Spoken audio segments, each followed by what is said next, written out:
fielder from Florida, number 9, Ashton Wilson. Batting ninth, the right fielder from Tennessee, number 26, Chris Newstrom. The starting pitcher for the Commodores from Arizona State is number 1, Easton Barrett. Let's get it started. Let's get it started. Let's get it started. Let's get it started. Let's get it started. Let's get it started. Come on. Let's get it started.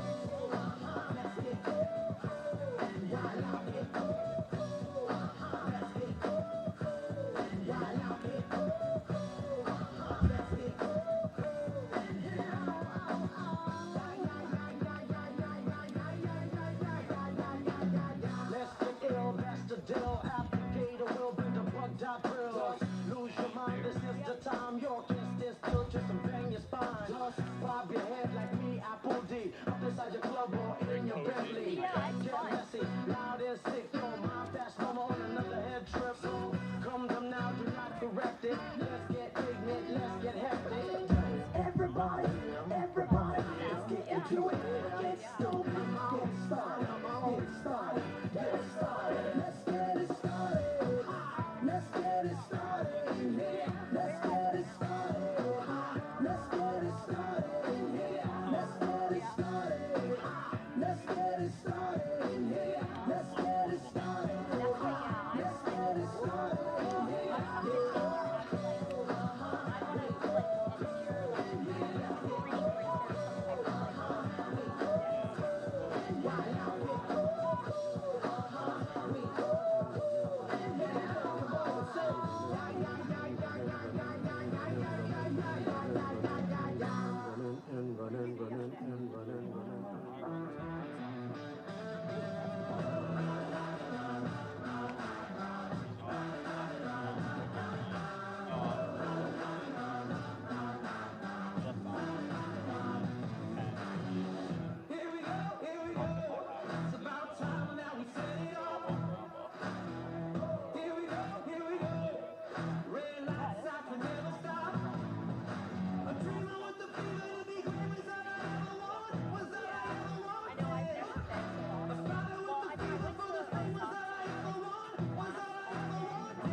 And now the starting lineup for the Harwich Mariners. Harwich is managed by Steve Engler. He is assisted by Mark Tebow, Jeff Phillips, Travis Turgan, Kyle Sylvester, Ryan Parker, Hunter Dilworth, and Jesse Woods. Leading off, the center fielder from Auburn, number 26, Bristol Carter. Batting second, the second baseman from Liberty, number 22, Tanner Marsh. Batting third, the shortstop from Oregon, number 39, Maddox Maloney. Batting cleanup in left field from Texas, number 24, Aiden Robbins. Batting fifth, the first baseman from Boston College, number 34, Kyle Wolf. Batting sixth, the third baseman from Kansas State, number 11, D. Kennedy. Batting seventh, the catcher from Wake Forest, number 8, Welcome Matt to Conti. White House Field here in Harwich, getting set for opening pitch between the Mariners and the Commodores. Thanks so much for spending your Tuesday evening with us. Should be a great matchup. The Mariners are red hot heading into today.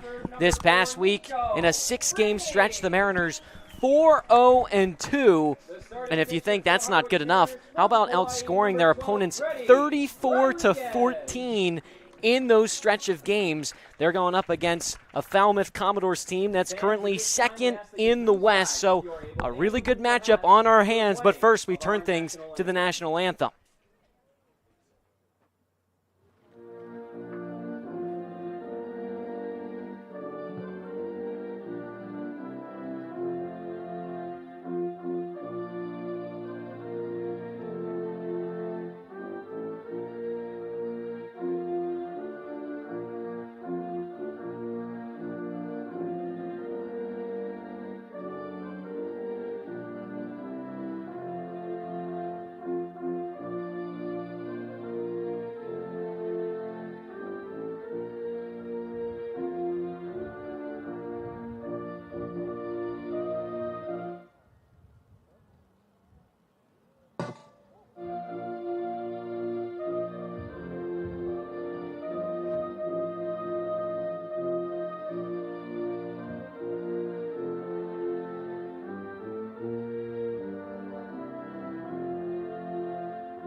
Fans, tonight we have a first pitch.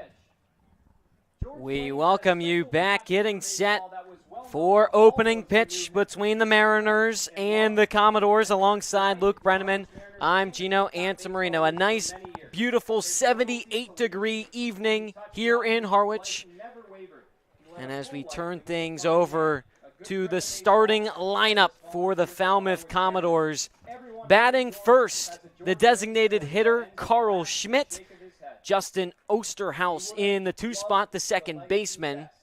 3-4-5, Adrian Lopez, the shortstop. Micah New, the center fielder. Kent Schmidt, the first baseman. And then batting in the 6th spot, Ryan Zuckerman, the third baseman. David McCann, the catcher in the 7th spot. Batting 8th, Ashton Wilson, the left fielder. And rounding out the order with Chris Newstrom, the right fielder. On the mound for the Mariners, Freddie Rodriguez stands at 6'3", 210 pounds, the rising senior, going to Hawaii. In his 4th start here this summer, a 1.84 ERA in 14 2/3 innings pitched. As you can see him there on the mound, he's given up just 9 hits, 3 earned runs, 2 walks, 9 strikeouts. This is a guy, Luke, that Steve Englert has a lot of trust in. And for good reason. He has shown that he is some of the top talent here on Cape Cod, and he looks to do the same that he's already done against these Commodores earlier in the season. Absolutely, Gino. Freddie's a guy that has simply shown up this summer. His numbers at Hawaii in 26 games, an ERA just a little bit over 3. Unbelievable stuff at school, and then you come to the Cape and you're even better. He has an ERA below 1.85.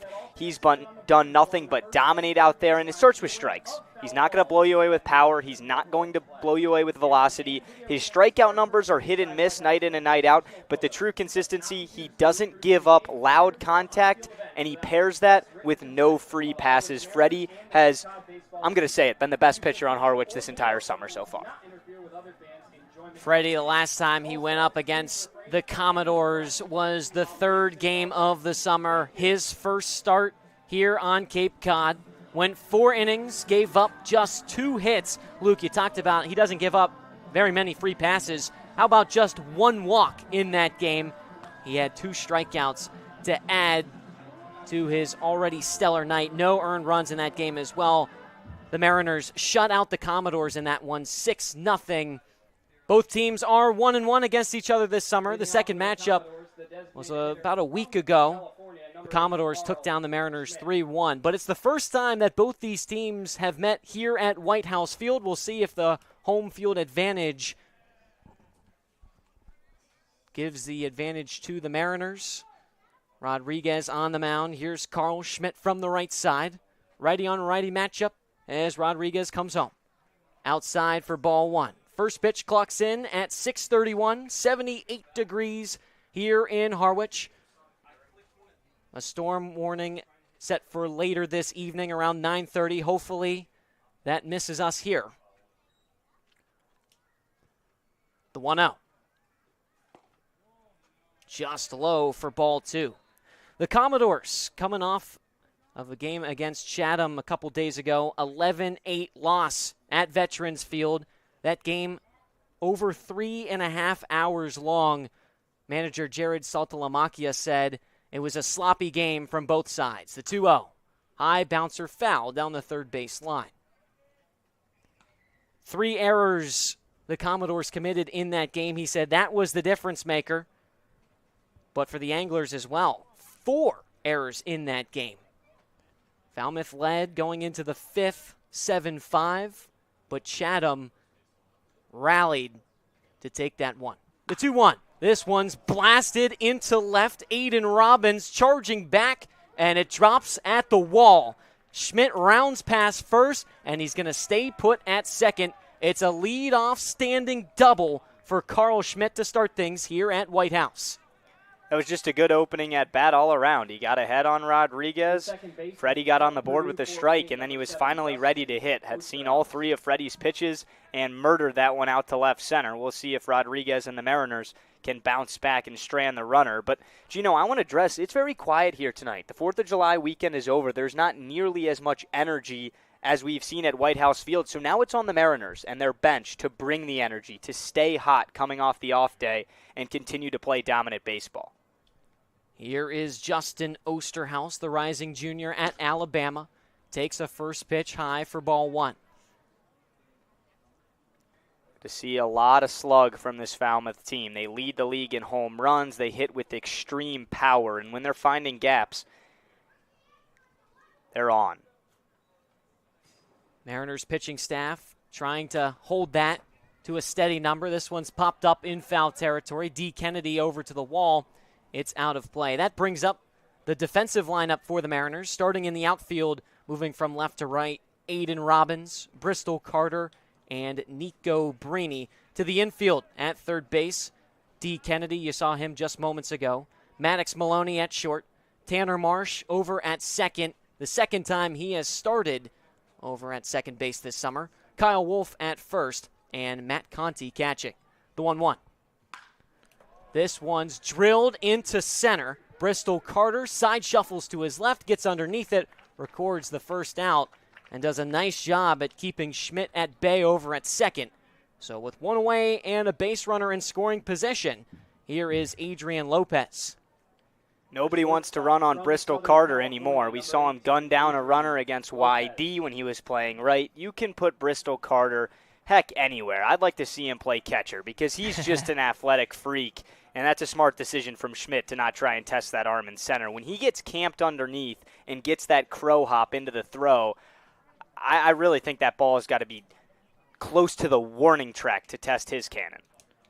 And he's got so much speed. He leads the team in stolen bases, and it's because of that quick twitch. That's how he's able to get underneath those balls and camp. First pitch on Adrian Lopez. Hits the outer edge for strike 1.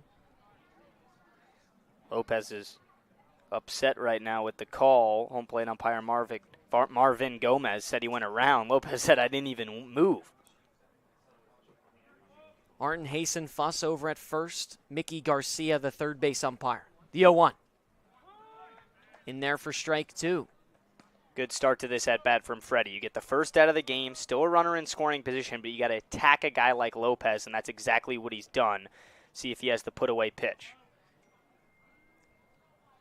Rodriguez comes set at the belt, trying to put away the shortstop for the Commodores. The 0-2. Flared foul. You talked about Lopez showing a little bit of that emotion. We saw a lot of that in the last meeting between these two teams. We pointed it out on the broadcast. This Falmouth team, they love to talk, they love to be vocal, and they get under the skin of a lot of the Mariner players. You can tell there was a lot of jawing back and forth in that game, and Falmouth ended up taking it 3-1. See if that's the difference here today. The 0-2. This is low and away. You're right when you talk about the energy from a team perspective. You would think that it'd be Harwich coming into tonight's matchup. It feels like they haven't lost in forever. But Falmouth, they always have all their guys up against the first row, and that's a testament to Jared Saltalamacchia, their manager. It's his first season here, but these guys really rally around each other and, more importantly, root for each other. The 1-2. Outside, 2 balls, 2 strikes with 1 out to Lopez. Schmidt on second after a leadoff double to start things here at White House. Lopez in the box, a rising junior out of the University of Southern California. Just turned 21 yesterday. What a way to spend the off day. 2-2. Outside again. So Freddie was ahead of Lopez 0-2, and now he's kind of getting picky. He wants to find that exact spot. He's trying to get Lopez to chase, but now you have no other choice but to go after him. Lopez can certainly draw walks. He's got 9 this summer, third most on his team. Rodriguez in jeopardy of giving one up to him here. The payoff pitch. Flared foul.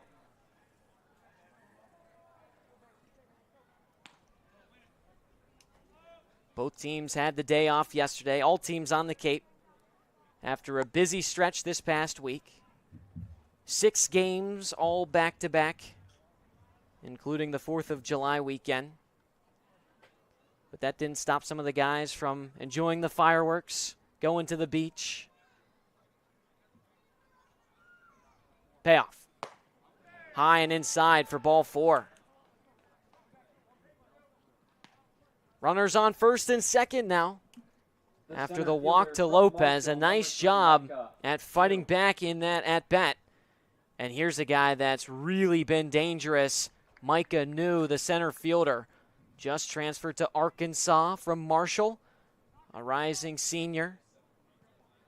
Batting a .343 average through 18 games. That's the best on his Commodore squad. He's got 7 home runs this year. That's also first, and 17 RBIs.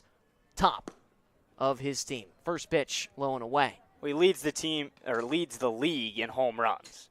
This guy has the highest OPS in the entire Cape Cod Baseball League. Frankly, he's been the best hitter in the Cape Cod Baseball League. 1.118 OPS. Yeah, I'd say that's pretty good. The 1-0. Breaking ball in there for strike 1. And Gino, this is a really fun battle to look out for throughout the course of the early innings, or however long Rodriguez goes, but specifically in this situation, one of the best pitchers in the Cape against the best hitter. Got a chance with 2 on right now for New in the opening inning. Rodriguez has looked a little shaky to start. The 1-1.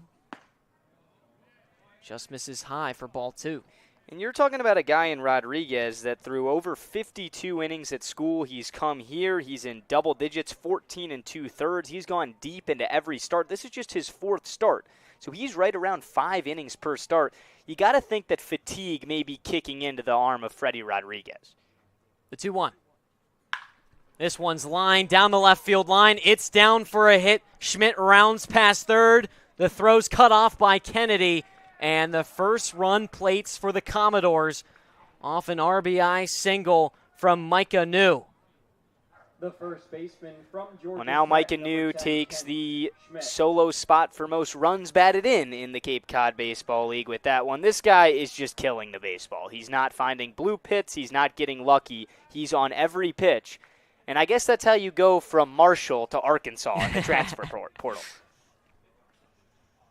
So runners on first and second now for the Commodores. Kent Schmidt digs in from the left side. With 1 out in the top of the first, Freddie Rodriguez comes set. Deals home. Up high for ball 1. Kent Schmidt, the rising junior out of Georgia Tech. His hometown, Marietta, Georgia, so he's a Georgia guy through and through. His previous team before Georgia Tech was Georgia Southern, as he skies this one foul behind home plate. Schmidt also a guy that can bring runs in. He's got 12 this summer, second behind Micah New, who stands on first after he just plated the first run. Schmidt trying to bring in another with Lopez on second. The 1-1.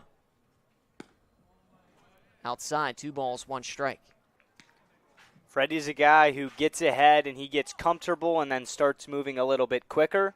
Tonight it's just been a lack of a first pitch strike through now the first 5 batters of the game. Once he can start finding the zone, that's when he's at his best. He's just a little bit on his heels right now, pitching from behind without extreme power.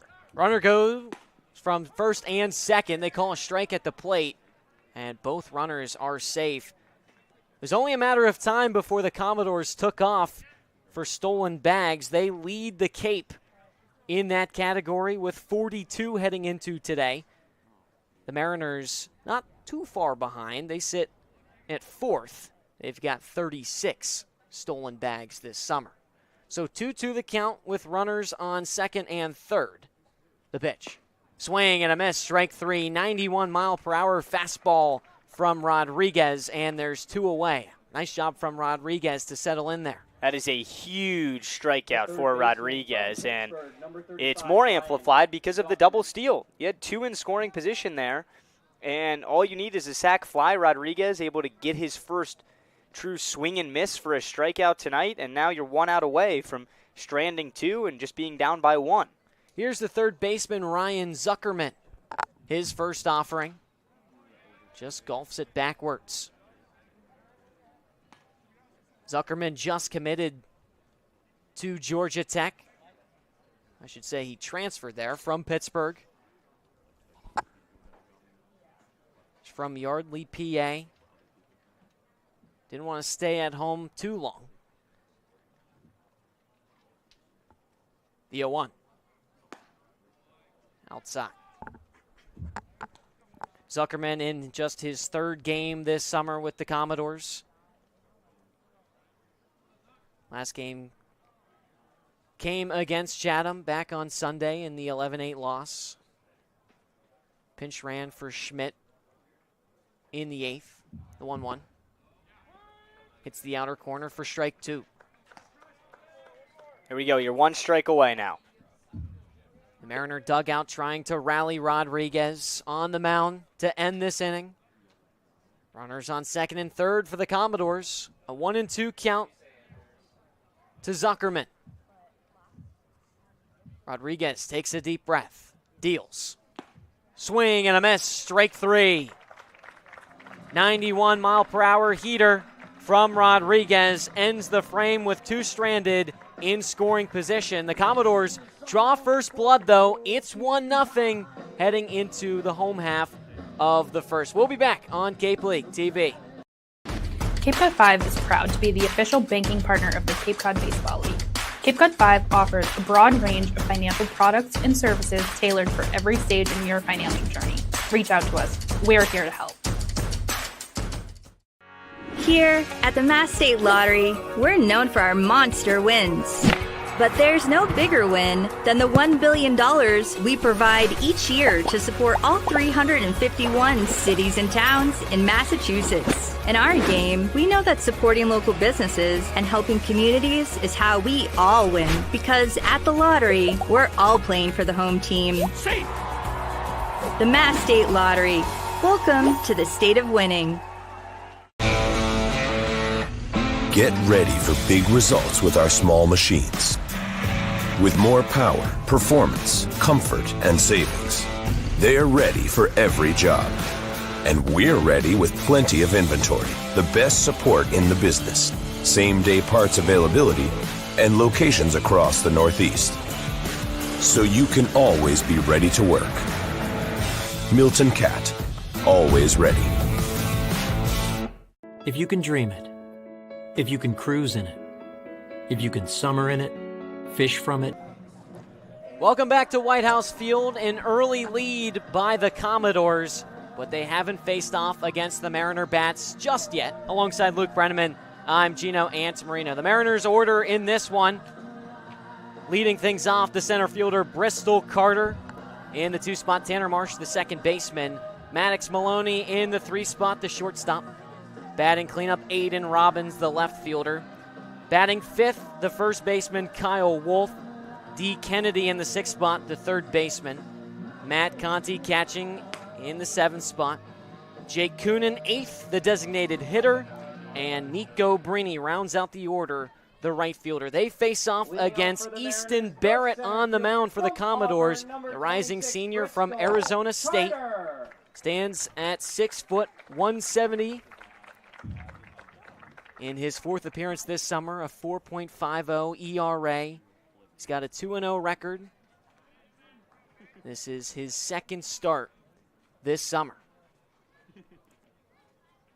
Lefty on righty matchup to start things. He comes home against Bristol Carter, who shows bunt and pops it foul. Bristol's definitely playing his best baseball so far this summer. It almost seems like he's a bright spot every night, but then you look at the average, it's below 200. So when it comes to swinging the bat, his home run against YD the other night, I think was huge for the sake of his confidence in his own power, and the base running has always been there. 182 average through 15 games. He shows bunt again Breaking ball misses outside. I also thought a sneaky game of the year for Bristol was that win the night before against Chatham right here, where he stole home, he stole a couple bases, he had 2 hits. Went 2 for 4 in that game with 2 RBIs and a run. The 1-1 misses upstairs. 93-mile-per-hour fastball from Barrett. So Carter coming off of back-to-back stellar performances for the Mariners. He went 2 for 4 with 2 runs, including that home run against YD. The 2-1 outside. But Bristol's game isn't the average. He was just a 240 hitter at Auburn. Right. It's the ground he can cover in the outfield, the energy he can bring to his team, and most importantly, the leadoff hitter in the lineup tonight. And the stolen bases. You can't forget that. 3-1 misses outside, and so Carter will take his spot on first after the walk. As hot as the Mariners are swinging their bats right now, Gino, they need to be awfully cautious and use their eyes against Barrett. He struggles with command. We talked to Jared Saltalamacchia before the game, and it said, what we're working on here in the Cape with Barrett is the same thing he's worked on the entire year at Arizona State, and that's throwing strikes, because he has good stuff, but sometimes he just cannot find the zone. Trying to throw strikes here against the second baseman today for the Mariners, Tanner Marsh, who stares at a first pitch. There's the strike right there. Keep an eye on Bristol Carter on first. He leads the team with 12 stolen bags. Also first on the Cape in that department as well. The 0-1 in and out of the glove of McCann. It was a little bit high, so 1-1 the count to Marsh. Dealt with a little bit of strikeout trouble in the last game against YD. Had 3 of them. Went 1 for 5 with an RBI. The 1-1. Blasted foul.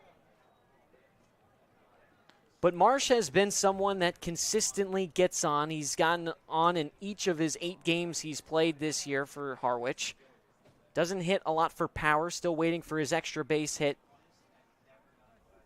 But he's got 6 walks with a .429 on base percentage. That ranks second on the team. The 1-2. A high bouncer goes past the mound to the left side of the infield. Carter's there at second, and Marsh is over there at first. That high bouncer gave him just enough time to beat out the throw.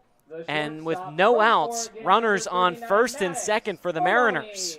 Tanner Marsh just finds ways to get on, Gino. He didn't have his best stuff against YD. He's not a strikeout guy, and when the strikeout numbers were high, he wasn't seeing the ball well. He still reached in that game, and that's telling about this kid. He's not going to blow you away with the power. He's not necessarily going to find gaps all the time, but whether it's beating out an infield hit or the presence he brings defensively, he belongs at the top of this order. Barrett stares down Carter, who takes off for third. Throw at the plate is outside. The throw down to third, not there. Bristol Carter showing off that blazing speed. His first stolen bag today. And now so runners on the corners. Now you got to think Marsh is going to go to second here. Because if you throw down to second, Bristol Carter will beat you to the plate. Marsh 0 for 2 in stolen bags this summer. Might get his first if he goes. Maloney, a hard grounder, finds the gap to the left side of the infield. That brings home Carter. And so runners on first and second. Maloney ties this game up at 1 apiece in the bottom of the first. The left fielder from Texas. It's almost like you would have thought the off day would cool off these bats. But the first 3 guys reach. Maloney does what he continues to do. That's drive in runners. And this lineup, each and every guy just playing their own style of successful baseball in the batter's box. It's fun to watch, Gino. Here's a guy, Aiden Robbins, who has really found that successful form with the Mariners. Went 1 for 3 this past game as the throwback to second, checking on Marsh, not in time. Went 1 for 3 against YD, but had a double and 2 walks. He's got 4 extra base hits this summer, with 3 doubles and a home run. That home run he had was against Falmouth last time out. As this one lined into the right side And so the bases are loaded for the Mariners with still no outs in the bottom of the first. Hit after hit after hit after hit, Gino.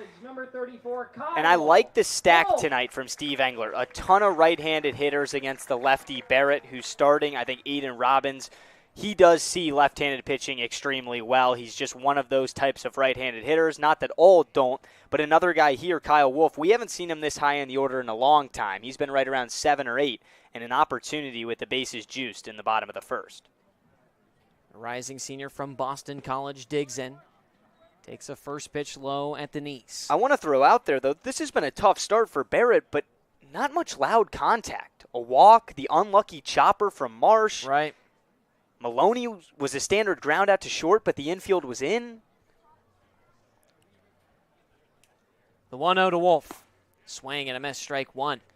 And that's perfect because you save the loud contact for Kyle Wolf.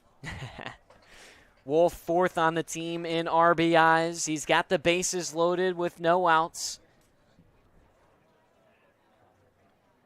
His lone home run of the summer also came against Falmouth. That was the third game of the year as this one's cracked into center. Not going to have a lot of carry on it. So Micah New gets underneath it. Marsh comes scurrying home. He gets there to plate the second run of the evening for the Mariners. They're up by 1 with 1 out in the bottom of the first. That's good baseball right there. Get him on, get him over, get him in. And we saw something similar to this start against YD, although it was a Carter home run that plated the first Mariner run.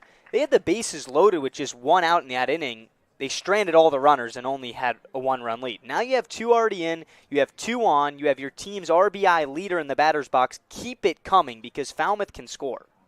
First pitch to Kennedy. This one's lifted to shallow center. New charging, and he's not going to get there. That advances the runners to second and third. Bases are juiced. And you talked about Luke. That's another kind of not a loud hit, but it's just beating out these fielders for the Commodores. This is just the stuff that happens when you haven't lost in 7 in a row. These are the breaks you get, and you better capitalize on them now. Because when you're on a little bit of a skid, it's the exact opposite. Sometimes the ball and everything is just going in your favor. And right now for Harwich, a big spot in the bottom of the first for Conti, but just 1 out, and everybody's getting on in different ways. That's Todd Carroll, the pitching coach for the Commodores. His first season with the team. Served as the pitching coach for 13 years with MIT Engineer. This is a guy that knows what he's doing. There's no action in the bullpen for the Commodores. So Falmouth trying to get Barrett to right the ship. Bases loaded with 1 out. And here's Matt Conti, the catcher from the right side. His first pitch. Takes it high for ball 1. An opportunity for Conti to really step up to the occasion here. No more making Winslow and Harwich. He's home for the summer now. So Conti is the number 1 catcher on this roster. The 1-0. Just misses outside. Good eye from Conti, the rising sophomore from Wake Forest. Second most doubles on the team. The 2-0. In there for strike 1. So this is a guy that can swing for power. His team currently up by 1 with 1 out. There's Aiden Robbins off of second. You got Kennedy on first, Maloney on third. The 2-1. Golfed back.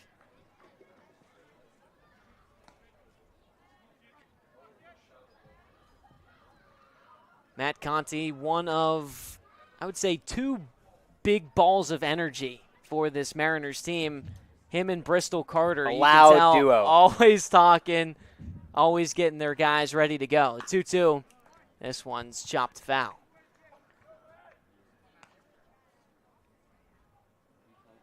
That was a good slider from the left-hander Barrett running in on the right-handed hitter Conti.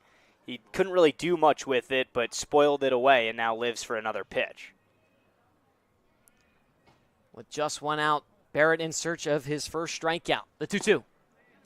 inside. This was the thing that manager Soltalamakis talked about before the game. You got to find the zone, especially when you have a batter on the ropes. It's a big spot here for Barrett. The 3-2. This one's driven into center. Micah New runs to his left, gets underneath it. Here comes Maloney from third. The throw is cut off. That advances Robbins to third. And so with 2 outs, the Mariners take a 3-1 lead in the bottom of the first. Just do your job. Wolf did it with the sac fly. Conti did it with the sac fly. Maddox Maloney got the party started with just a chopper that escaped the infield. And after Falmouth scores the opening run of the game, you look back to Freddie Rodriguez stranding runners on second and third, and now the Mariners are leading. Jake Coonan from the right side. First pitch misses at the knees.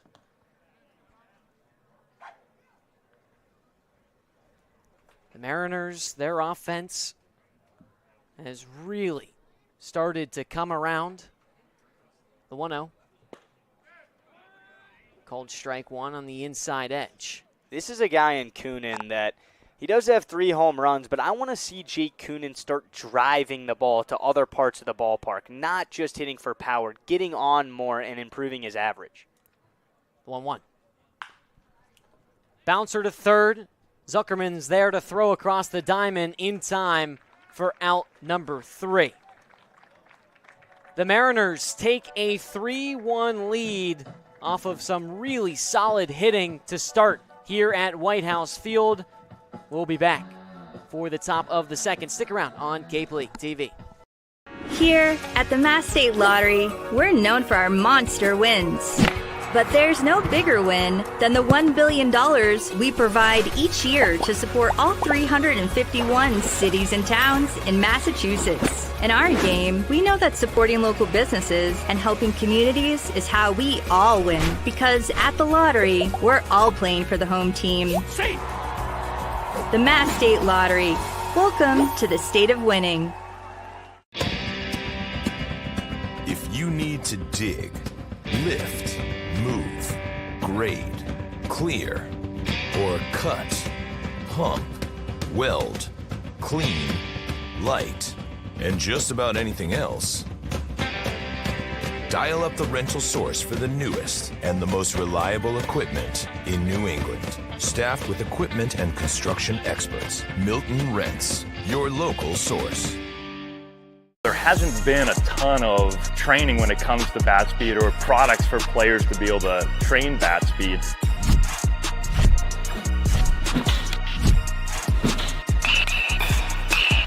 You can improve your bat speed and reach your goals working 10 to 15 minutes a day on this a couple of times a week. That's a no-brainer for every player.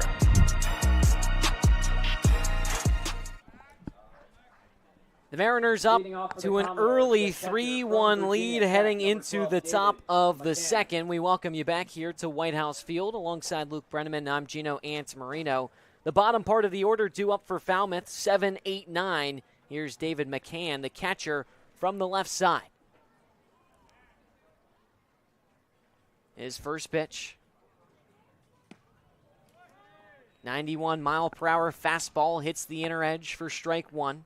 From Freddie Rodriguez on the mound in his second inning of work. 2 strikeouts in the first frame already. Gave up 2 hits as well as a run. He kicks and fires the 0-1. This is outside. Something that Jared Soltalamakis, the Commodores manager, said to us pregame, Gino, was his team needs to win the time of possession battle. And what he meant by that was, when we go out and pitch, we want to be in the batter's box longer than our defense is out there. And on the same note, the Mariners have already done that. Although Rodriguez gave up a run to start the game, they tacked on 3 in the home half. So now you take it and you run with it. Post is 0 here in the second. Get off the field quick, start stacking innings, stacking runs, and next thing you know, you can run away with this one. The 2-1 pitch. It's the outer edge for strike 2. There's not many better pitchers than the style that we've seen from Rodriguez to pitch with a lead. And the Mariners haven't done great with Rodriguez pitching from an offensive perspective. It was a 2-2 tie on Tuesday against Hyannis the last time out. 2-2. Just misses inside. Freddie wanted that one. Rodriguez, the Hawaii product, a rising senior. You can tell it's him because he's got that bright green and orange glove. The payoff pitch. Popped up foul behind the plate. McCann, a rising junior out of Virginia Tech. His batting average has not been the best, trying to get that to the number he wants. Currently at a 1.33. The payoff pitch. Bopped him up and out into the stands. But McCann's got the confidence to get that batting average up because he did it this past year at VT. Batted a .270. That was just his sophomore year. This one's pushed. Foul.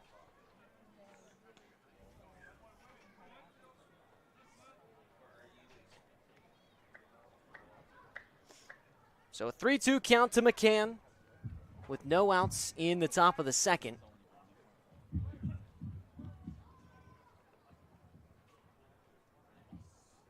Payoff. This one's popped up to shallow right. Nico Brini showing off the wheels there. He records the first out. Got a really good jump on that one, right as it left the bat. Looks like a routine play, but that's just because the camera's zooming in as Brini's making the catch. It's more about that first step. If you read that wrong or even a millisecond late, that ball is going to fall for a hit. Mariners certainly have a lot of speed in that outfield. Trey Broussard not out there. Usually the anchor at center. In his place is Bristol Carter. Here's the first pitch to Ashton Wilson. Misses low and away. Wilson, the left fielder today. His fourth game as a Commodore. The 0-1. Swing and a miss, strike two. That's what we're talking about. Long at bat to the leadoff man, McCann. You get the out, and now you just start getting ahead of these guys. Sure, they hit one out of here, they lead the league in homers, but if it's a solo shot. Those aren't going to kill you. The 0-2. This one's pushed foul. And for these power-hitting teams, it's extremely difficult to swing for the fences when you're behind in the count. You're in protect mode, especially 0-2, and Freddie's one of the best at getting guys right on their heels. Freddie does a nice job at changing his velos on his pitches. The 0-2. This is low and away. Yeah, that's a good point. He mixes it up, and he never tips his pitches. It's the same consistent release, and you really do just have to look up to the radar gun to see what pitch it was. So consistent. 1-2 pitch. Just misses.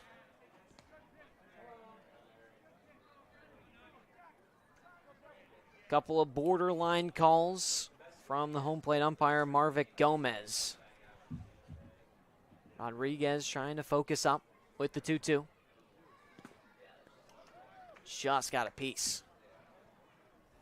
An awkward swing there from the Florida transfer. Rising senior. Some nice weather here in Harwich. It's been hot though. 77 degrees, but it's been quite humid. The rain's supposed to come in here pretty later on. You can kind of feel that. Yeah. It's just that type of muggy out right now. Still a nice night. The 2-2. Called strike three. 90-mile-per-hour fastball on the outside. Puts away Wilson. That's Rodriguez's third strikeout of the evening. And there's 2 away in the top of the second. And here's the 9-spot hitter, Chris Newstrom. Ashton Wilson has definitely seen better at bats than that. The second he was behind 0-2, it just didn't really look like he wanted to swing the bat. He took those back-to-back borderline pitches that missed, and then Freddie finally was like, here's the fastball, I'm going to put it right up top the zone, and he didn't offer it that either. So 2 up, 2 down in the second. First pitch to the right fielder. 79-mile-per-hour breaking ball. That's the type of changes in velocity we're talking about. Rodriguez can pump his fastball to the early 90s, 91, 92. The 0-1. This is low.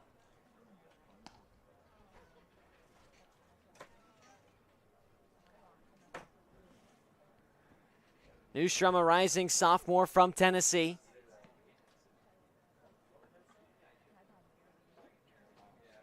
One. This one's pummeled out towards center, high into the air, but doesn't have a lot of carry on it. So that's going to bring in Carter to record out number 3. 3 up, 3 down, 2 flyouts and a strikeout is how we head into the bottom of the second. Stick around on Cape League TV. Here at the Mass State Lottery, we're known for our monster wins. But there's no bigger win than the $1 billion we provide each year to support all 351 cities and towns in Massachusetts. In our game, we know that supporting local businesses and helping communities is how we all win. Because at the lottery, we're all playing for the home team. The Mass State Lottery. Welcome to the state of winning. If you need to dig, lift, move, grade, clear, or cut, pump, weld, clean, light, and just about anything else, dial up the rental source for the newest and the most reliable equipment in New England. Staffed with equipment and construction experts, Milton Rents, your local source. There hasn't been a ton of training when it comes to bat speed or products for players to be able to train bat speed.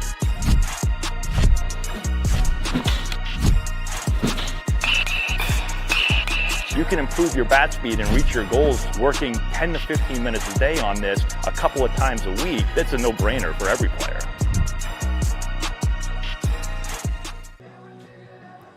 The Mariners off to a great start offensively. You can see those numbers there on the scoreboard at White House Field. Alongside Luke Brenneman, I'm Gino Antamarino. Easton Barrett back on the mound for the Commodores. Gave up 4 hits in that first inning, as well as 3 runs. Nico Brini in the 9th spot, trying to keep the party going early in this game. Mariners off to a really good start. 3 runs in the first. I talked about that already, but something to note. In all of the first innings before today, this summer, the Mariners have scored a combined just 6 runs. First pitch to Brini outside. Got to give credit to our beat reporter, Jack Belanger, for that stat. So that just goes to show, Luke, how much the offense has improved. The 1-0. Hard hit, ground ball to first. A nice job from Schmidt there to glove that at his face and haul it in and touch the bag for out number 1. Brini's just struggling to get on right now. That on-base percentage continues to drop, and that's Brini's game. Doesn't mash the baseball. He's not going to blow you away with home runs and whatnot. And he's trying to find his groove, but to your point that you talked about with how good the bats have been, remember at a time this season through the first week and a half, we were talking about Nico Brini being the guy in this offense, the catalyst. Led off, played every day. First pitch to Bristol Carter. This one's flared down the right field line, and what a catch from Chris Newstrom. Back on the track, sliding in to make a grab. That was going to be a tough play to make, and it was, down until it dropped into his glove. That's an unbelievable play. He got a wicked jump on the ball, and then he stayed focused. He was approaching the wall in the track, and sometimes guys look to see if they're going to run into the wall. He was locked in on the ball the entire time, and a nice slide to slow himself down. Bristol has gotten some good pop off the bat recently. Had that home run in the first against YD last time out. His first home run of the summer. First offering to Tanner Marsh in there for strike one. That's a tough break for Carter. He hit the ball hard, and that was the other way, Gino, right down the line. Didn't have home run distance, but for an outfield shading to the left, that's tough.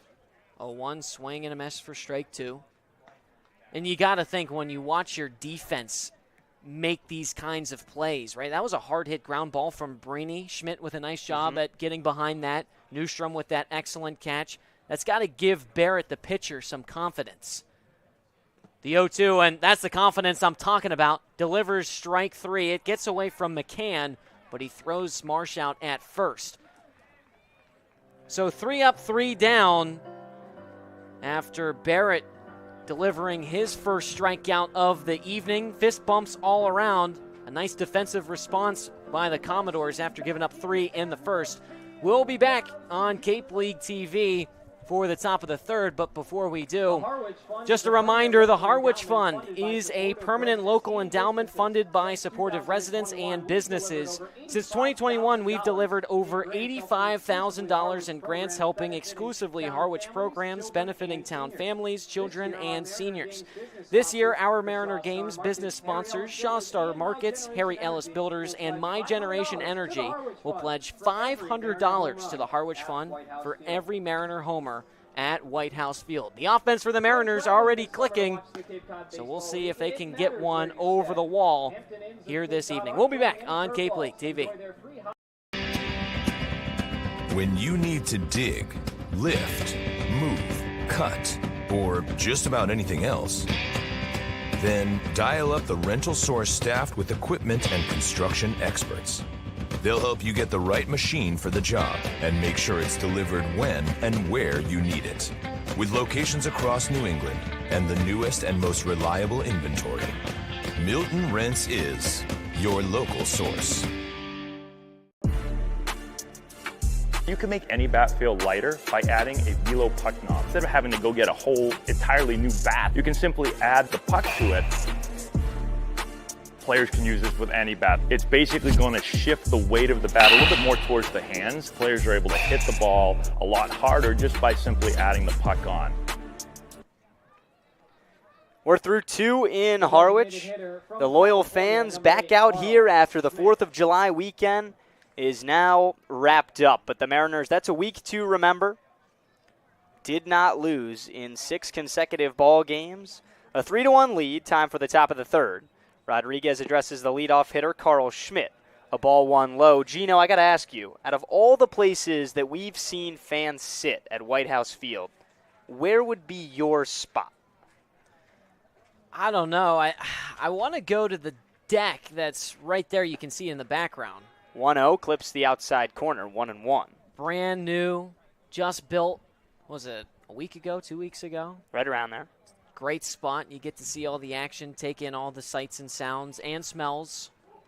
Some great smells here at White House Field, the concession stand right below us. 1-1 pitch, popped up foul. Rodriguez gets ahead 1-2.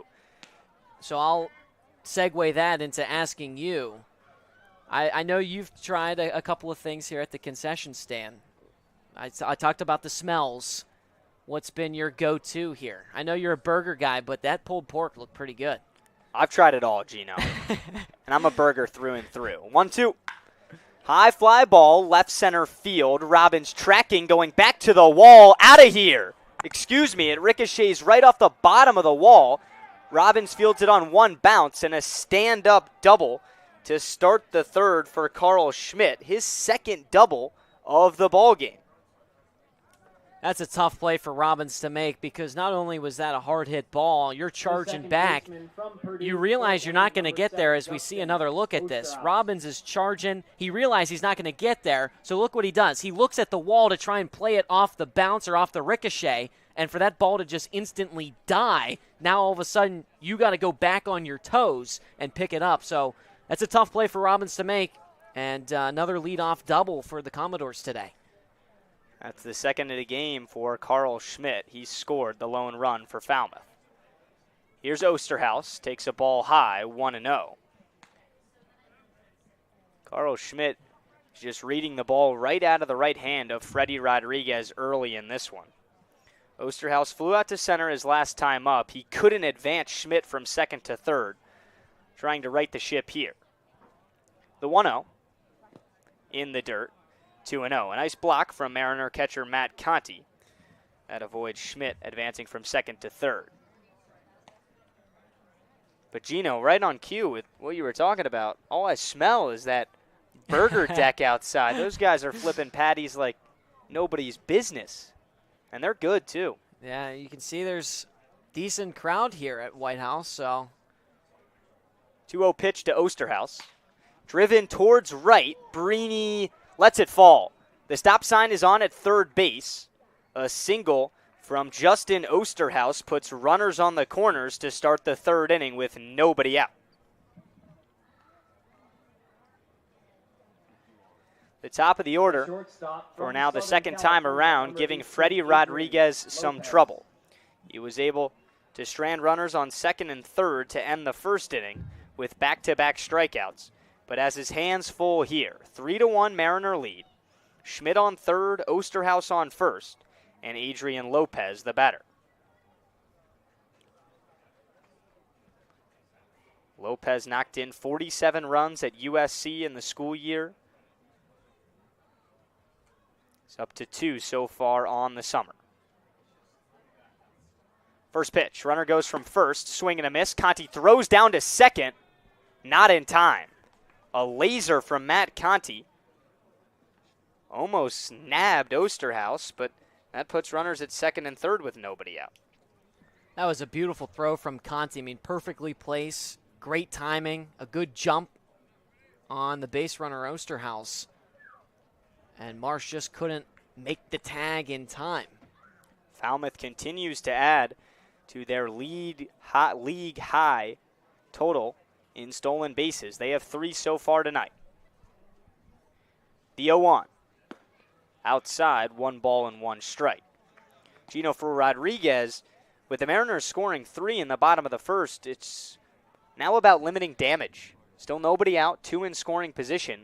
But if you're going to give up another run to the Commodores, let it be a sac fly, an RBI ground out, and at least record an out while doing so. Right. 1-1. A little bit away, 2 balls and 1 strike. You know, this might be, if the pitching doesn't tighten up a little bit for either side, this might be the first real shootout of the summer for the Mariners. This has a little bit of the feel that the Wareham game last week did in the early innings. Back and forth, 4 lead changes before the 5th inning. 2-1 pitch. Ground ball left side, foul. That's fortunate for the Mariners. If that one would have snuck inside the bag, sure, Kennedy may have had a play, but Schmidt, a good bounce off of third base, was running on contact. So the count goes to 2 balls and 2 strikes. The Mariners up by 2. But Falmouth threatening. Second and third, nobody out. Their third hitter in the lineup, Lopez, who walked in the first inning, awaits the 2-2. The corners of the infield are somewhat in. Middle infielders playing back. 2-strike pitch. Just caught a piece foul. And if the pressure in the early innings amplifies any more on Rodriguez, if you look in the on-deck circle, that's Micah New. Yeah. Leads the league in home runs and runs batted in. Already has an RBI tonight. Rodriguez, 2 strikeouts so far, needs the put-away stuff here. Gets set on the rubber. A deep breath from the belt. The 2-2. Outside, the count goes full. A lot of borderline calls from Gomez going to the side of the Commodores. We saw a lot in first couple innings. I mean, that's got to get at least a little bit under the skin of Rodriguez, who thinks he's putting away these guys, and he's got to go back on the mound and deliver another pitch Freddie looking to bounce back here. The payoff pitch. Fly ball, left field. Robbins tracking, he's under it. Tagging from third is Schmidt. The throw comes home. It's cut off by D. Kennedy. And Adrian Lopez with a sacrifice fly to left. The Falmouth Commodores cut the deficit in half. It's 3-2 Harwich.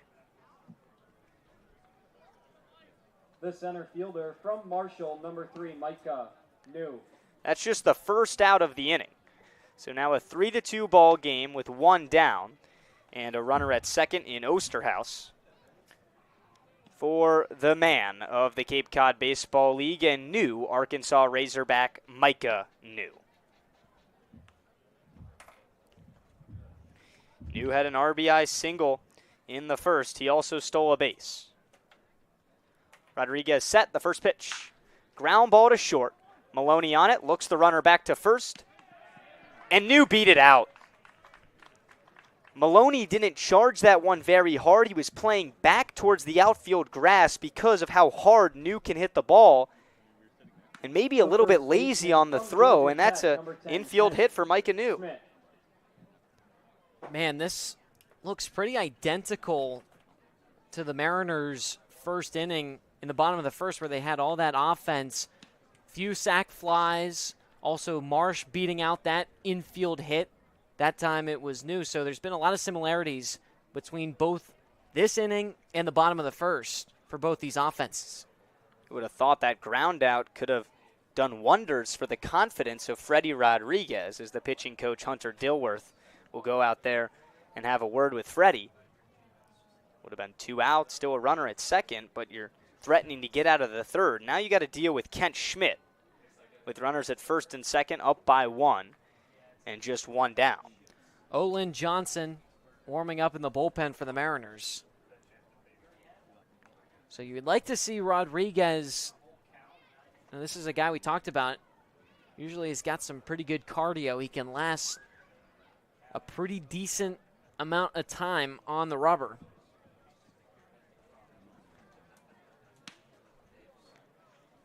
An important spot.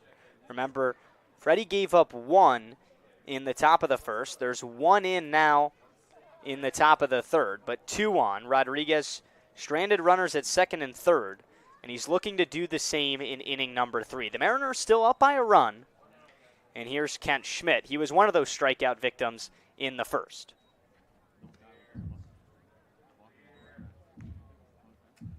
First pitch, outside 1-0. What do you think about those Commodore jerseys? It's like a shirt that they're wearing in place of jerseys. Well, I'm wondering, did they forget their jerseys? Was there a mistake? Are these the practice shirts? No, I don't know. I refuse to believe, because I've seen them with multiple different styles of uniforms. The 1-0 pitch, hard fly ball, right field foul. Allowed strike number 1, evens the count at 1-1. I wonder if the players prefer wearing a shirt or a jersey.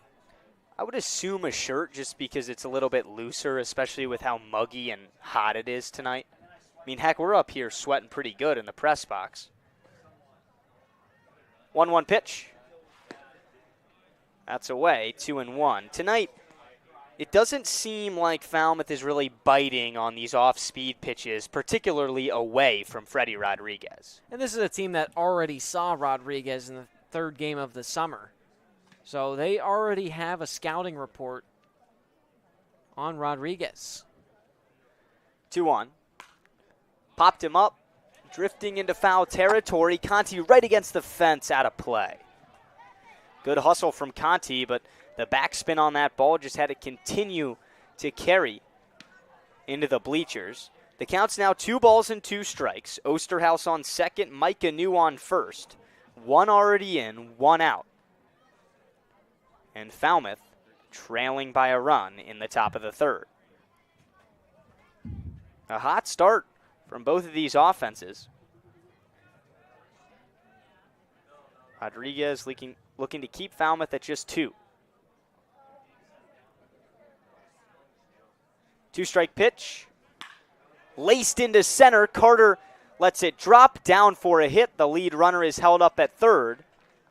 And a one-out hit from Kent Schmidt loads the bases for Ryan Zuckerman. The third baseman from Pittsburgh, number 35, Ryan Zuckerman. Zuckerman struck out in his first plate appearance. But this one a little bit more magnitude. Runners on every base, one out, Falmouth down by a run. And they're all over Freddie Rodriguez right now. 6 hits as a team. It's the top of the third inning. First pitch of the at-bat. Finds the bottom of the zone, a big strike one. Is it just me, Luke, or am I hearing a little bit of thunder? I don't know. We might have to contact our meteorologist intern here at White House Field. Who would that be? Some Falmouth guy. The 0-1. Fouled straight back, 0-2. I mean, some of these teams in this league, Gino, you would think that they have an entire army of interns. Looks like some thunder is hitting our stream right now. Or would we call that lightning? No balls, 2 strikes. The bases are loaded in the top of the third inning. There's just 1 out, and the Mariners are up by 1. Rodriguez looking for a strikeout. The 0-2. High fly, left field, drifting foul. Robbins watches it fly out of play. That looked like it had home run distance. Yeah, there have been some hard and scary hit balls from this Falmouth offense, and there's a reason why they are top in the league in home runs. Rodriguez ahead 0-2. He gets set and steps off. Seeing Freddie Rodriguez get hit is one thing, but seeing Freddie Rodriguez uncomfortable is another thing. We haven't seen him like this all summer. 14 2/3, a 1.84 ERA, 9 strikeouts. The 0-2. Crushed down the left field line, fair ball. One scores, the second scores with ease. Going first to third is Micah New. He's in there standing. A 2 RBI double puts Falmouth back on top in the top of the third. Ryan Zuckerman delivers the goods. Wow. The catcher from Virginia You talked about Tech, number 12, David McCann. The Commodores have really just eaten the lunch money of Freddie Rodriguez, and that might be his day. As here's Steve Englert. He's usually the one that makes the call to the bullpen. He looks over at Olin Johnson, and that's it, like you said. So Falmouth gets their revenge on Rodriguez. The last time he saw these guys, he went 4 scoreless. This time, it's 4 runs through 2 1/3, and he's responsible for both runners on. Falmouth leads Harwich 4-3. We'll be back with a new arm in the top of the third on Cape League TV. Cape Cod 5 is proud to be the official banking partner of the Cape Cod Baseball League. Cape Cod 5 offers a broad range of financial products and services tailored for every stage in your financial journey. Reach out to us. We're here to help. Here at the Mass State Lottery, we're known for our monster wins. But there's no bigger win than the $1 billion we provide each year to support all 351 cities and towns in Massachusetts. In our game, we know that supporting local businesses and helping communities is how we all win. Because at the lottery, we're all playing for the home team. The Mass State Lottery. Welcome to the state of winning. Get ready for big results with our small machines. With more power, performance, comfort, and savings. They're ready for every job. And we're ready with plenty of inventory, the best support in the business, same-day parts availability, and locations across the Northeast. So you can always be ready to work. Milton Cat, always ready. If you can dream it, if you can cruise in it, if you can summer in it, fish from it, or take it for a day at the beach, we can protect it. The Baldwin Group, protecting the possible. Back here in Harwich, the Commodores have bounced right back on top. It's 4-3 in the top of the third. There's already 3 in this inning. Most recently, a Ryan Zuckerman 2 RBI double down the left field line. And the day is done for Mariners starter Freddie Rodriguez.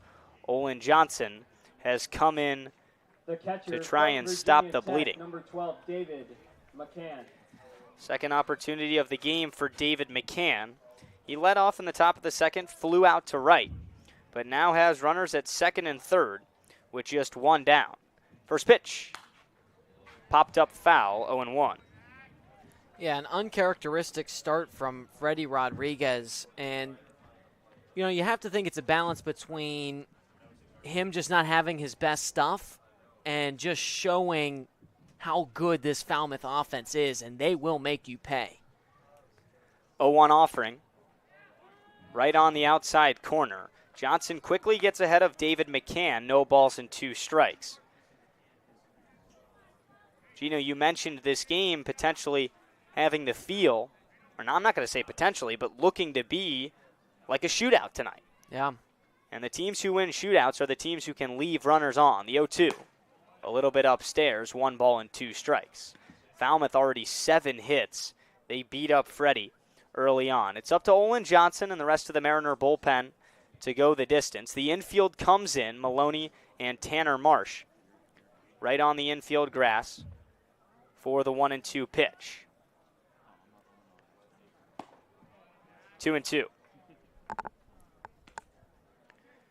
So now that the Mariners are trailing, this coaching staff finds the importance in the lead runner at third base, Kent Schmidt. Johnson still looking for the strikeout. 2 balls, 2 strikes, 1 down. The pitch. Swing and a foul. He just caught a tap. It's been a thing I've noticed from the Commodores. I mean, there have been 3 strikeouts today, courtesy of Rodriguez, but even on those strikeouts, they were getting pieces of a lot of his pitches, extending the at-bat. Falmouth is making decent contact. 2-strike pitch. Popped up foul. To your point, Gino, every time a Mariner, with now Johnson and it was Rodriguez, are executing with a good 2-strike pitch, they're just living to see another. Yeah. I mean, you got to give this order a lot of credit.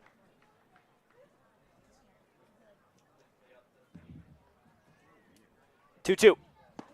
Inside. The count goes full. 3 balls, 2 strikes. Zuckerman at second, Schmidt at third. David McCann the batter. 3 already in. Falmouth leads Harwich 4-3, just 1 down in the top of the third. Johnson kicks and fires. Ball 4 low. The bases are loaded. There's definitely worse outcomes for that at bat. You now have a force at every base. The infield can move back. They were previously in. The double play ball is alive. And you're dealing with Ashton Wilson, who struck out his first time up. Yeah, but that leadoff batter is so important in terms of the first batter that a reliever goes up against, because that can sometimes dictate how the rest of the performance on the mound will go. First pitch. Right at the top of the strike zone, 0-1. Wilson didn't like it one bit. That could prove to be costly. So Johnson quickly ahead. The Mariners can turn 2 with the best of them. In the middle infield today, it's Maloney at short and Marsh playing second base. The 0-1. Bouncing ball up the middle. Marsh fields it with the backhand, flips to Maloney for 1. Across the diamond, got him! 4-6-3, a backhanded beauty to start it from Marsh, and Johnson does the job, keeps this a 1-run game. We head to the home half of the third on Cape League TV. Here at the Mass State Lottery, we're known for our monster wins. But there's no bigger win than the $1 billion we provide each year to support all 351 cities and towns in Massachusetts. In our game, we know that supporting local businesses and helping communities is how we all win. Because at the lottery, we're all playing for the home team. The Mass State Lottery. Welcome to the state of winning. If you need to dig, lift, move, grade, clear, or cut, pump, weld, clean, light, and just about anything else, dial up the rental source for the newest and the most reliable equipment in New England. Staffed with equipment and construction experts, Milton Rents, your local source. There hasn't been a ton of training when it comes to bat speed or products for players to be able to train bat speed.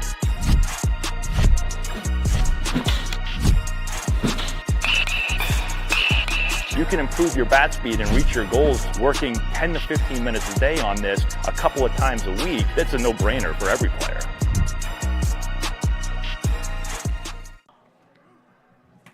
Back and forth we go. Falmouth reclaims the lead at White House Field, 4-3. Back on the mound, the starter Easton Barrett. He's already given up 4 hits and 3 earned runs, but has an advantage as we start the home half of the third. Due up for Harwich, 3, 4, and 5, Maloney, Robbins, and Kyle Wolf.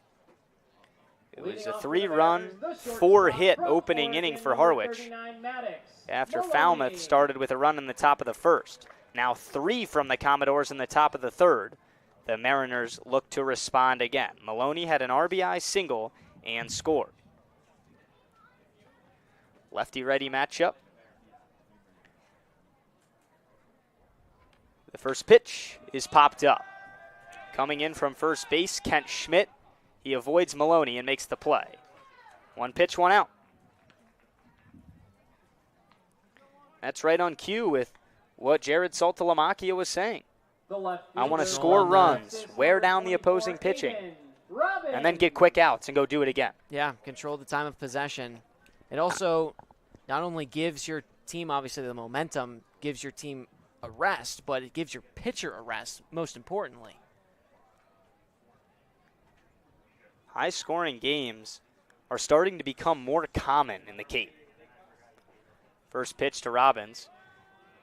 Right down the heart of the plate, 0-1. But, Gino, you worked in a different summer baseball league last summer, and you look at some scores from around the various leagues, just super, extremely high numbers.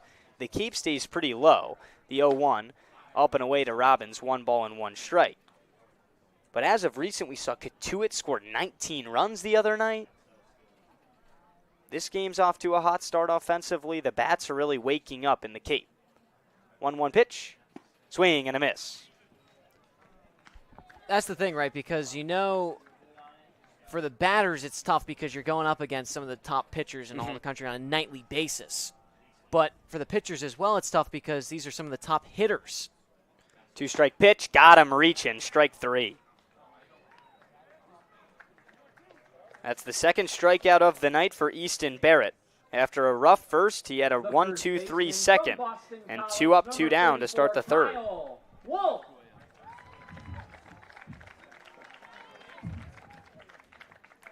2 outs, nobody on.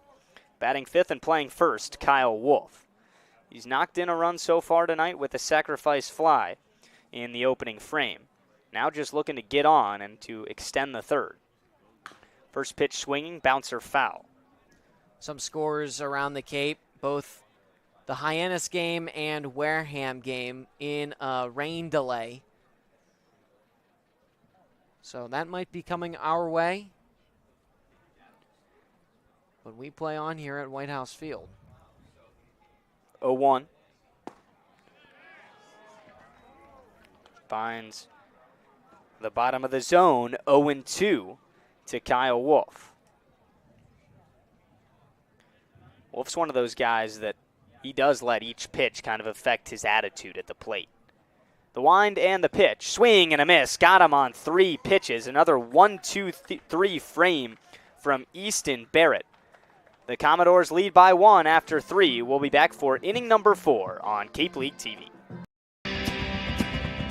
When you need to dig, lift, move, cut, or just about anything else, then dial up the rental source staffed with equipment and construction experts. They'll help you get the right machine for the job and make sure it's delivered when and where you need it. With locations across New England and the newest and most reliable inventory, Milton Rents is your local source. You can make any bat feel lighter by adding a velo puck knob. Instead of having to go get a whole entirely new bat, you can simply add the puck to it. Players can use this with any bat. It's basically going to shift the weight of the bat a little bit more towards the hands. Players are able to hit the ball a lot harder just by simply adding the puck on.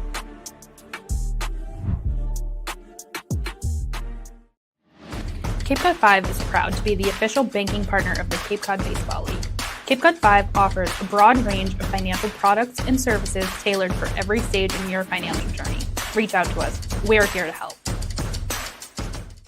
If you can dream it, if you can cruise in it, if you can summer in it, fish from it, or take it for a day at the beach, we can protect it. The Baldwin Group, protecting the possible. Welcome back to a nice, hot, muggy, overcast night in Harwich. The Commodores lead the Mariners 4-3. We welcome you into Cape League TV alongside Gino Antamarino. I'm Luke Brenneman. 9-1-2, due up in the fourth for Falmouth. Here's the 9-hole hitter, Chris Newstrom. Back on the mound for, or at least looking to complete his first inning of action, Olin Johnson. He induced that inning-ending double play with the bases loaded.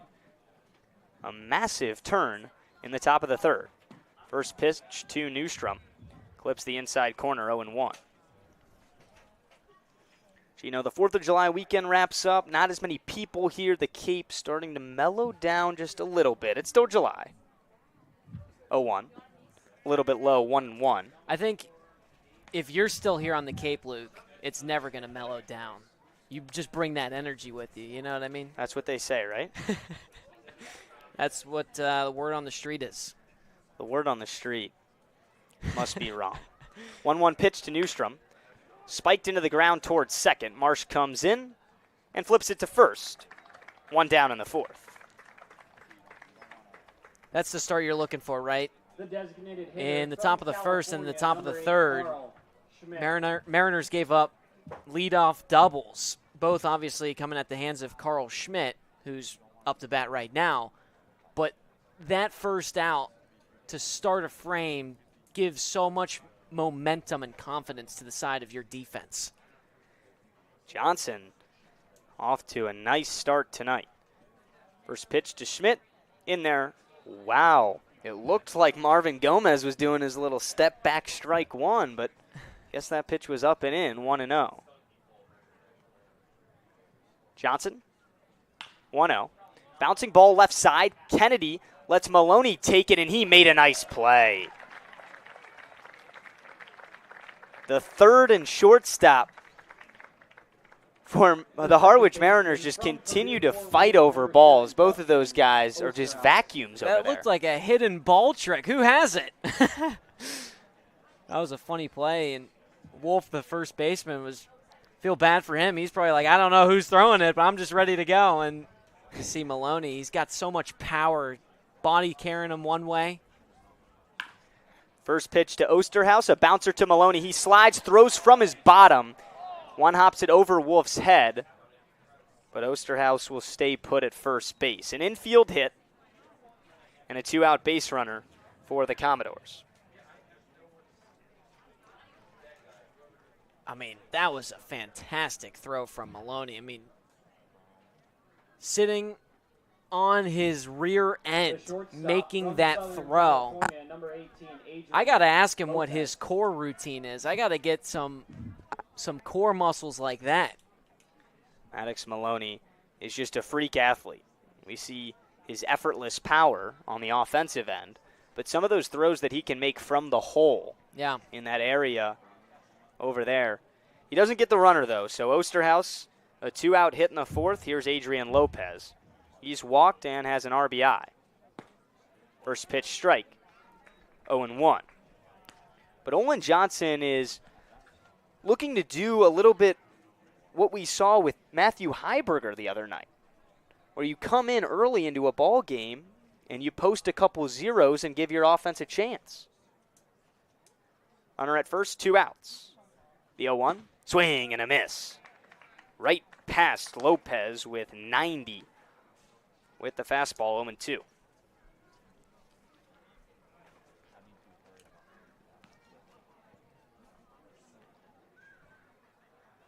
To the count. Johnson gets set on the rubber. Looking for a scoreless inning after Falmouth plated 3 runs in the top of the third. Falmouth 4, Harwich 3. That's where we stand. The rain is coming. We know it's hit the parts of the Cape right before Harwich. 2-strike pitch, runner goes. Check swing. He didn't go around. Osterhaus takes second base. That's the 4th steal of the night for the Commodores. So a runner in scoring position, a 2-strike count to Adrian Lopez. Also the second stolen bag from Osterhaus today. Falmouth just makes base stealing look easy. That double steal earlier, there wasn't even a throw. No. That's why they lead the Cape in that category. 1-2. Chopped foul. Just when you thought Johnson had something going. 2 quick ground outs to start the 4th, and another grounder from Osterhaus, but he was able to beat it out for a 2-out hit. And now you got Lopez really working in at least a long at-bat with a runner in scoring position. Another 1-2. That's low, blocked by Conti, 2-2.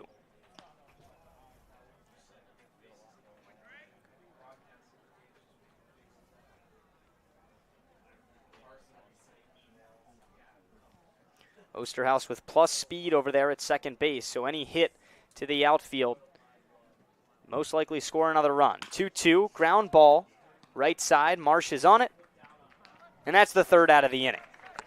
A scoreless frame from Olin Johnson. The Mariners still trail by 1. We'll be back on Cape League TV. Cape Cod 5 is proud to be the official banking partner of the Cape Cod Baseball League. Cape Cod 5 offers a broad range of financial products and services tailored for every stage in your financial journey. Reach out to us. We're here to help. Here at the Mass State Lottery, we're known for our monster wins. But there's no bigger win than the $1 billion we provide each year to support all 351 cities and towns in Massachusetts. In our game, we know that supporting local businesses and helping communities is how we all win. Because at the lottery, we're all playing for the home team. The Mass State Lottery. Welcome to the state of winning. Get ready for big results with our small machines. With more power, performance, comfort, and savings. They're ready for every job. And we're ready with plenty of inventory, the best support in the business, same-day parts availability, and locations across the Northeast. So you can always be ready to work. Milton Cat, always ready. If you can dream it, if you can cruise in it, if you can summer in it, fish from it, or take it for a day at the beach, we can protect it. The Baldwin Group, protecting the possible. After a first inning from the Mariners offense that plated 3 runs on the starter Easton Barrett, he's really settled into the game nicely. And at one point you thought he wasn't going to make it out of the first inning. But here he is after back-to-back 1, 2, 3 innings, out for the bottom of the 4th. First pitch to D. Kennedy, a swinging strike number 1. And you got to give a lot of credit to Saltalamacchia and Carroll. Both those guys, I mean, there was no action in the bullpen in that first inning, even when things started to look a little shaky. 0-1. Curveball breaks right into the strike zone, 0-2. But a nice job from the first-year manager for the Commodores to just let Barrett figure it out, right the ship. 2-strike pitch, skips in the dirt. And it's a tough place to be in, right, if you're a manager or a pitching coach, because you, A, pull them when they're struggling, that can really hurt a pitcher's confidence. Or you let them go out there, and if they continue to struggle, it gets worse. The confidence is only going to get worse. 1-2 pitch. Fought off, foul. Kennedy stays alive. Kennedy had one of the 4 Mariner hits in the first inning. He singled to center. Just trying to get something started here in the bottom of the 4th. The Mariners trail 4-3. Another 1-2 offering. Swing and a miss, strike 3. The curveball from Easton Barrett is snapping right now. That's his 4th strikeout of the game. 4 strikeouts in his last 5 batters faced. I mean, that just goes to show Easton Barrett as a pitcher. You leave him on an island after a little bit of a shaky start, and he makes the most of it. That speaks volumes, and that's only going to give him more confidence. Here's Conti. First pitch swinging, pop up towards center. Going back is Osterhaus. He's called off by Mike Anu. 2 up, 2 down. Right to your point, Gino. Barrett, I liked what you said about if you can get out of the big inning. His offense picked him back up, and he's used that as confidence. It's almost like pitching with house money. It's like, all right, I've already gotten beat up. These guys have seen me. They're confident. Now I'm just going to attack the zone. That's what he's done. A guy who doesn't have too much command if you look at his numbers. He's threatening for his 3rd consecutive 1-2-3 inning. Kunin spikes one off his foot foul, 0-1.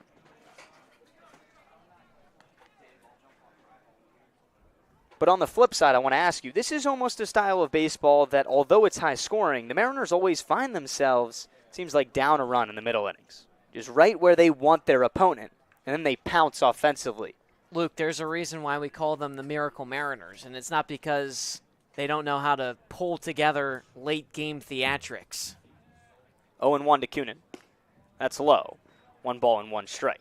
So, yes, this is a team that, I mean, we're starting to see a team that can start games pretty well, right? The YD game was an example. Even this game, an example. Heck yeah. 1-1 pitch.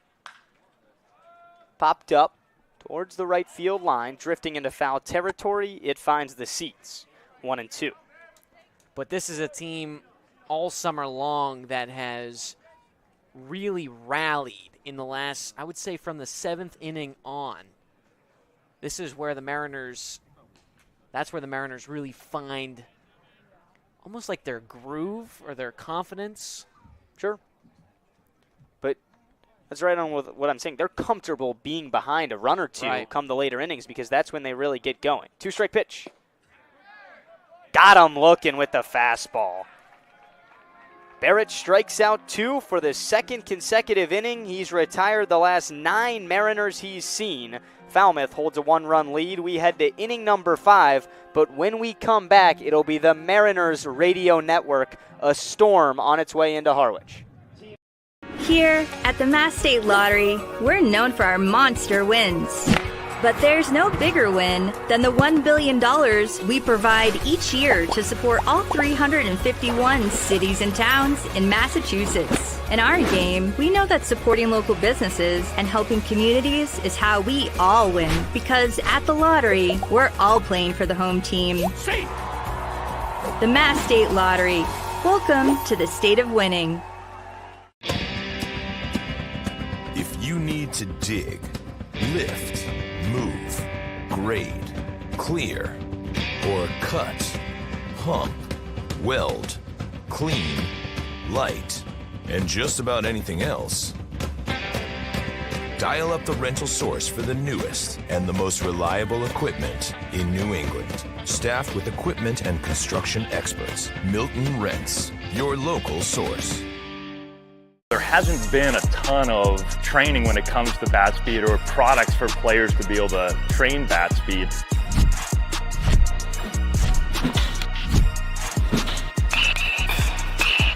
You can improve your bat speed and reach your goals working 10 to 15 minutes a day on this a couple of times a week. That's a no-brainer for every player. Welcome back to White House Field on the Mariners Radio Network. A storm starting to make its way into Harwich. You can hear the thunder. Still no rain. and still no delay. So we play on in the top of the 5th. Alongside Luke Brenneman, I'm Gino Antmarino. The Commodores trying to add to their lead. It's 4-5-6 due up in the Falmouth order. As the rain starting to pour in. First pitch to the right, he misses inside for ball 1. Gino, I just saw a lightning bolt strike about, I don't know, solid eyesight length away, and we're still playing. The 1-0 misses low.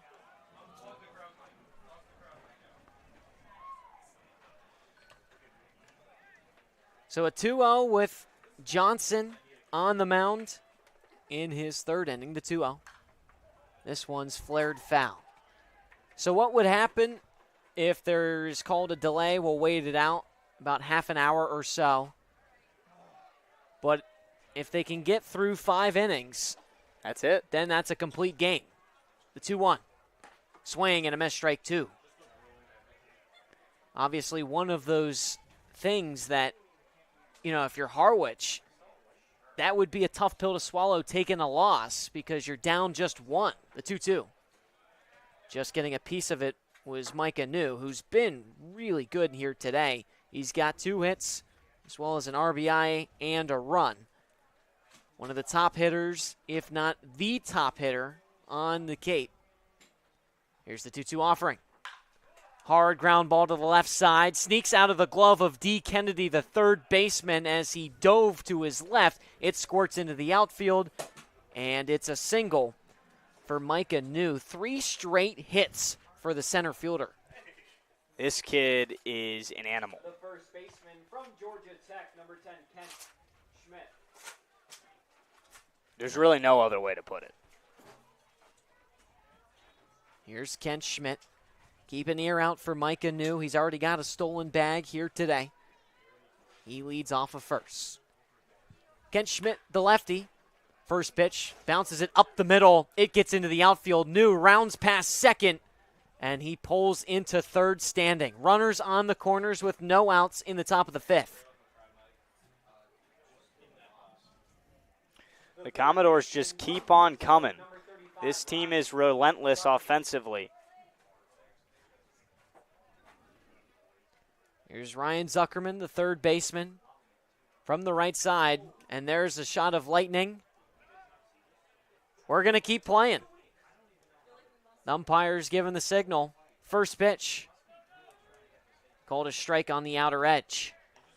So runners on the corners, top of the 5th. It's raining here at White House Field. We play through it. Commodores up by 1.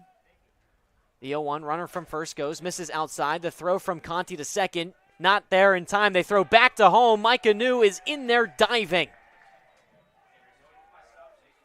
Commodores lead 5-3 after Conti tried to gun down Kent Schmidt, who took off for second. Micah New said, that's all the time I need to run 90 feet and get in for a score. Just kind of one of those plays that you watch it happen and wonder, what are you thinking? New with plus speed at third. The runner had second the whole way. 1-1 to Zuckerman, called strike 2. Still no outs. Olin Johnson came in the third, relieved Freddie Rodriguez, who went 2 1/3, gave up 7 hits, 4 earned runs, a walk, and 3 strikeouts. Johnson looks back at second, comes home with the 1-2. Misses outside. The command for the Mariners pitching staff so far has been off. I mean, everything has. Given up 10 hits through 4 innings. There we go. So we got the high home now set up. The 2-2. Swing and a miss, strike 3. First strikeout of the day for Olin Johnson, the UNC product. The catcher from Virginia Tech, number 12, David McCann. And so with 1 away and Schmidt on second, here's David McCann. First pitch. Check swing. Rather Marvick Gomez behind the plate says he got a piece of it. McCann today, 0 for 1. He flied out in the second and then walked in the third. The 0-1 pitch. Skips in the dirt, gets away from Conti. That advances Schmidt to third. And that's what we talked about, Luke, with just the command. Hasn't really been there for the Mariners today. Yeah, but Falmouth continuing to threaten runs offensively, one already in the fifth. It might hurt their chances of winning this ball game. And we're seeing all kinds of thunder and lightning right around this ballpark. We continue to play, but a storm is coming. 1-1 popped up. Infield left side, D. Kennedy makes the catch. It's a huge second out. So 2 away with McCann retired off the flyout. You got Kent Schmidt on third. And here comes Ashton Wilson. It is full-on pouring out there. The camera doesn't really do it justice, but if you look in a few of the lights from over top, you can really see the rain coming down. First pitch to Wilson. Misses low and away. Wilson 0 for 2 today, a strikeout, as well as a ground out. That was part of a double play that ended the inning in the third. Had the bases loaded. The Commodores could have really broken open that game. 1-0 misses outside, 2 balls, no strikes. Gino, there looks to be a lot of rain coming throughout this entire week. Yeah. Guess you'd rather have it like this than rain over the fourth weekend. The weather was unbelievable. It's the price you pay with the 2-0 misses outside. The throw down to third. I mean, Conti with a bullet. But a nice job from Schmidt to get back.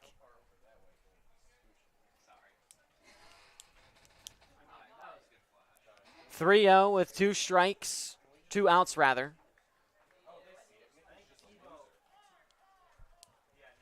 And now Mickey Garcia over on third, calls time.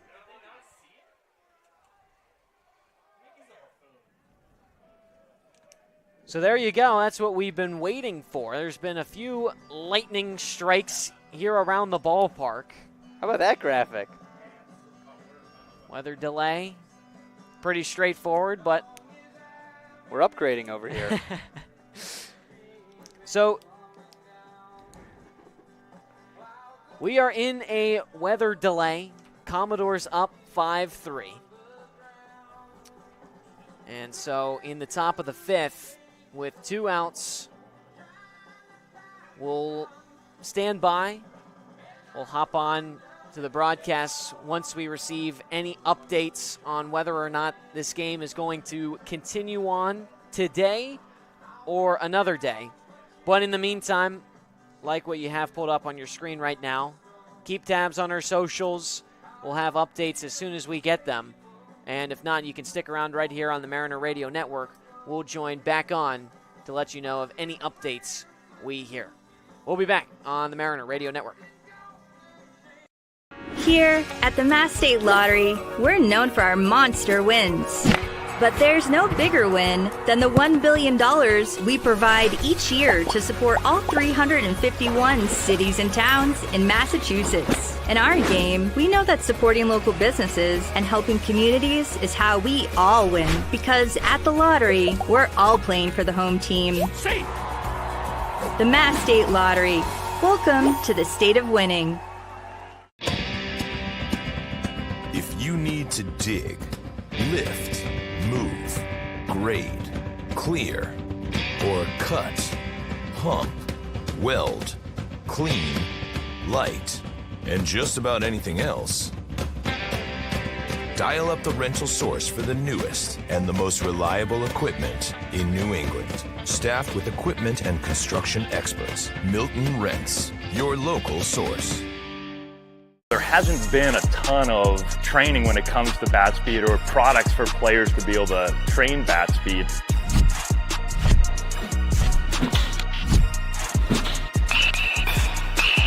You can improve your bat speed and reach your goals working 10 to 15 minutes a day on this a couple of times a week. That's a no-brainer for every player.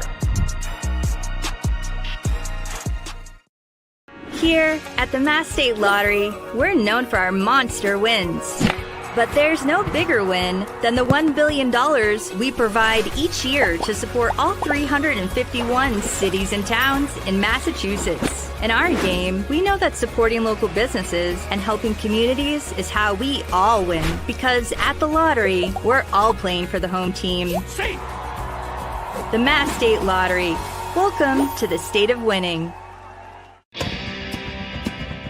If you need to dig, lift, move, grade, clear, or cut, pump, weld, clean, light, and just about anything else, dial up the rental source for the newest and the most reliable equipment in New England. Staffed with equipment and construction experts, Milton Rents, your local source.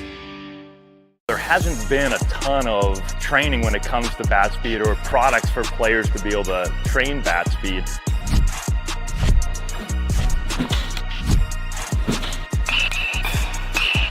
You can improve your bat speed and reach your goals working 10 to 15 minutes a day on this a couple of times a week. That's a no-brainer for every player. Here at the Mass State Lottery, we're known for our monster wins. But there's no bigger win than the $1 billion we provide each year to support all 351 cities and towns in Massachusetts. In our game, we know that supporting local businesses and helping communities is how we all win. Because at the lottery, we're all playing for the home team.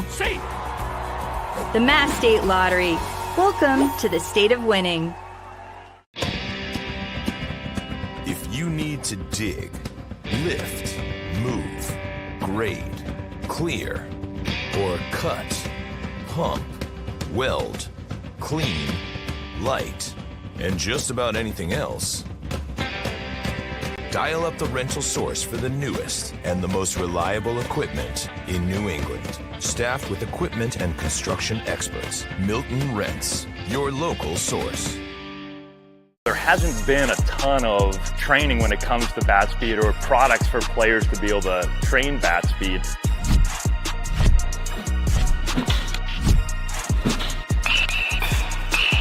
You can improve your bat speed and reach your goals working 10 to 15 minutes a day on this a couple of times a week. That's a no-brainer for every player. Here at the Mass State Lottery, we're known for our monster wins. But there's no bigger win than the $1 billion we provide each year to support all 351 cities and towns in Massachusetts. In our game, we know that supporting local businesses and helping communities is how we all win. Because at the lottery, we're all playing for the home team. The Mass State Lottery. Welcome to the state of winning. If you need to dig, lift, move, grade, clear, or cut, pump, weld, clean, light, and just about anything else, dial up the rental source for the newest and the most reliable equipment in New England. Staffed with equipment and construction experts, Milton Rents, your local source. There hasn't been a ton of training when it comes to bat speed or products for players to be able to train bat speed.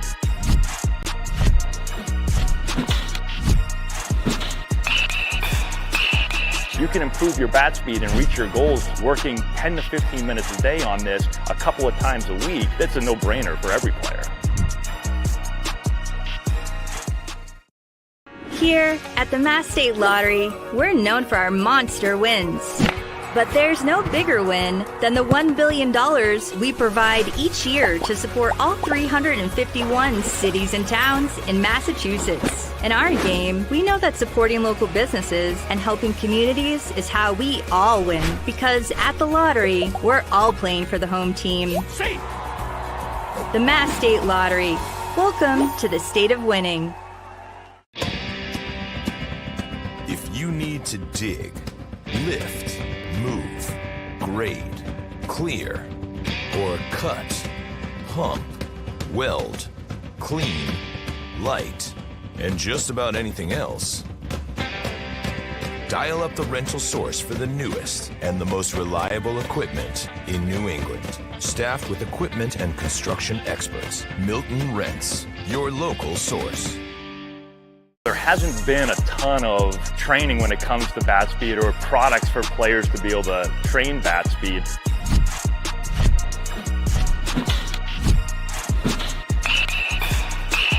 You can improve your bat speed and reach your goals working 10 to 15 minutes a day on this a couple of times a week. That's a no-brainer for every player. Here at the Mass State Lottery, we're known for our monster wins. But there's no bigger win than the $1 billion we provide each year to support all 351 cities and towns in Massachusetts. In our game, we know that supporting local businesses and helping communities is how we all win. Because at the lottery, we're all playing for the home team. The Mass State Lottery. Welcome to the state of winning. If you need to dig, lift, move, grade, clear, or cut, pump, weld, clean, light, and just about anything else, dial up the rental source for the newest and the most reliable equipment in New England. Staffed with equipment and construction experts, Milton Rents, your local source. There hasn't been a ton of training when it comes to bat speed or products for players to be able to train bat speed.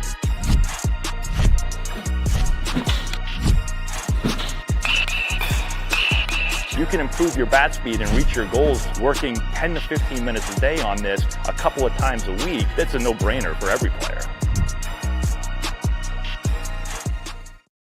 Here at the Mass State Lottery, we're known for our monster wins. But there's no bigger win than the $1 billion we provide each year to support all 351 cities and towns in Massachusetts. In our game, we know that supporting local businesses and helping communities is how we all win. Because at the lottery, we're all playing for the home team. The Mass State Lottery. Welcome to the state of winning. If you need to dig, lift, move, grade, clear, or cut, pump, weld, clean, light,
Can they hear me? Oh, I can hear myself now. This is kind of cool. Easy, Beastman. Easy, Beastman. What should I say? Are you live? We got a Q&A thing in here. Like, can we see the chat? Easy, Beastman. I got your job now. Don't worry. Don't worry. I got your job now. Have you finally recovered? Yep, early and often. Yo, I got it. Yo, Shark Charter, $400 now. We don't have it like that. They upped it to 400. They upped it. We're out. I don't want to say anything bad. You gotta go. We gotta talk. This is our podcast. Come on now. What's up, Beastman? Beast, I got your job. Don't worry about it.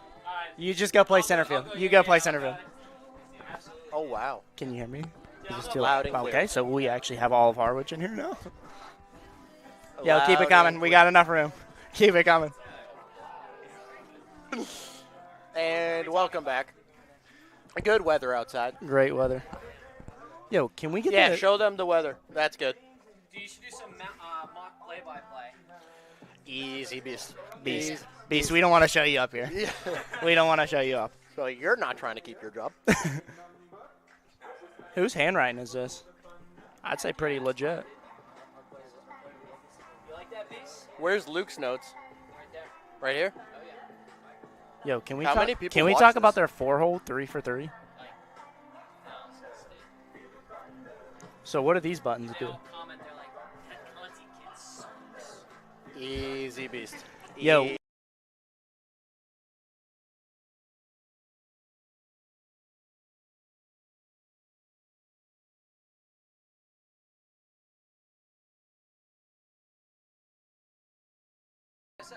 Nothing. You're good, Beast. Don't worry about it. Yeah, I didn't see that. Dude, I'm always locked on. Take it easy. Take it easy. Take it easy. Can we talk about the dog of the day here? Yeah, dog of the Do day. you know good anything dog. about that dog? I don't know, but it did look cute. Give me a rundown of the dog. We all know it's yours. Just give me the rundown. Take it easy. Good looking dog, good dog. Would you say best view in the house right here? Yeah. Fair enough. I've heard it. Okay. Okay. What we need to talk about is the snack shack down below. Burger and the Gatorade for $5 can't beat it.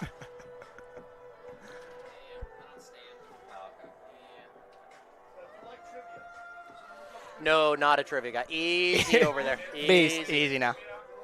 We're just reading the notes.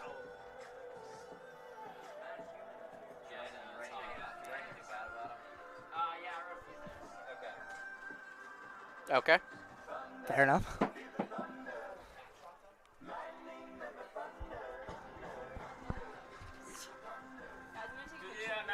What's up, Beast Mode? Talk to me here. I'm listening. Yo, this music is blasting. We got to turn this down. Yeah. Where's the volume here? We got to turn this Great song, but it's a little bit loud. It's a little on bit the loud. ears. Yeah, we're trying to. What's up, Beast?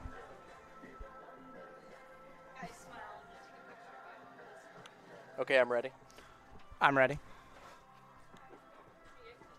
Probably not. Are we giving him a... Thank you. Yo, I was told to give a shout out to my uncle, Uncle Harold, watching from New Hampshire. Harold. New Hampshire. New Hampshire. Gotta love the New state. Hampshire, Gotta beautiful love it. this time of year. Okay, I'll so tell we you got that we got free a of charge. frisbee in the air right now. Okay. Does he Show catch him the it? frisbee. Show him the frisbee. Yep. Frisbee. Easy now, Beast. Hold on. Good zoom in, actually. Yeah, let me see the camera skills here. Oh, look, look, look. Good catch. Let's stay off the dirt. We got to dry that up. Yep. How many people are still tuned in? Yeah, how many are live? Yeah, give us an estimate. Did I lose my phone? Oh, there it is. How many are live? Wow, that's a good number. That is a beautiful number, some might say. Dilly! Oh, easy now. The man just walked in. The man just walked in. The mayor of the hot stove, Hunter Dilworth. And he's gone.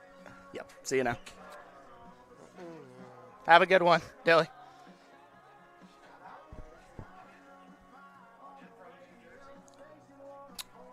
Easy now, Beast. Okay. Is that the main camera right there? Fair enough. There's Giggles. We probably need to zoom in on that. Hardest working man in Harwich right there. Yep. The hardest working man right there. The governor of Harwich, Mr. Giggles. Look at the boys, man. Okay, so his arm is, man. Take it easy. Oh, and we got a kid in the bullpen looking to go in the game. Yep.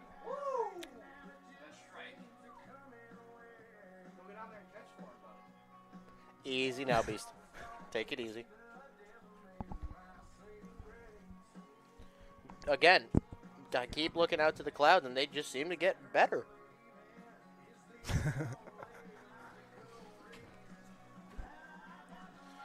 All right, let's act like Luke and Gino. Hey, it's Luke back here, and today we were checking in with the Harwich Mariners. Should we get some trivia going or no? No, not a tribute. Yeah. Okay. Do we have a chat in here where people can type like questions Do we or have messages? a chat? Yeah. Do we have any Do questions? we can get a chat? Are they? Tell them. Let's drop some questions in the chat. Yo, this computer dead or what? Bristol, they clearly did not listen to us about the music because I can't hear a thing. Let's go easy on the music over there. Can we turn that down, please? Beast, just the music down. That's my request. Break even. Pretty good this time of year. Break even's pretty good around this time of year. What day is it? Just said that. Hey, do we have any questions in the chat? How many are watching? Maybe they don't know how to ask questions. Can you please educate them? Did you guys send out a tweet or something? I'll send something out. Here. Send it to. Yo, Conti, look alive, bro.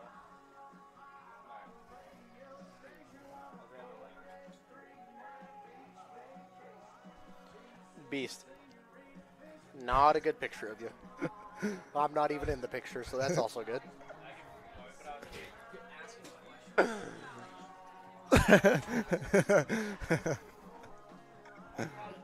Your nose good? Your nose good?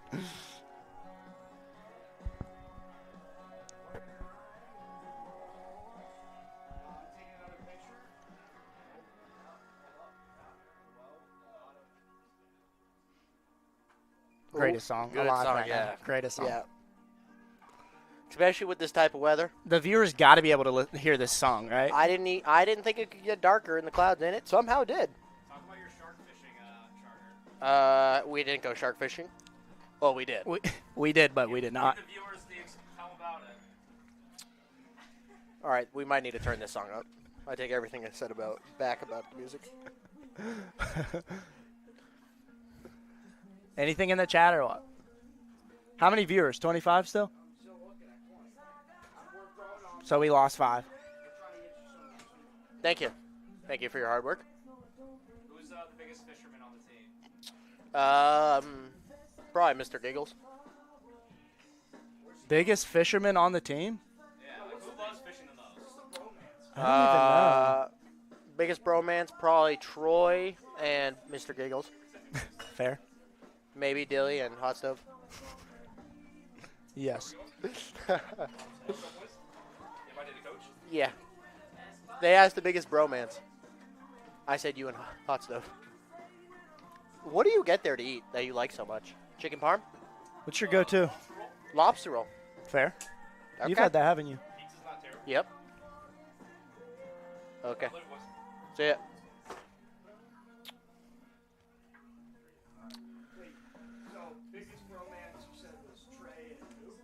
Troy?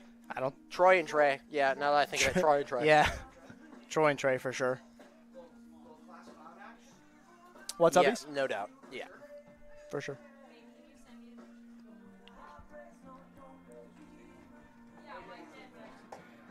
Look how delayed it is. Okay, so the umpire is back. This is either going to be good or really, we got really the bad. umpire a scout. Yeah, Amanda, let's turn to the umpire let's here. get in on that. Speaking of the mayor of Harwich, right there, Steve Engler, greatest coach the alive. mayor. Greatest coach alive. I have no. How do they access the chat? How do they access the chat? How do we access the chat? That's a good question. I know the people are wondering. How do they access the chat? You just reply in the comments. That's really helpful information. Thank you for that information. Or the what? YouTube chat? YouTube chat. Okay, so we're checking into YouTube. Greatest part of the song right here. Can you sing it?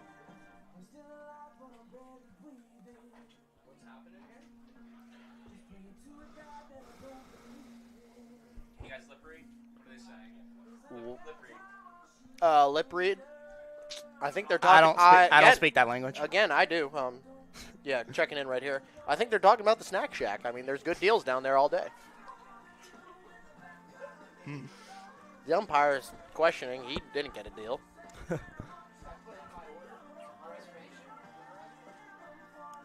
Yep, he points to the snack shack. They're calling in the burgers. I did try one of their burgers today, and they are the real deal. Legit. I did too. Legit. Who is it? Wait, we're getting what? Who? Atria? Pronounce it for me, please. What is her question?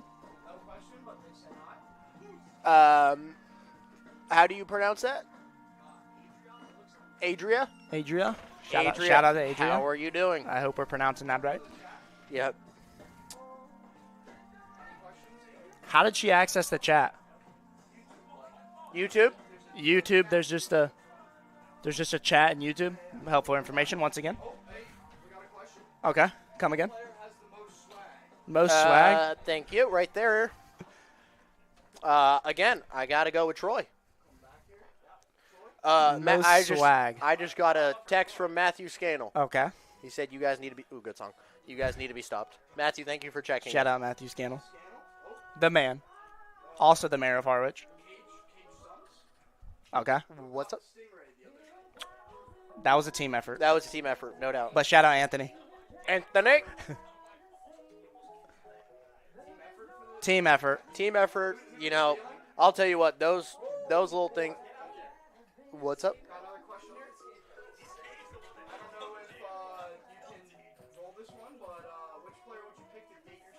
Okay, I will skip that question. Mr. Giggles. Mr. Giggles. Adria says she's doing great. What's your favorite thing to do in the Cape? Okay. Eat at the hot stove. Favorite thing to do in the Cape? Good question. Thank you, Adria, for reaching out. We'll have to. Or fishing with the boys. Yeah, it's a tough question. Again, old reliable Mr. Giggles, hanging out with them.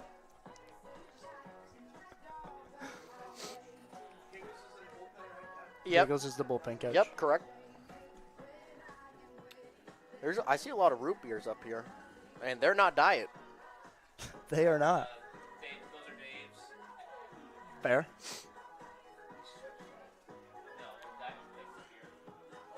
Hey, probably got them from the snack shack. So these clouds are looking better. Yeah, so the clouds yet again have gotten darker. Dog? Rottweiler. Rottweiler. I'm gonna have to go Vizsla. Rottweiler. Easy beast. What did you say? Vizsla. What is that? Beautiful looking dog. Okay.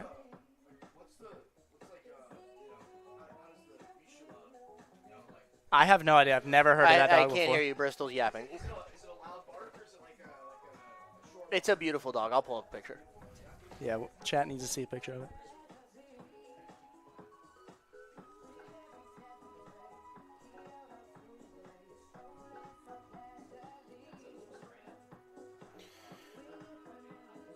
Okay.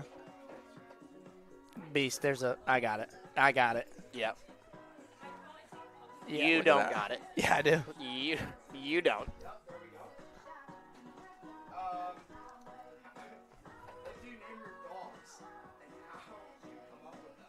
What did I name my dogs?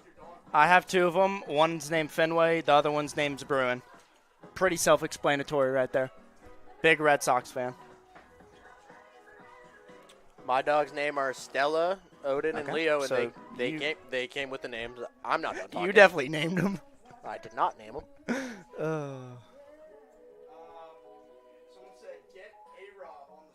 Okay, so A-Rob. Let's zoom in on him down there. We should be getting Shenny on the stream right now. Yeah, if you want viewers, that's your guy. I don't know if he's down there. I do not see him. I do not see him. Left more? Take a left. The bullpen is active. The left, the other left? Keep it going. And there he is. Let's zoom in on that face. Yep. He's on the stream. He's right here.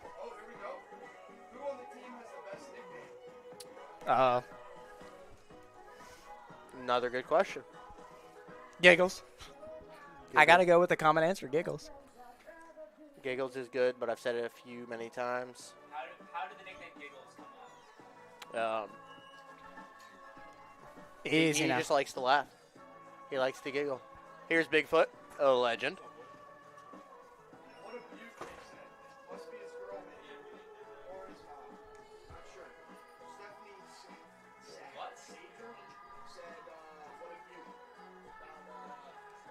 Yeah, he's a beaut. Okay. Are you more of a sunrise or sunset guy? Ooh. Okay. I'm more Sunset. Yeah, sunset. Have to go with sunset. Sunrise, little Sunrise, early. I'll be sleeping. Yeah, I'm still sleeping. Yeah, you got to recover.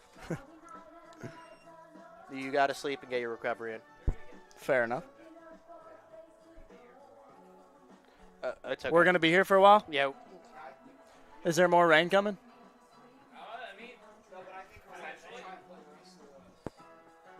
Yeah, we're definitely playing tonight. It's going to be a long night. Okie dokie. Last inning, or we can't start by then? Fair enough. Yeah, we're live. Oh, yeah, we're live.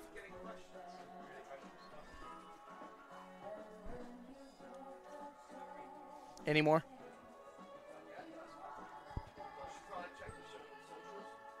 Fair. Fair enough.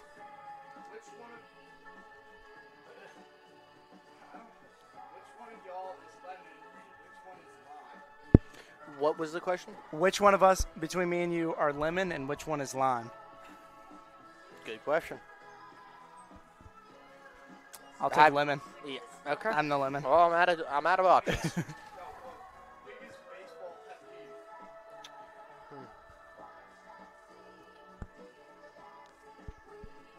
Stepping on the line, maybe. Yeah. Sorry, my people are texting me. They're watching the live stream. Shout out my people. Biggest pet peeve.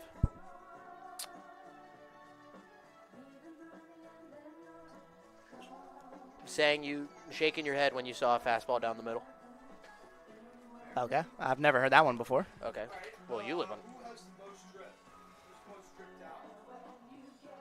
Who's the most stripped out? Yeah, thank you. I appreciate something like that. Probably Shintaro. I was gonna say that. Maybe Kyle Wolf. Yeah. Tanner Marsh. Tanner Marsh. Or Shenny. Is there a Tanner third thing that we can get? Bring someone else up here? Okay. Okay. Yeah, we might probably need we to might get- pass on that. Take it easy.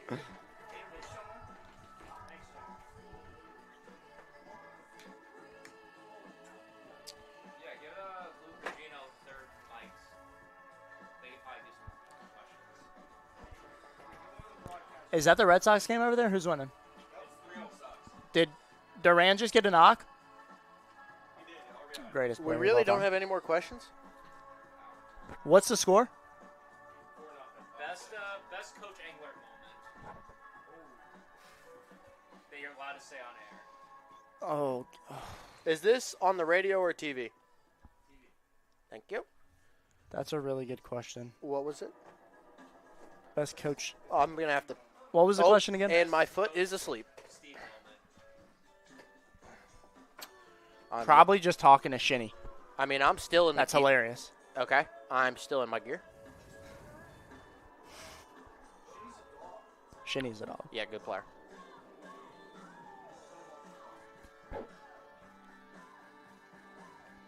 guys excited to go back to school? Very excited. Very. What do you do at school?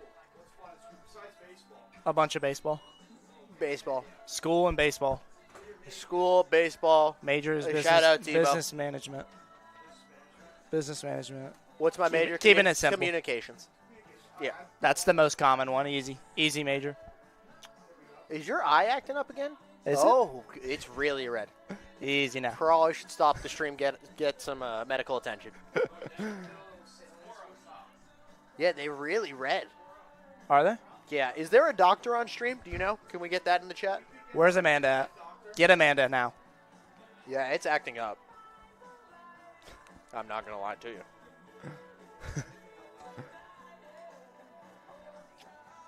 Next question.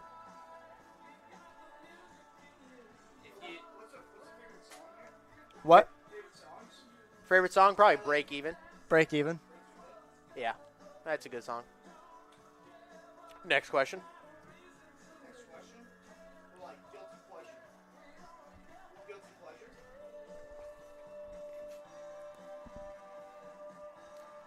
I mean, Unwritten. Unwritten. That's a banger. That's the common one. Not even songs? What do you mean then?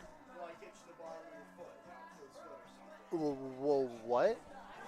Beast mode, what? Beast mode, what are you saying? You've had a little too much root beer.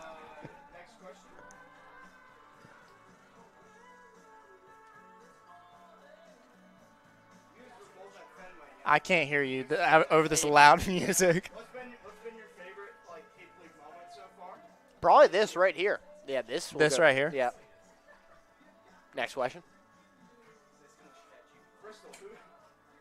Oh gosh. Who does my homework? I do my homework for myself. He might not anymore. That eye is closing up.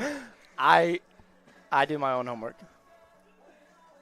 Next question. Next question. Other than baseball, what do you want to do after you graduate? Stay in the game, coach. Yeah, coach. Teach little kids, do something.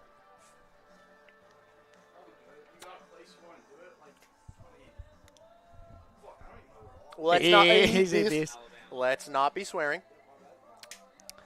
I don't know. Anywhere, honestly. Yeah, I mean, I'd love to coach. Anywhere. What do you say? Destination you'd like to be at? Yeah, I'd say around anywhere. the game. Anywhere. So, we got a question here from Heather. Okay. Heather. And she asks, what would your baseball bat's name be? Like a car. Like a what? Probably Rocket. Probably beast mode. Probably Rocket. Probably beast mode. A rocket. Want to hit a rocket every time I go up there. What colorway are we going with? My bat. Yeah, how are we designing? Tan. Beast, that eye is no joke. Is anyone else seeing this? Is it closing, boys? Let me know. Yeah. So you're just chatting right now. Okay. Well, when you go down. Do we know if Matt Scannell is in the chat right now or no? Is there any way Matt Scannell's in the chat? The Matt Scannell? What's the origin of the beast mode? I'll let you explain that. Jake McCoy. Eric Becker asks, what's top three? Top three. That's a good question. What's top three? That's a good question, Eric. You know, and I won't have to explain it on stream. All right, what's your best walk-up song? The Stroke by Billy Squire. I like Ooh by Young Ma. You give like a little sing-along? No. No. He does not. Probably shouldn't be singing it on stream. The next question. Yeah, we're playing it. Yeah. This guy's looking a tad bit better. Do we have rain coming or no?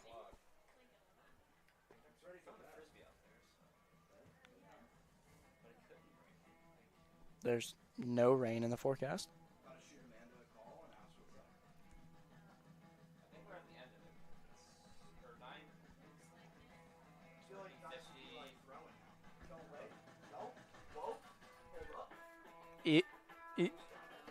Someone's up and throwing? That is Adam Arthur and Will, our analytics guy. Good guy. Great guy. And James.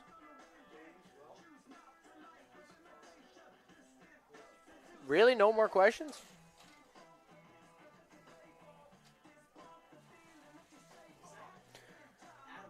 I wish we could take this stream mobile.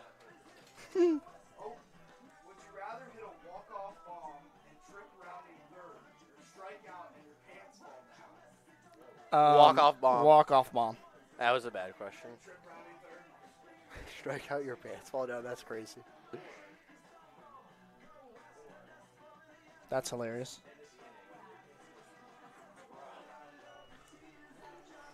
What's up, Beast? Any update on the game, Beast? We're definitely playing, right? Hope so. Yeah, we are. We are. Oh, is that the problem here? We didn't get through 5? Huh? Is that the problem here? We didn't get through 5? Yeah. Oh, I thought it was whenever here. Yeah, that cannot happen. That cannot happen. If you had to fight one MLB mascot, who would it be? It's a good question.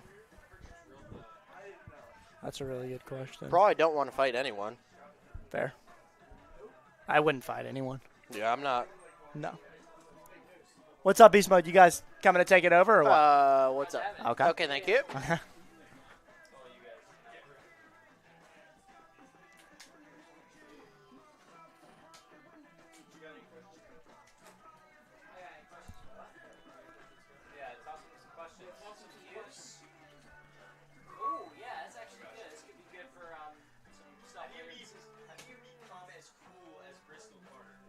Yeah, it's a long journey, buddy.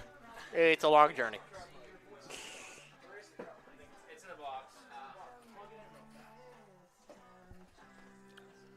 I'll tell you what, we're active outside the dugout. We are.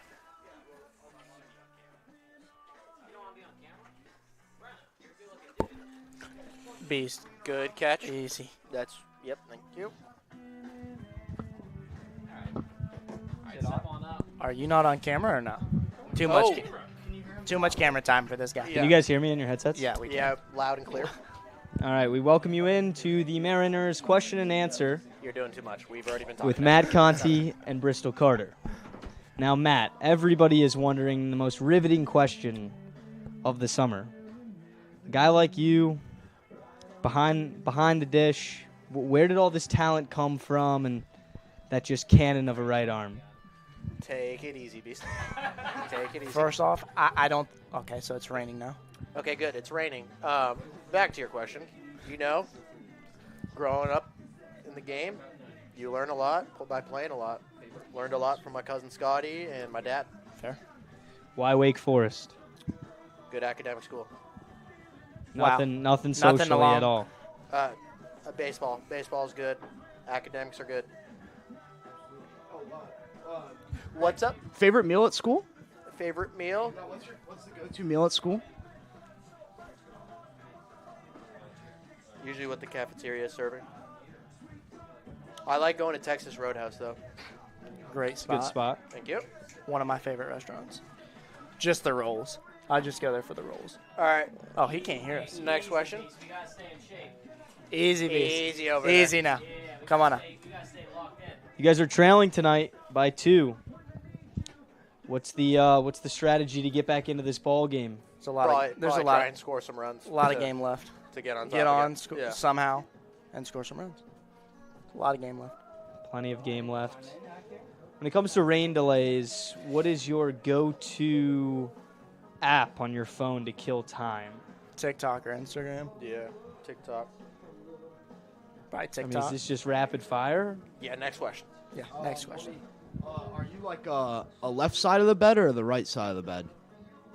Right side. Actually, left side. Left side. Left side, I think, too. Centerpiece console or what? Yeah, most center. Like stomach on your side? No, Like, the where are we side. going? Yeah, side. On the side pillow. Leg curls, you know? Yeah. Like, you know, sheet on top? Oh, or? good weather.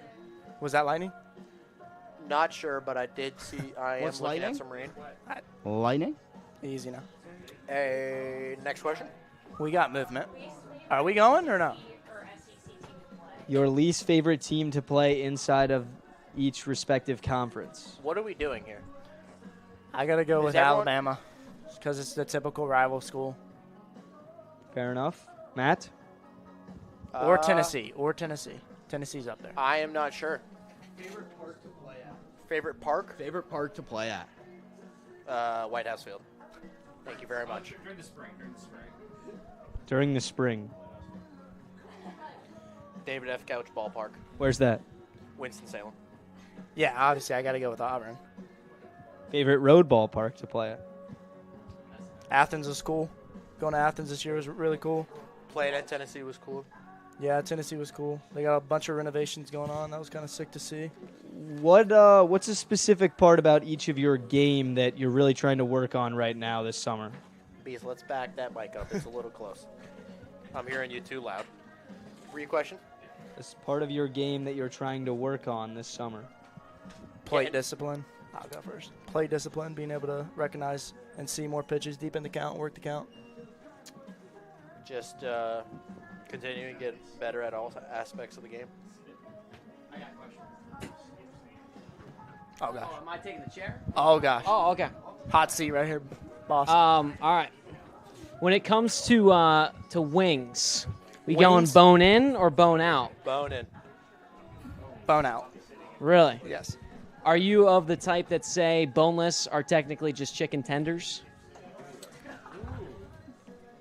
Yeah, they can be. Yeah. Boneless, though. I'd never go bone in. It's too messy for me. Yeah, that's Fair fair. or no? No, that's a good point. Good point. Matt? Yeah, I'm a bone-in guy. I think it tastes better. And Fair enough. Go-to sauce. Buffalo. That's good. yeah, Buffalo I like guy. a mild buffalo. Mild buffalo, yep. Mild, yeah. Not too hot. Yeah. It's not a terrible idea. Thoughts on Auburn going from Under Armour to Nike? Can we talk about that? I cannot wait. I think everyone can agree Nike's one of the best looking brands out there, and no hate to Under Armour, but I'm very excited that we're moving to Nike. What you looking to cop a pair of Nikes with that? Yeah, I got to get some more dunks. I'm a big some dunks. Used to be a sneak freak, but not anymore. But Easy. Watch that hole right there. Yo. Watch that hole right there. Yeah, no, very excited that we're moving to Nike. Are we? I think we're going here soon. Are we? Probably checking with Steve. I think we should go. It's been a All right, pleasure, yeah. boys. Joe, It's been a pleasure. Thank you. Yeah. Hey, good luck the rest of the way. Appreciate it. Yep. Hey, Matty. Yes. Hey, good luck, dude. Hey, Yeah, let's rally. Nice headset there. Love that. Check that very stretch. All right, we're gonna have to clean up this this booth a little bit. Left a little bit of a mess, but that's all right. You know, they're not known for the broadcasting. They're known for putting together some performances out there on the field. So hopefully we'll be back to that pretty soon. Stick around on Cape League TV. Here at the Mass State Lottery, we're known for our monster wins. But there's no bigger win than the $1 billion we provide each year to support all 351 cities and towns in Massachusetts. In our game, we know that supporting local businesses and helping communities is how we all win. Because at the lottery, we're all playing for the home team. The Mass State Lottery. Welcome to the state.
your favorite, like, what's your go-to food?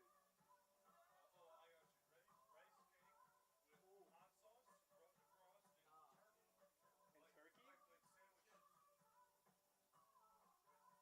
turkey? Wait, so you have double the crunch then? Because the rice cake's crunchy. You're allergic to bread. Will, what do you eat? Saltwater taffy and steak. Steak every night for dinner. You make steaks every night? Salmon for lunch. Salmon, eggs for lunch. For dinner, I'll do steak and pizza. And then a lot of saltwater taffy spread out throughout the day. Wait, a lot of what spread out? Saltwater taffy. Taffy? What's that, like candy? Oh, yeah. I like it. What's saltwater taffy? Oh, my. I'll bring some for you. I'll bring some for you.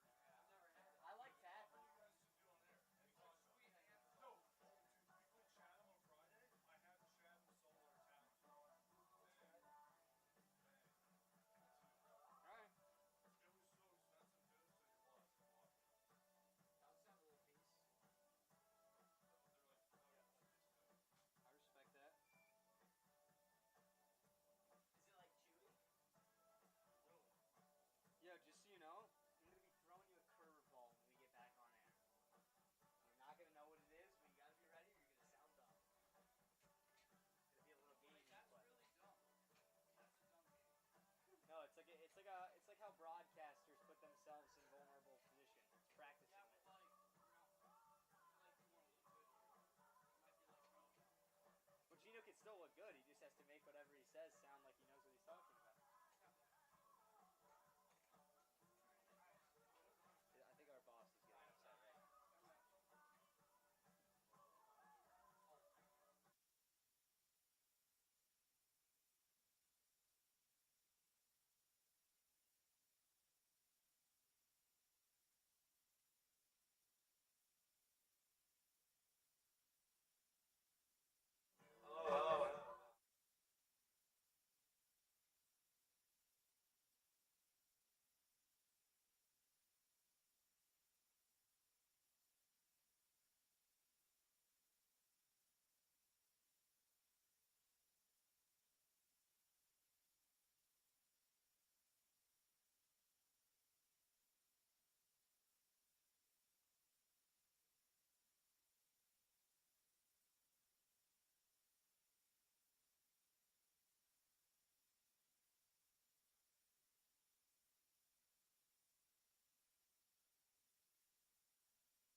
Wilson. Welcome back to White House Field. We are getting set to resume action. And so we pick things back up in the top of the fifth with 2 outs and a runner on third in Kent Schmidt. Ashton Wilson up to hit with a 3-0 count. On the mound is Tom Shimileski. Olin Johnson, his day is over. 3-0, swing and a miss, strike 1. Johnson gave up 3 hits 1 earned run, 1 walk, and 1 strikeout. And so the third pitcher of the day for the Mariners. The left-hander comes home with a 3-1, misses inside for ball 4.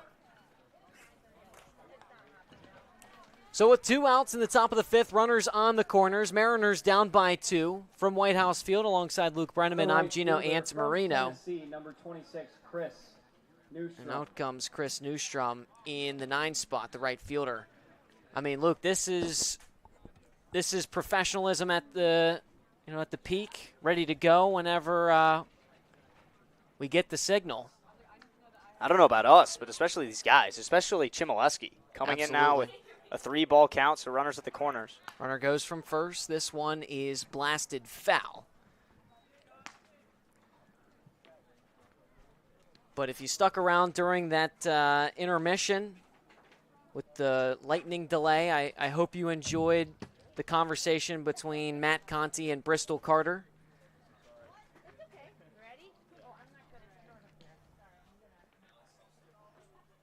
The 0-1. Check swing, no appeal. Ball outside. Tonight is as summer ball as it gets. Nobody here. Just the Mariners versus the Commodores, and then there's us up here. Dark sky, rain. On again, off again. On a lot. Yeah.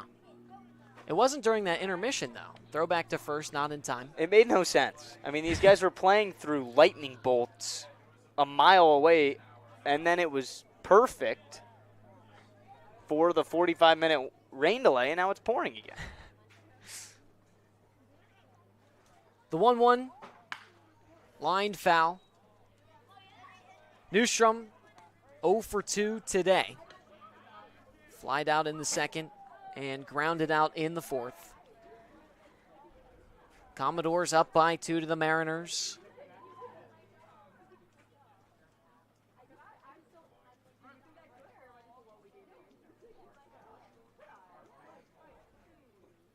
The 1-2.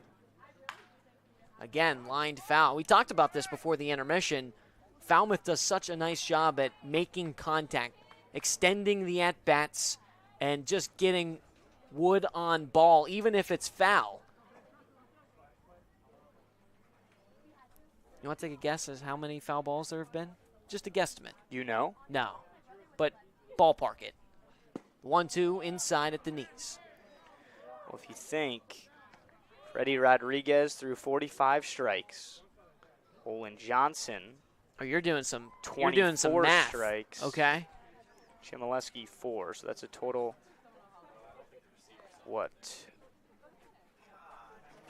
Let's see what that Indiana University gets you. Throw back to first, and that gets Wilson in a pickle. Runner comes home from third.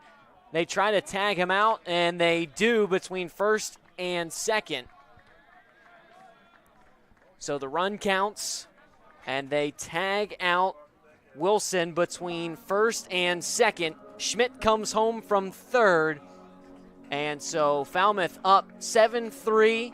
That's the third out of the frame. We head to the home half of the 5th. We'll be back on the Mariner Radio Network.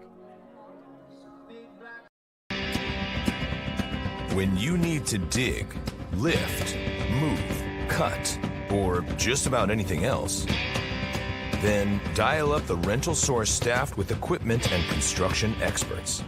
They'll help you get the right machine for the job and make sure it's delivered when and where you need it. With locations across New England and the newest and most reliable inventory, Milton Rents is your local source. You can make any bat feel lighter by adding a velo puck knob. Instead of having to go get a whole entirely new bat, you can simply add the puck to it. Players can use this with any bat. It's basically going to shift the weight of the bat a little bit more towards the hands. Players are able to hit the ball a lot harder just by simply adding the puck on.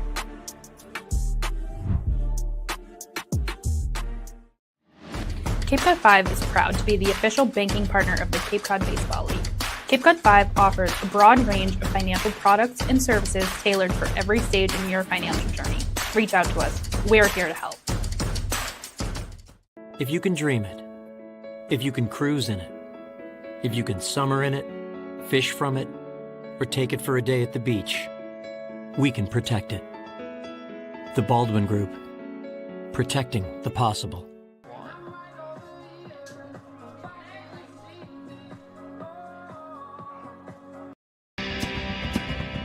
When you need to dig, lift, move, cut, or just about anything else, then dial up the Rental Source staffed with equipment and construction experts. They'll help you get the right machine for the job and make sure it's delivered when and where you need it. With locations across New England and the newest and most reliable inventory, Milton Rents is your local source. Welcome back to White House Field. After a long lightning delay, we finally resume. The Commodores up big time right now over the Mariners. Harwich trying to climb back. 9-1, 2-2 up in the order.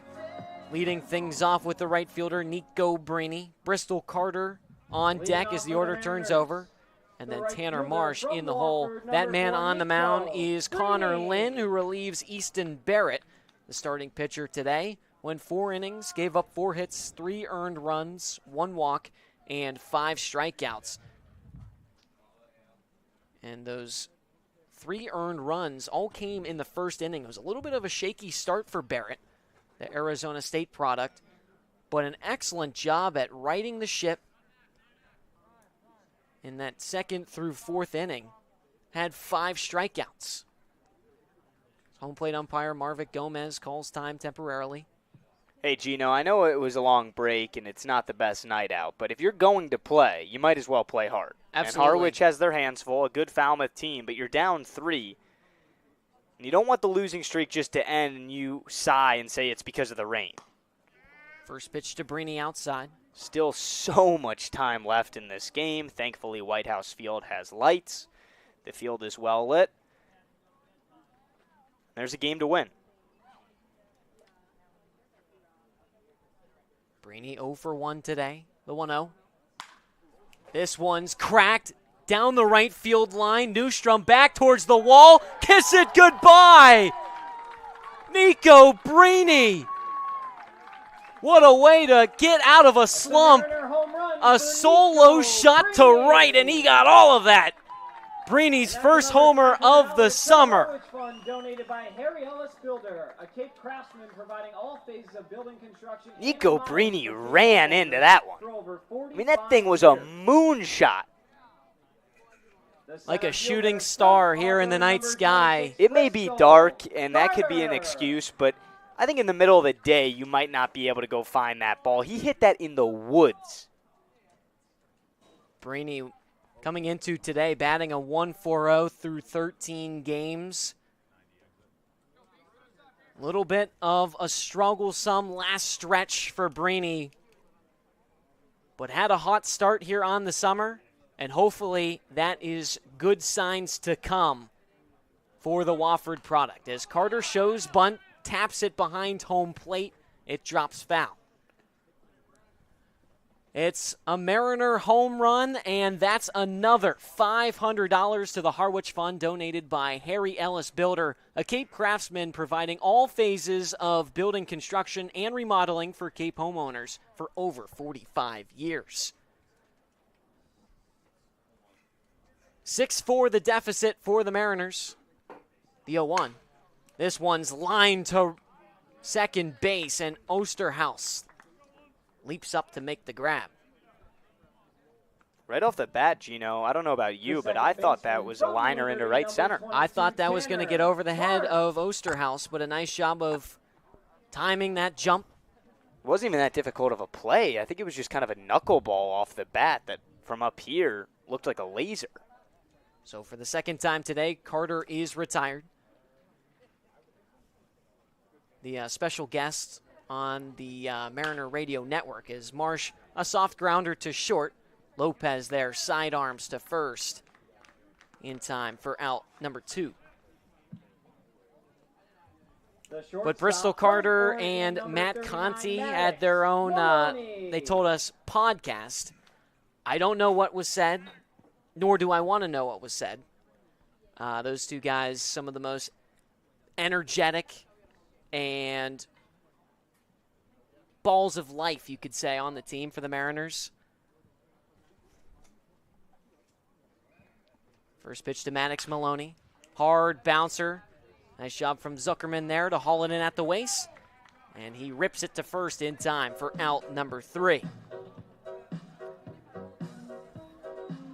The Mariners cut the deficit to just 2 off of a solo shot from Nico Brini. And so hopefully signs to come for the Mariners trying to dig out of this hole. We play on here, and Harwich will be back for the top of the 6 on Cape League TV. Here at the Mass State Lottery, we're known for our monster wins. But there's no bigger win than the $1 billion we provide each year to support all 351 cities and towns in Massachusetts. In our game, we know that supporting local businesses and helping communities is how we all win. Because at the lottery, we're all playing for the home team. The Mass State Lottery. Welcome to the state of winning. If you need to dig, lift, move, grade, clear, or cut, pump, weld, clean, light, and just about anything else, dial up the rental source for the newest and the most reliable equipment in New England. Staffed with equipment and construction experts, Milton Rents, your local source. There hasn't been a ton of training when it comes to bat speed or products for players to be able to train bat speed.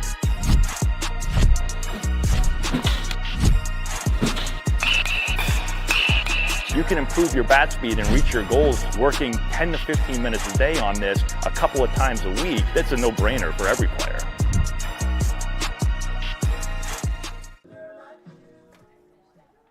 Heading into the top of the 6, we welcome you back here to White House Field alongside Luke Brenneman. I'm Gino Antamarino.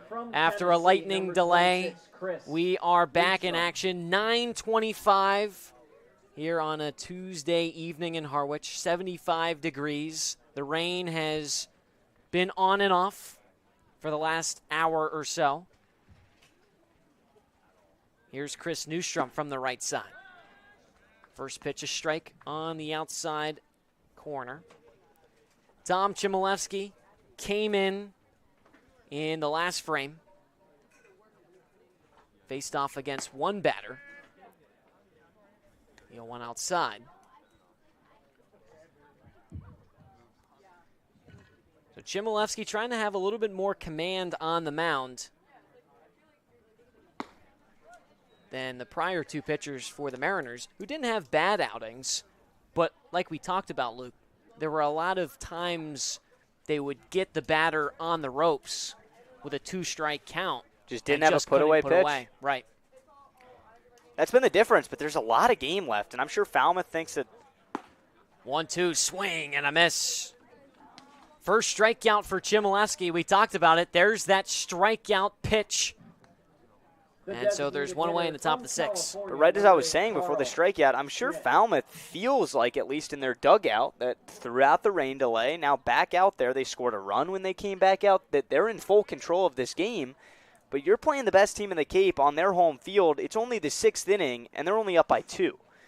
First pitch to Carl Schmidt, a strike. So the last rain game that we had was the 3rd of July against Brewster here. Ended in a tie, but it was Matthew Heiberger who came in and pitched 4 hitless innings. The 0-1, this one's lined into left center, down for a hit. Schmidt rounds past first. Robbins scoops it up, guns it way over the head of Marsh, who is covering the bag. But staying put at second is Schmidt. That's his 3rd double of the day. That's unbelievable. He's killing the ball. 3 for 4. From Purdue, Fort Wayne, number 7, Justin. He's got 2 runs as well. But this guy, like you talked about, Luke, is just crushing the ball right now. Had 2 doubles heading into today. First pitch to Osterhaus. Here's strike one. Osterhaus 2 for 3 with a run.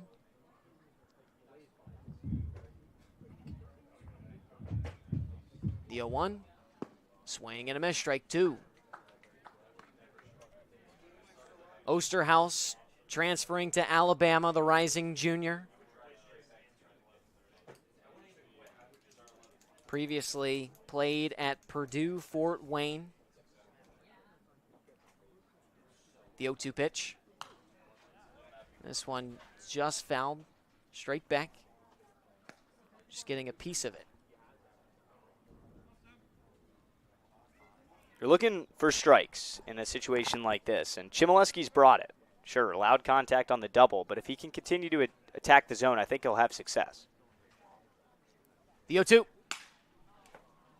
Ground ball to second. Marsh is there. Throws to first. There's out number 2 as Schmidt advances to third. That's fine. He'll take those. Big second out, but now you got to deal with Lopez. The shortstop Adrian from Lopez Southern today. California, number 18, Adrian 0 for 2 with a Lopez. walk. Had a sac fly back in the third. Falmouth up by 2. In the top of the 6. Lopez just turned 21 yesterday. Nice way to spend the off day.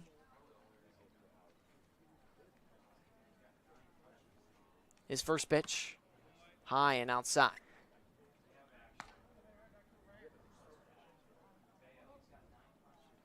Turned 21. It's a big birthday. Yeah. You're 21. What are some of the best spots in Harwich to go to as a 21-year-old? That's a good question. I really like the Hot Stove. That's a good place down in Harwich. They have good food, too. Good food. I'm not even talking about drinks. I'm talking strictly food. They got some really good stuff. The 2-0. Lined up the middle. It gets through. And that brings home Schmidt. And so the Commodores take that run right back. That Breeny scored in the bottom of the 5th. They're back up to now 3-run lead. And Gino, outside of the set of doubles, if you will, from Carl Schmidt, he's got 3 of them on the night. The rest of these hits, there's only one other extra base hit, and that's the Zuckerman 2 RBI double. Sure, that did a lot of damage, but Falmouth is just coming through and finding holes. Here's Micah New, 3 for 3 on the day. First pitch, a strike. He's got 2 runs, pair of stolen bags, an RBI as well. I mean, this guy has been red hot. Not just today, but this entire summer.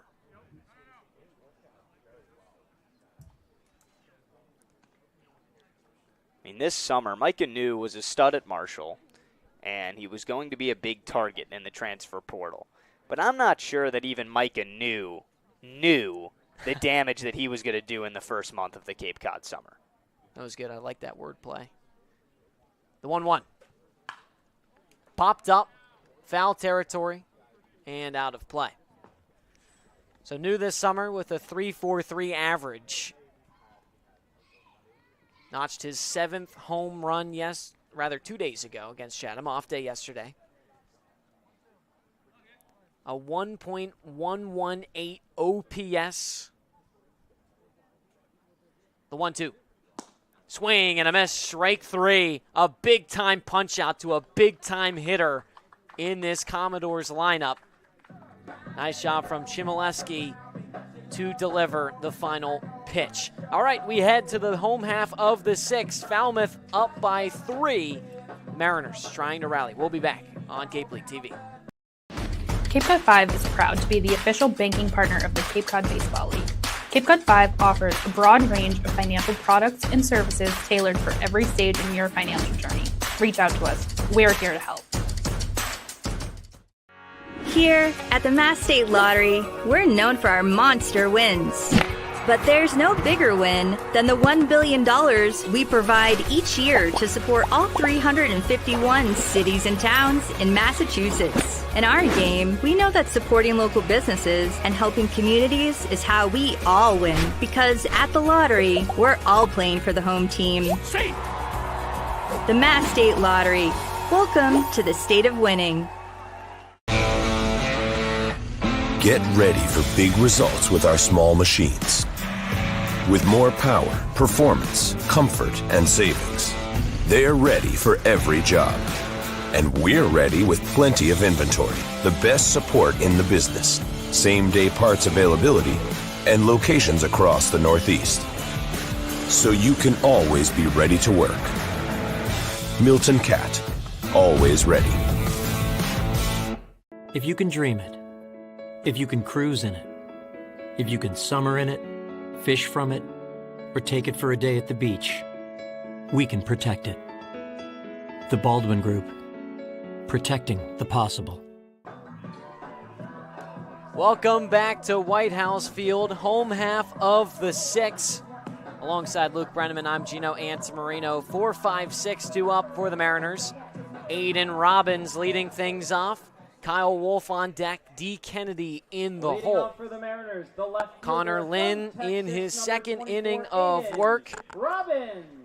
The lone hit he gave up in the last frame was a solo shot from Nico Brini.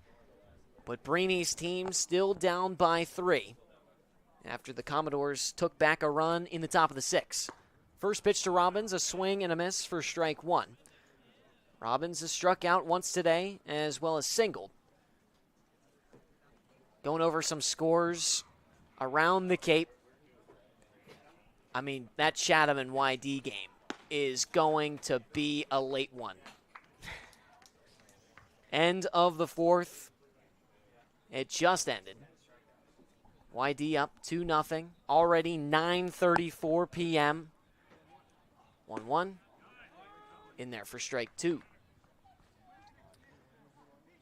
Orleans and Catuit tied at 2 apiece. Some other games still going on. Bourne and Hyannis, top of the 5th with Hyannis up by 1 as Robbins laces this one into deep left. Wilson back. Kiss it goodbye. Another home run by the Mariners. Back-to-back innings.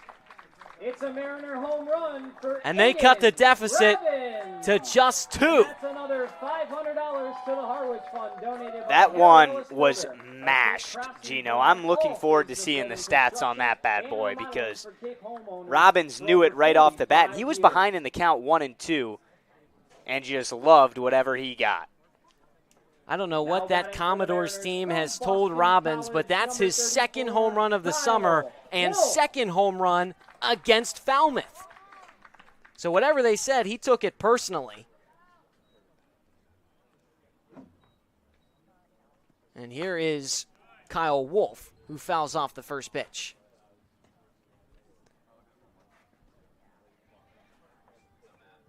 Gino, is this the first game of the summer where the Mariners have 2 home runs? Yes. Back-to-back innings, 2. The 0-1. I don't think they're done.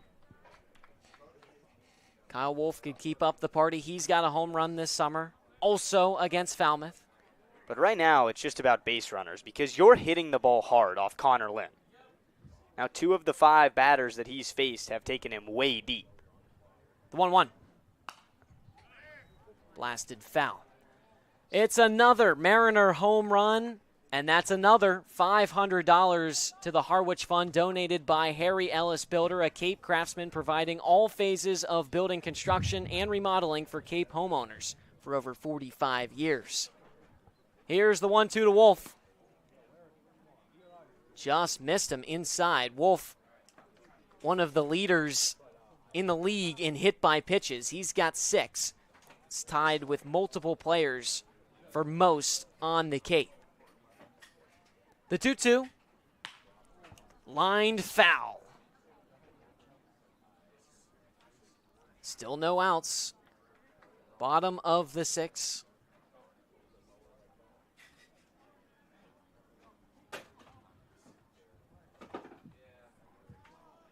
2-2. This one's drilled into right. Newstrom right there to make the catch.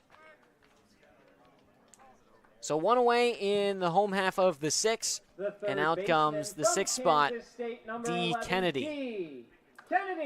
What a cool atmosphere, though. I mean, like you talked about, this is summer ball. Not a lot of fans here in attendance. Feels like midnight ball. Yeah. No home field advantage for the most part, as Kennedy fouls this one. And what I mean by that is you don't have the home crowd behind you. Not much, at least. So no factors, just two teams playing ball. The 0-1. Outside. Kennedy 1 for 2 on the day, singled and struck out. 1-1 pitch. This one's golfed down the left field line, foul.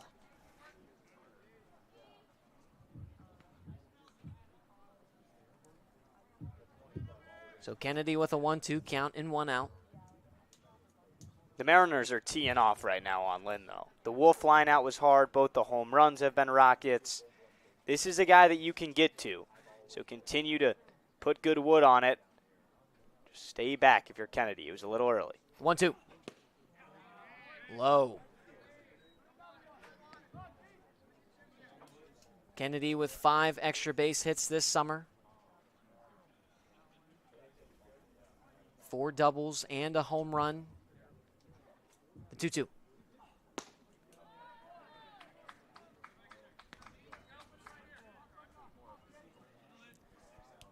Connor Lynn from Northern Kentucky. Heading into today a 5.40 ERA. He deals the payoff pitch. Bounced foul.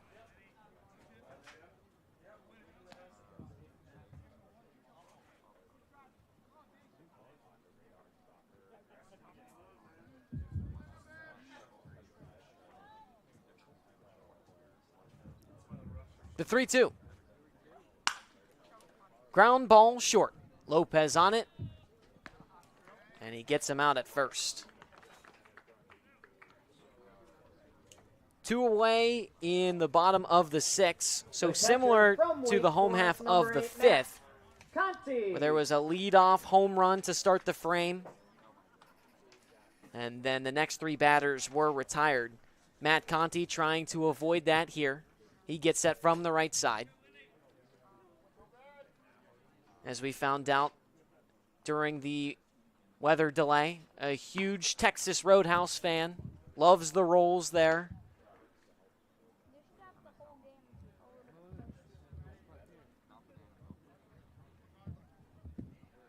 It's got to be called, him and Bristol Carter, what is it, the Beast Mode podcast? I don't know, but they would have a lot to say. I don't know if the first episode would ever end. I mean, you get those two together, it's Yap City. The 2-0. Inside at the knees.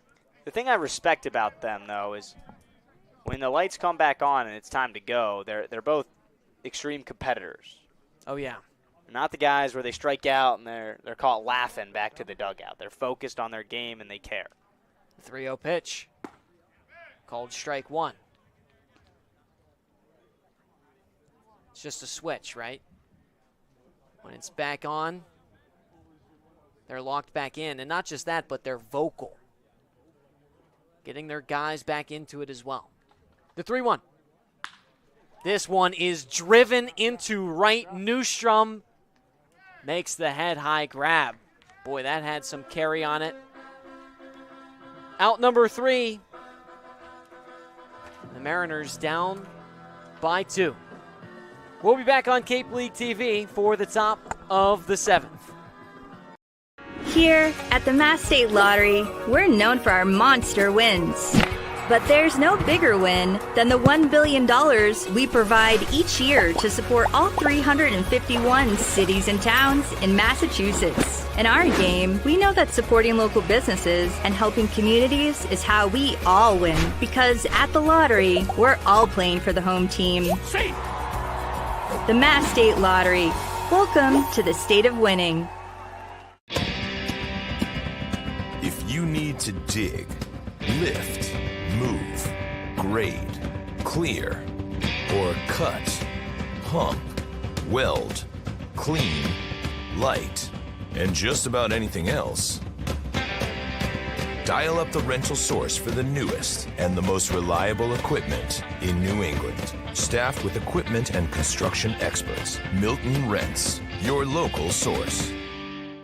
There hasn't been a ton of training when it comes to bat speed or products for players to be able to train bat speed.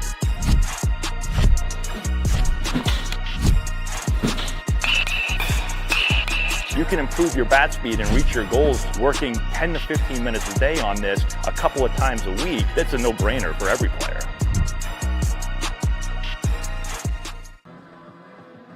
The Mariners get one back in the bottom of the sixth, and it's time for the ladder three. We welcome you in on a rainy night in Harwich to Cape League TV alongside Gino Antamarino. I'm Luke Brenneman. About an hour rain delay. Still a little bit misty out there, certainly wet, but a 7-5 Falmouth lead over Harwich. And it's 5, 6, and 7 due up for the Commodores. Here's Kent Schmidt. A lefty-lefty matchup with Chmielewski. Chmielewski came in the fifth and gave up 1 run in the sixth. First pitch, a little bit off the plate, 1-0.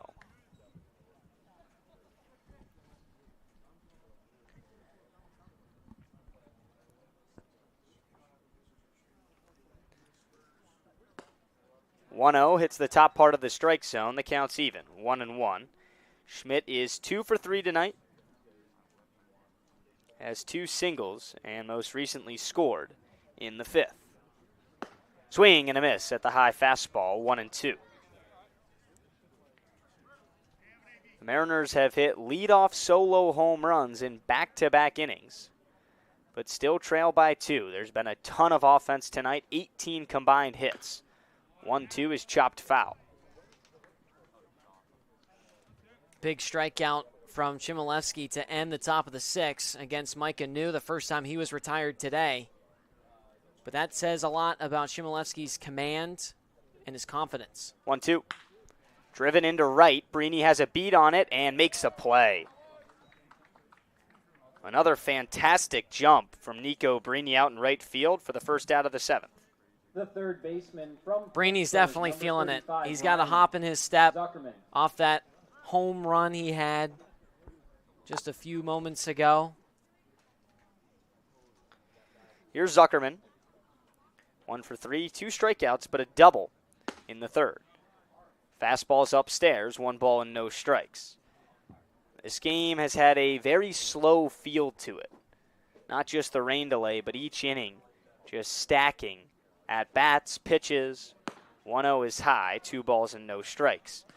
Just feels like with Harwich being behind, if they can speed things up a little bit from a pitching perspective and get a 1-2-3 inning. Something we've only seen once tonight out of a Mariner pitcher. 2-0. Swing and a miss, 2 balls and 1 strike. The offense has been there. It's just the Falmouth offense is overpowering. They have 12 hits. Yeah. It's been dynamite. 2-1. Back-to-back swinging strikes. Now 2-2 to Zuckerman. It's got to be tough for these pitchers, for the Mariners, too, because, I mean, every time you get them on the ropes, they extend the at-bat. They're fouling off pitches left and right. 2-strike pitch. Jam shot. Foul. Down the right side. Right on cue, right? That's a good point. It doesn't really matter whether it was Rodriguez to start, Olin Johnson, now Chmielewski.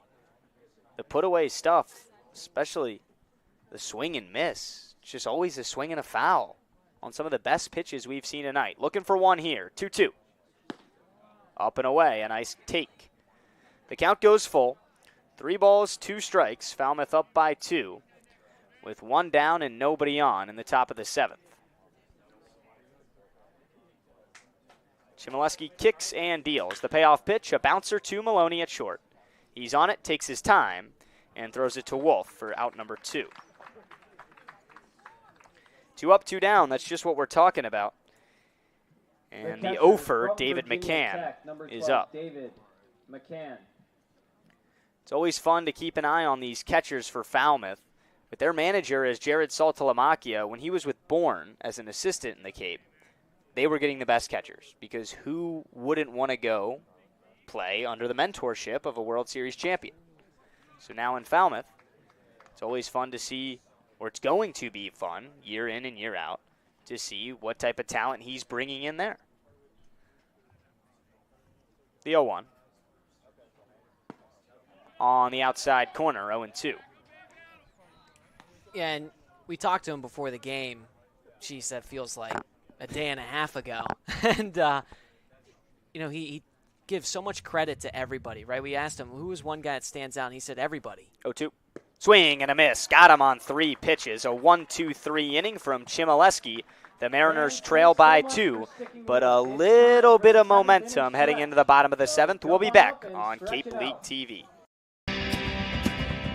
When you need to dig, lift, move, cut, or just about anything else, then dial up the Rental Source staffed with equipment and construction experts. They'll help you get the right machine for the job and make sure it's delivered when and where you need it.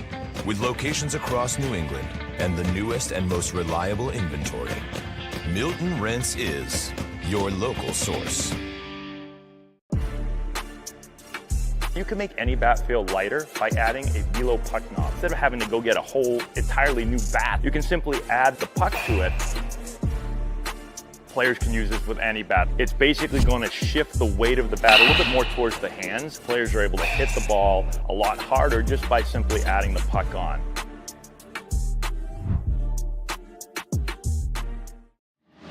Cape Cod 5 is proud to be the official banking partner of the Cape Cod Baseball League. Cape Cod 5 offers a broad range of financial products and services tailored for every stage in your financial journey. Reach out to us. We're here to help.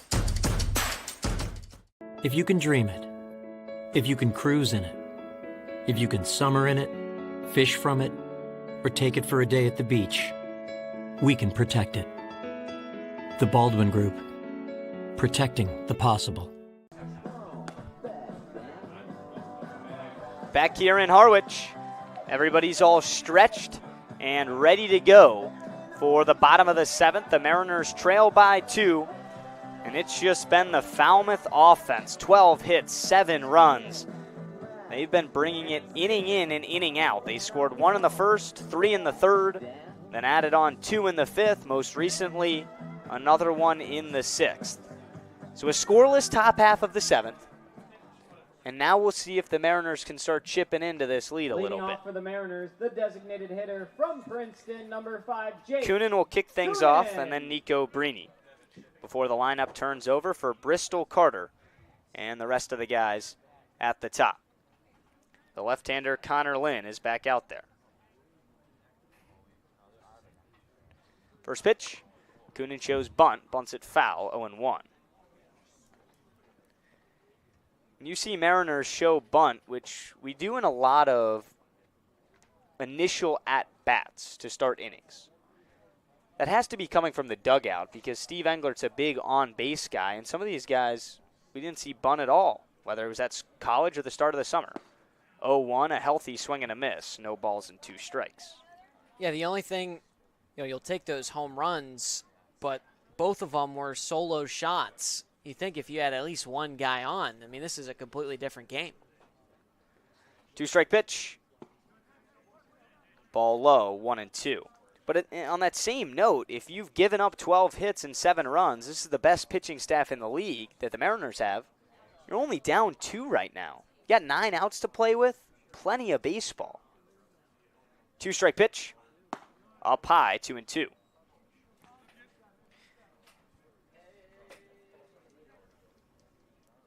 Outside of those 2 home runs, not a hit in inning 2 through 6.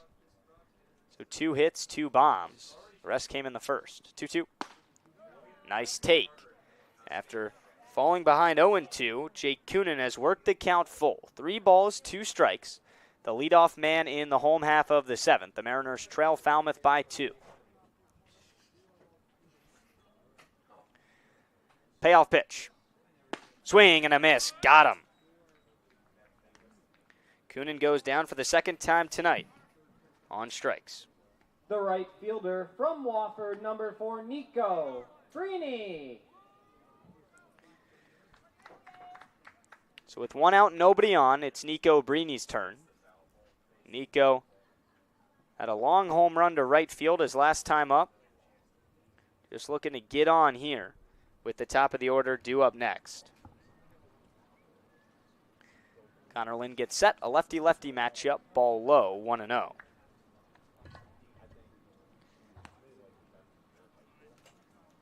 If you're a Mariner fan, I mean, you got to feel so excited for Brini. This is a guy that was in a little bit of a rut, and then that home run. 1-0 pitch, swing and a miss, 1-1.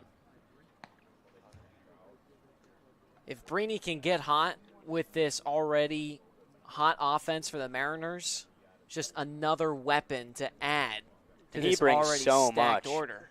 You want to play him. The 1-1. Shows bunt, bunts it down the first base line, foul. But the issue has just been that right there. He's struggling to get on base. For a guy, yes, he's coming off a home run, but he doesn't hit for extreme power. That's just simply not his game. He's a plus speed guy. He's a good outfielder. And he can get on and then wreak some havoc on the bases. And as of late, that's been the issue. So we'll see if the biggest of hits can pull him out of the slump. And the Mariners could use a base runner with 1 out and nobody on in the bottom of the 7th. Lynn kicks and deals the 1-2. Liner towards the left side, snagged out of the air from the third baseman Ryan Zuckerman. 2 down in the 7th. Bristol Carter now the batter. The center fielder. So the top of the order, Auburn, number 26, Carter's Bristol 0 for 2, but Carter. walked and scored in the first inning.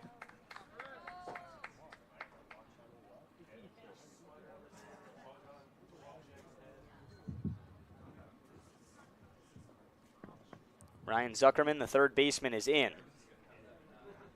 First pitch. Swing and a miss. 0-1.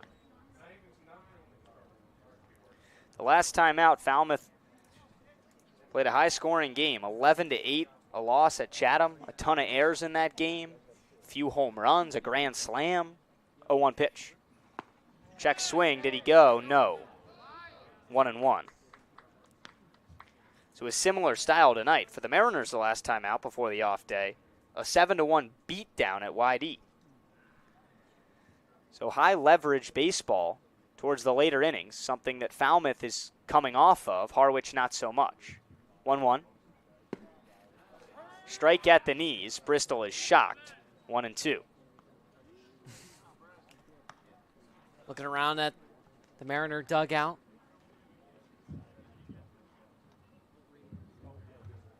I mean, typically as the catcher, if you're McCann and you drop a borderline pitch, you're never getting the call. But he got it there. 1-2 to Carter. 2-strike pitch. Got him swinging in the dirt. Carter's pretty upset on his way back to the dugout with home plate umpire Marvin Gomez. The Mariners go down in order. We head to inning number 8, Falmouth 7, Harwich 5 on Cape League TV. Cape Cod 5 is proud to be the official banking partner of the Cape Cod Baseball League. Cape Cod 5 offers a broad range of financial products and services tailored for every stage in your financial journey. Reach out to us. We're here to help. Here at the Mass State Lottery, we're known for our monster wins. But there's no bigger win than the $1 billion we provide each year to support all 351 cities and towns in Massachusetts. In our game, we know that supporting local businesses and helping communities is how we all win. Because at the lottery, we're all playing for the home team. The Mass State Lottery. Welcome to the state of winning. Get ready for big results with our small machines. With more power, performance, comfort, and savings, they're ready for every job. And we're ready with plenty of inventory, the best support in the business, same-day parts availability, and locations across the Northeast. So you can always be ready to work. Milton Cat, always ready. If you can dream it, if you can cruise in it, if you can summer in it, fish from it, or take it for a day at the beach, we can protect it. The Baldwin Group, protecting the possible. A tight one down the stretch at White House Field. We welcome you into Cape League TV. Alongside Gino Antamarino, I'm Luke Brenneman. The Falmouth Commodores lead the Harwich Mariners 7-5 through 7. 8-9-1 due up for the Commodores. Here's Ashton Wilson. Wilson is 0 for 2 today. Has drawn a walk in the 5th. Chmielewski stays on the rubber. First pitch. Swinging a foul, 0-1.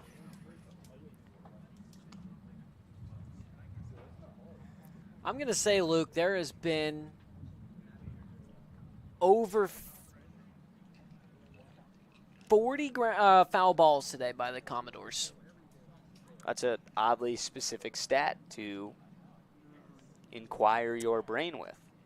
There's been a lot of foul balls, and I was trying to put a number on it.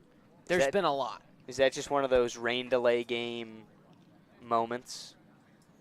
I see where you're going with it from a baseball perspective. They fought off pitch after pitch tonight. And the ones they've put in play, I mean, heck, they have 12 hits. 0-1, foul. 0-2. There you go. We should start. Might be close to 50 now. Add 10 with that one, sure. So 0-2 the count to the leadoff man in the 8th, Ashton Wilson.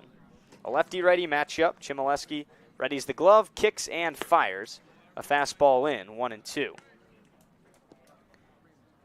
This is our first true rain game that we've played through. On the 3rd of July, the game against Brewster. The second the storm came, called it quits.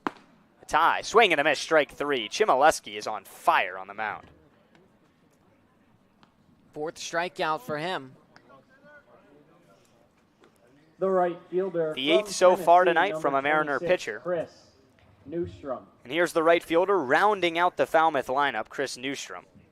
Newstrom is a guy that Jared Saltalamacchia told us he gets on. He might not blow you away. Salty said he doesn't look at the stats much. First pitch, bounced foul. But he said, Chris, he may not hit home runs, he may not find gaps, but whether it's a hit by pitch, a long at bat, drawing a walk, he's been their go-to guy, and he likes him right at the bottom of the order to try and generate for the top. Yeah, Salty with a pro answer there, saying that he doesn't look at stats very often. He said that about 9 times in the conversation. Very player-esque way of answering the questions we asked. 0-1 the count. Fastball down the middle. 0-2. Did you always buy that? Because I feel that like he doesn't look at the stats? But not just him, but like I feel like most players say they don't have any idea what their stat line is, or in a game that's so numbers heavy like baseball, I refuse to believe it. The 0-2. Swing and a miss. Back-to-back strikeouts to start the 8th. Chmielewski is dealing. But yeah, to your point, analytics aren't just a part of baseball now. They're fully a part of the game. Right. See it with the shifts all the time. The shifts, the 2-strike shifts, the situations when you pinch hit a guy, the lefty-righty matchups, it all makes sense. The spray charts in the dugout pregame. First pitch, a ball low to Carl Schmidt. He has 3 doubles tonight. But yeah, I refuse to believe that these guys aren't keeping up with their personal numbers. I mean, this summer is more of a showcase rather than a win-loss summer. 1-0, bouncing ball towards third. Kennedy in on it, pumps it once. The throw pulls Wolf away from the bag, but he keeps the foot on. 3 up, 3 down. Chmielewski's done his job. Now it's up to the Mariners to wake up the bats. We'll be back for the bottom of the 8th on Cape League TV. Here at the Mass State Lottery, we're known for our monster wins. But there's no bigger win than the $1 billion we provide each year to support all 351 cities and towns in Massachusetts. In our game, we know that supporting local businesses and helping communities is how we all win. Because at the lottery, we're all playing for the home team. The Mass State Lottery. Welcome to the state of winning.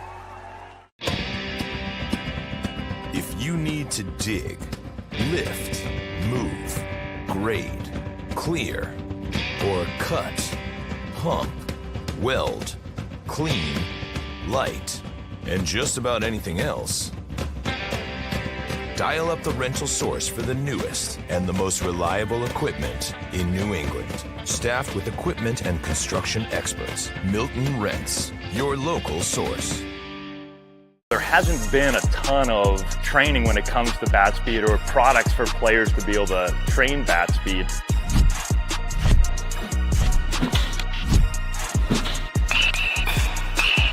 You can improve your bat speed and reach your goals working 10 to 15 minutes a day on this a couple of times a week. That's a no-brainer for every player.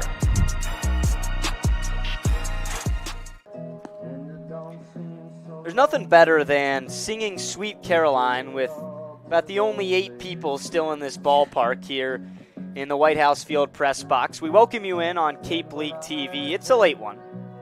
We've sat through a rain delay, but we've made it to the bottom of the 8th. The Mariners trail by 2 to the Falmouth Commodores.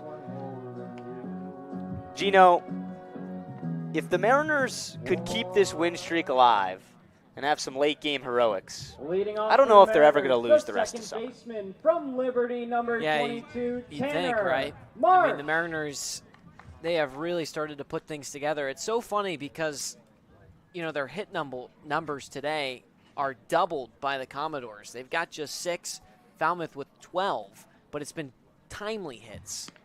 First pitch to Marsh is thrown to the backstop, 1-0. But this might be the time to go. You got 2, 3, and 4 up. That's Marsh, Maloney, Robbins. Maloney, the number 1 hitter on this team. Robbins already a homer tonight. And this guy right here, who does nothing but find his way on base, could start the party. A 1-ball count. Connor Lynn out on the rubber. Starting to look like Connor Lynn may be on an island tonight. He kicks and fires. Bouncing ball foul right into the leg of Tanner Marsh. 1-1. But you talk about the runs for the Mariners. The last few games have outscored their opponents by 20. But their hit numbers, I mean, they're still the second fewest hits in the league. And that's why I personally think they're so dangerous. Yeah. People see it as, oh, they'll come back to earth. 1-1. 1-1's fouled back. Well, what is earth if you're hitting .214 for average as a team? And you're the number 1 team in the league.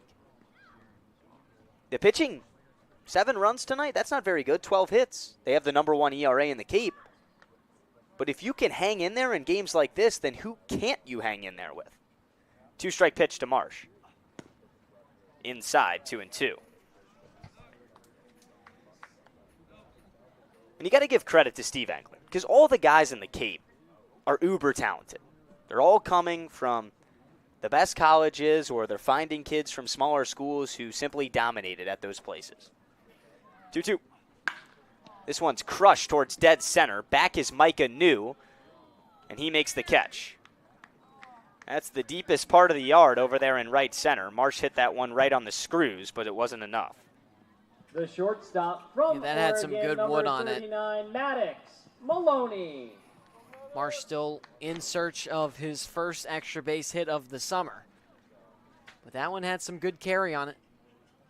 1 down, nobody on. Mariners down by 2. Here's Maddox Maloney. First pitch. Low, 1-0. Mo is Steve Engler's nickname for Maddox Maloney. Where would you put that on the tier of the Mariners skippers' nicknames? That's a good question. Maloney went around 1-1. You mean rank or tier?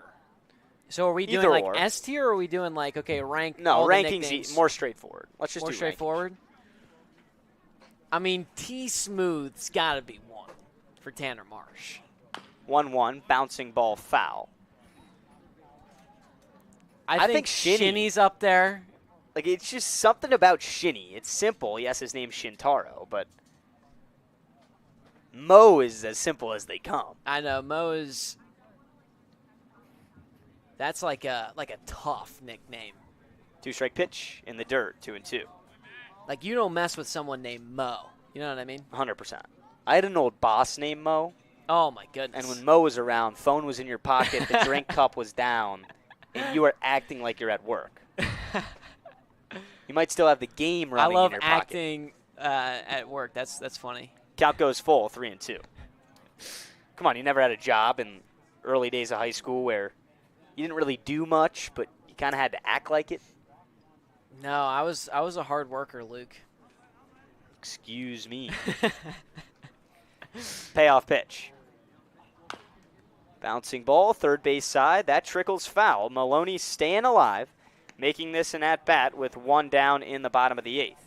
See, but I never had a boss named Mo to keep me in check. You know what I mean? Well, it sounds like you didn't need a boss named Mo to keep you in check. Mo would scare me. Payoff. Spiked in the dirt. Maloney dodges it and takes first base. Ball 4. So the tying run is coming up in the left-handed batter's box. That's Aiden Robbins. And if you weren't here, the last time Aiden Robbins had an at-bat against the left-hander Connor Lynn, he hit it into the woods in left center. A repeat occurrence of that would make this a 7-7 ball game. 1 on, 1 out. A 7-5 game in the bottom of the 8th inning. The rain is continuing to mist on White House Field. Lynn on the rubber. First pitch from the stretch is in there down the middle, strike 1.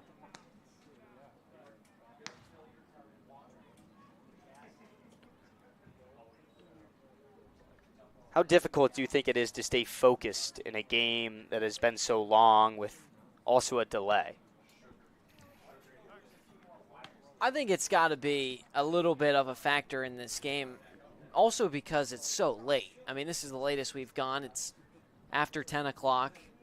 I know they had the day off yesterday, which is a positive, but, I mean, that's a lot of baseball, a lot of warming up, getting in the rhythm, and then having to warm up again. 0-1 is blistered to right. That finds the gap. That's Aiden Robbins' 3rd hit tonight. And the Mariners have runners on first and second with 1 out for Kyle Wolf. A-Rob has slowly become one of the top hitters on this Mariner team. Number 34, and this is a guy that, Wolf. this is no fluke. What was a fluke was the slow start. But this is what we expect, and he has delivered. Here's Kyle Wolf. An opportunistic spot for the Mariners. 2 on, 1 out. Harwich down by 2 in the 8th. First pitch to Wolf. Popped up foul. Wolf so far tonight, 0 for 2, but has an RBI on his sacrifice fly in the first.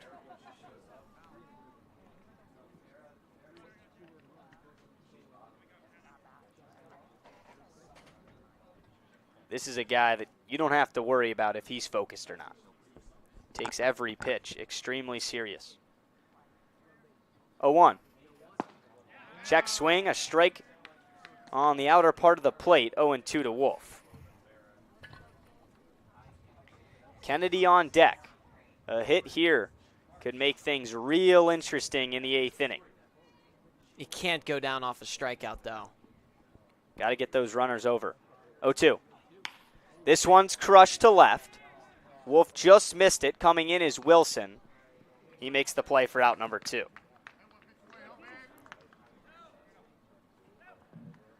So that's the second out of the bottom of the 8th, and a chance for the Mariners' RBI leader, D. Kennedy. And that's tough. If that ball had a little bit more carry on it, that could have at least advanced Maloney to third.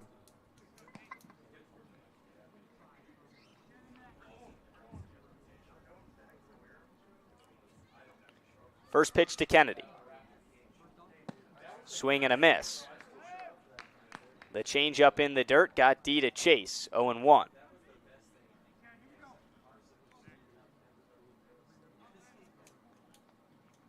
Two on, 2 out. Mariners down 2. Connor Lynn has done a nice job, 0-1. Inside, the count's even. The Mariner fans that are still here have some serious loyalty to this ball club. Oh, yeah. I'm not surprised, though. I was at a Sunday school the other night on the off day. Oh, there you go. Ton of Mariners gear over there. 1-1.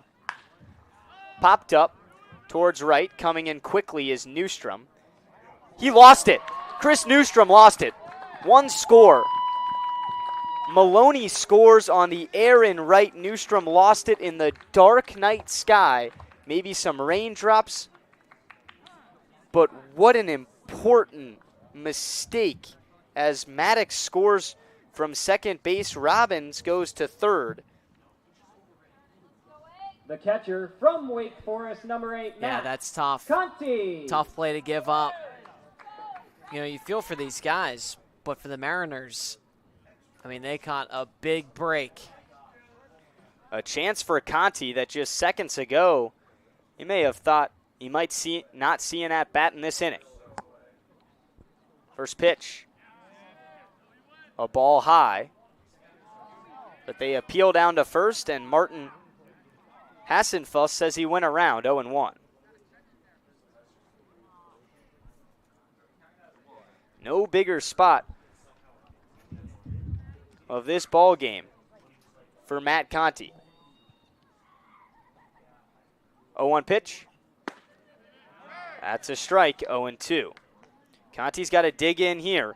If the Commodores are going to give the Mariners a chance in the bottom of the 8th on the Newstrom mistake in right, then Harwich better capitalize. 2 on, 2 out. Harwich down by 1. An 0-2 count to the catcher, Conti. The pitch. Fouled straight back. Kennedy was on the move.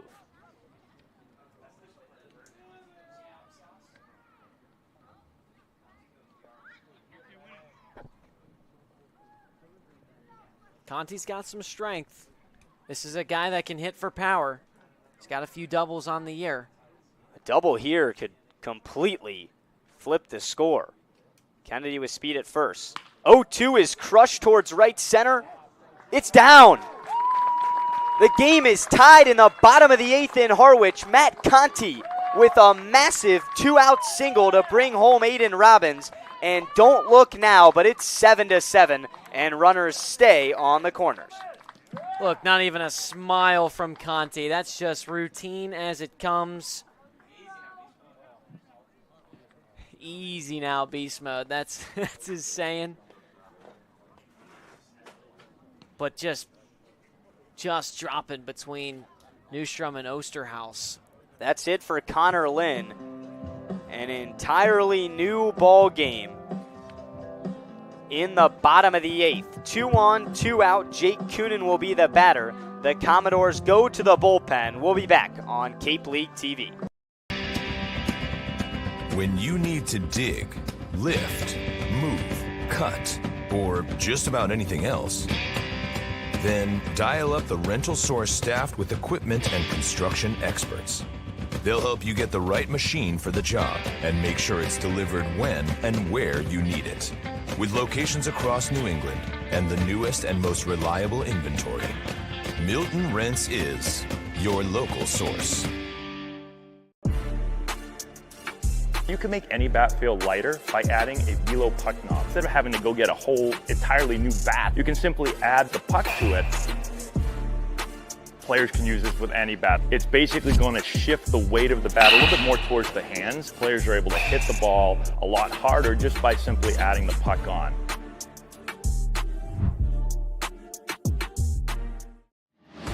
Cape Cod 5 is proud to be the official banking partner of the Cape Cod Baseball League.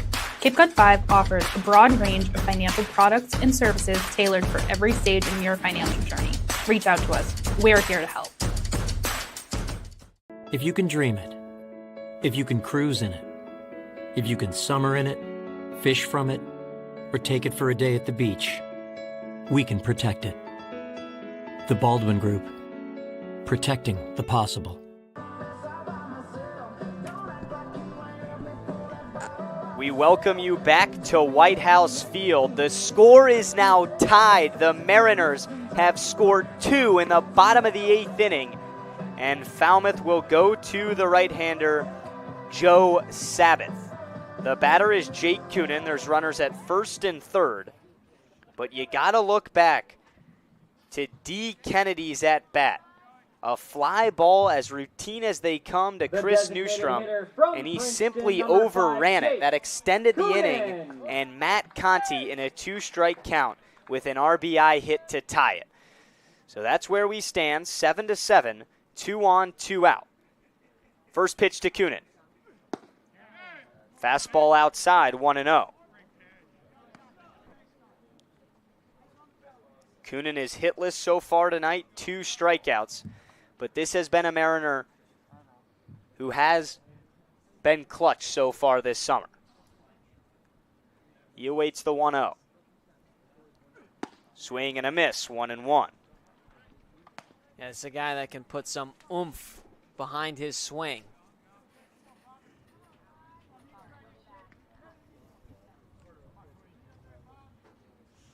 One ball, 1 strike.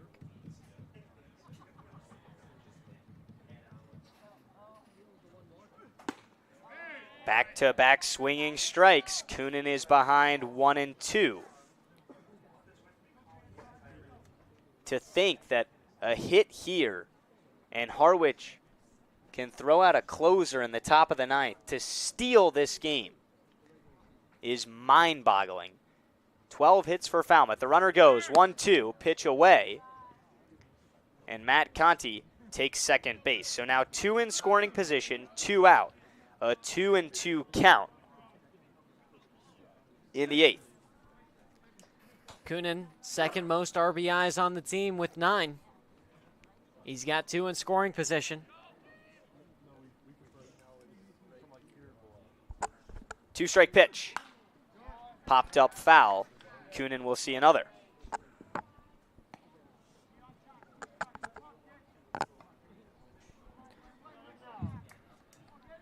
Coonan has dealt with some strikeout issues this summer, just looking to put one in play. The Falmouth defense has had a tough time this summer. They've had a tough time tonight.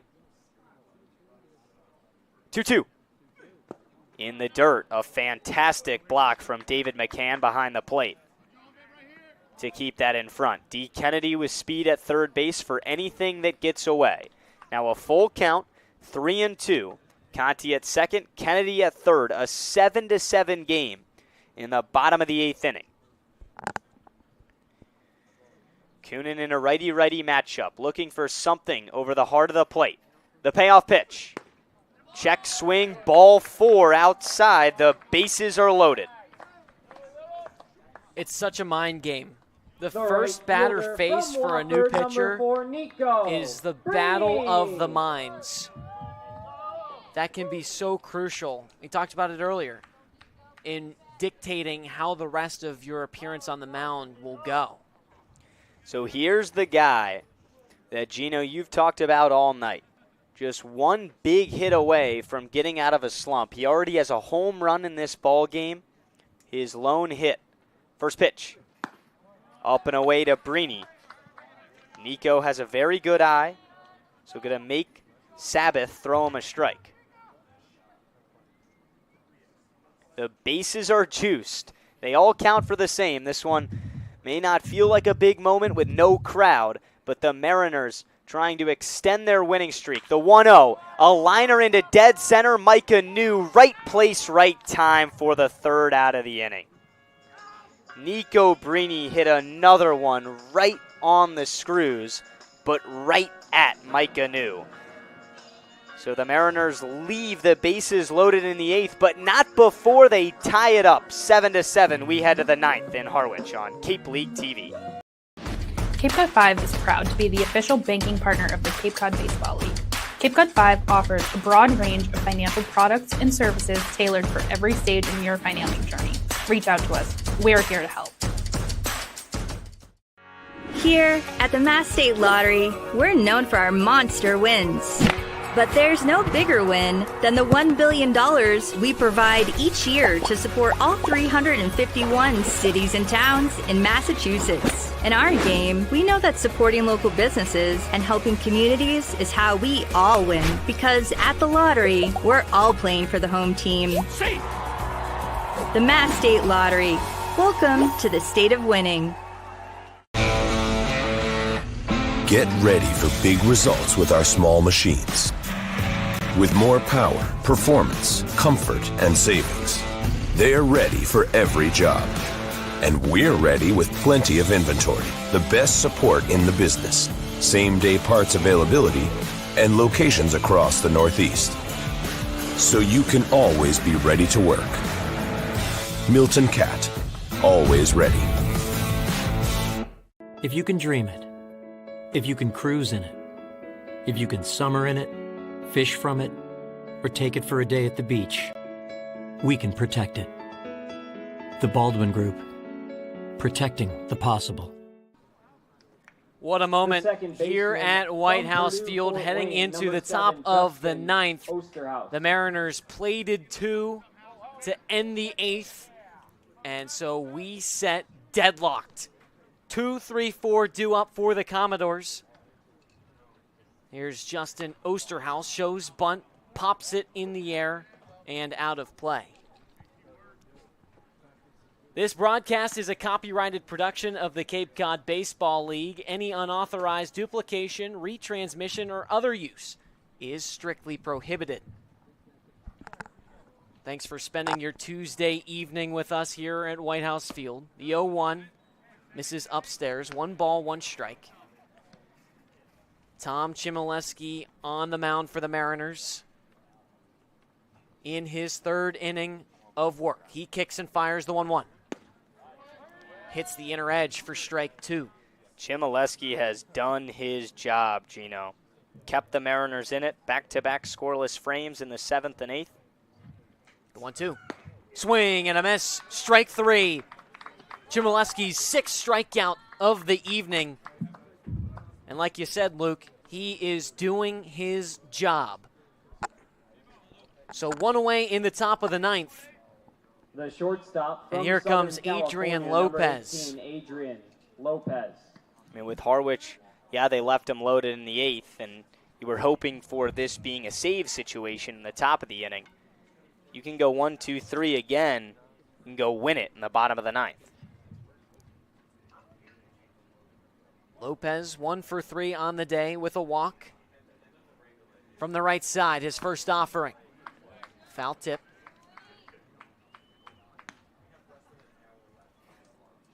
Feels like a new arm every night is having their best performance of the summer.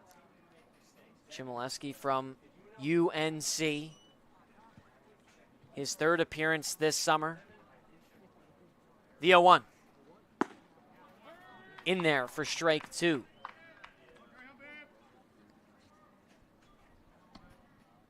Chmielewski has gone for a total before today of 4 1/3. The 0-2. Lined foul.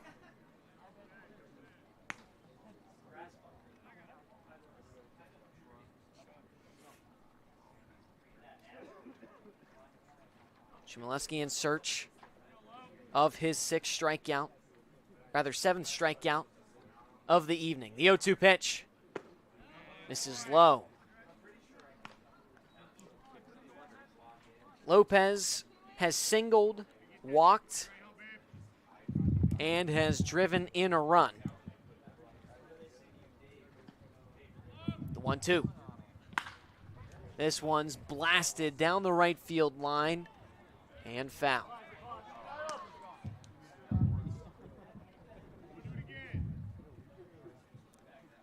So the foul ball trends for the Commodores continue. Quickly going down to 2 strikes in the at-bat and staying alive, extending it. Chmielewski trying to put him away. The 1-2 in the dirt.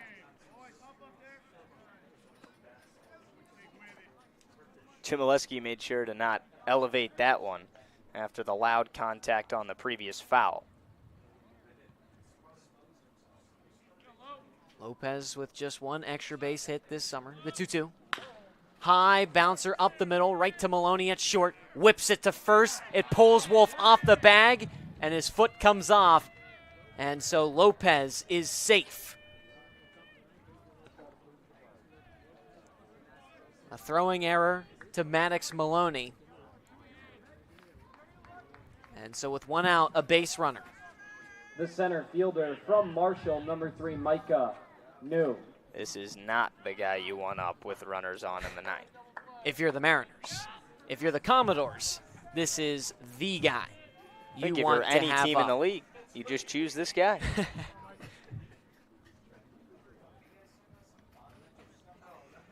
First pitch.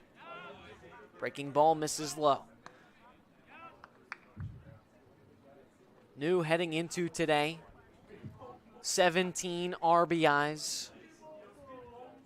The most on his team. Runner goes from first. Chmielewski off the rubber. Trying to apply the tag on Lopez. Oh my goodness. Lopez gets back.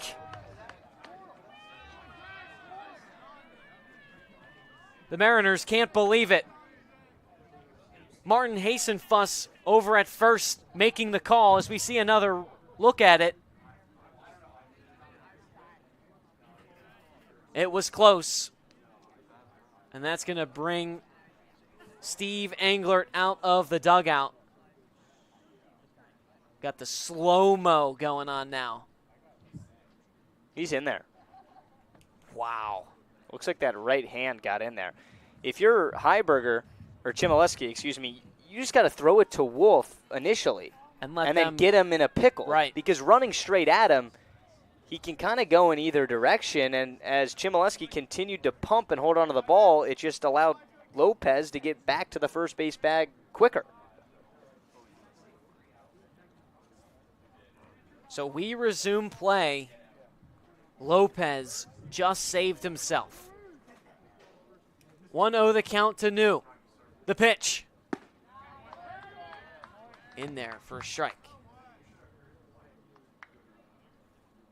Would have been nice to face New with 2 outs and nobody on.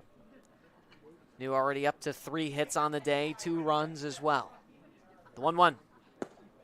Inside.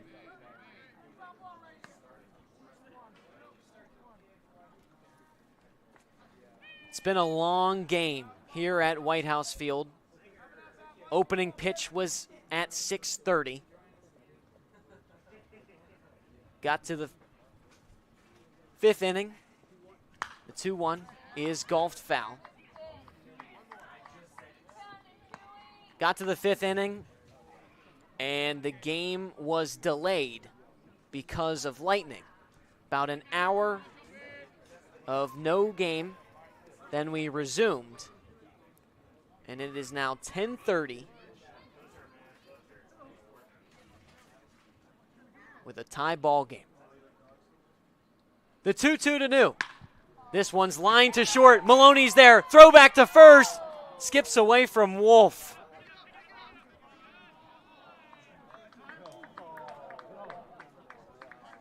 Maloney was ready for it. The first baseman. That from ball Georgia was Tech, in and number out of 10, his Kent glove Schmidt. in a second. So with 2 outs, a runner on first and Adrian Lopez, here is the 5th hitter, Kent Schmidt.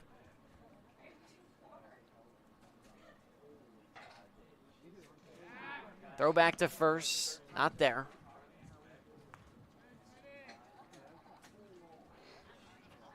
Schmidt batting a .232 average through 15 games.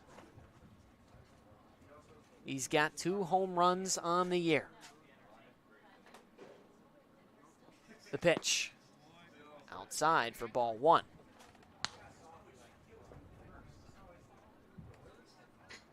This game's going late, Gino, and the Mariners have a road trip to Bourne tomorrow. You start feeling the long game a lot more when you look back on a loss compared to a win. The 1-0. Breaking ball for strike 1. On the flip side, get out of the 9th, you go win it in the home half, go into Bourne with maybe some added energy. That's the trick with these later games. Runner goes from first, the 1-1, a high bouncer past the mound. Maloney with bare hands gets them out at first. Maddox Maloney, like a track star over at short, records the out. Tied ball game heading into the home half of the 9th. The Mariners trying to walk it off. We'll be back on Cape League TV.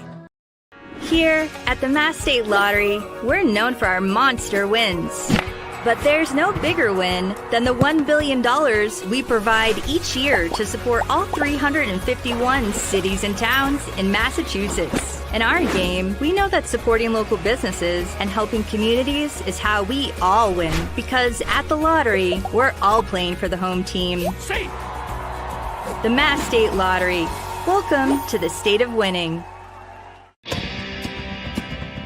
If you need to dig, lift, move, grade, clear, or cut, pump, weld, clean, light, and just about anything else, dial up the rental source for the newest and the most reliable equipment in New England. Staffed with equipment and construction experts, Milton Rents, your local source.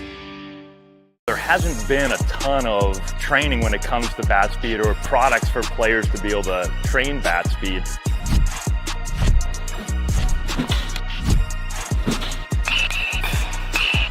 You can improve your bat speed and reach your goals working 10 to 15 minutes a day on this a couple of times a week. That's a no-brainer for every player.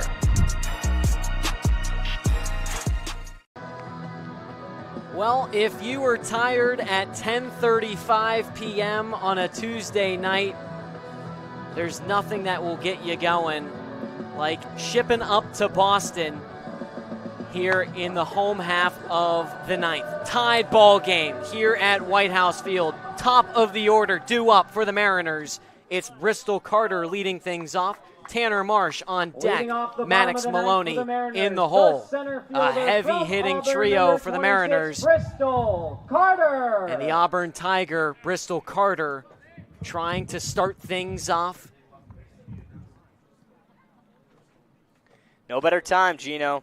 When you look at the bottom of the 9th and you want to go walk off a game, who would you want up? Who would you choose? I would choose the top of the order. And this guy right here with a ton of speed if he can get on. Joe Sabbath on the mound. He deals home.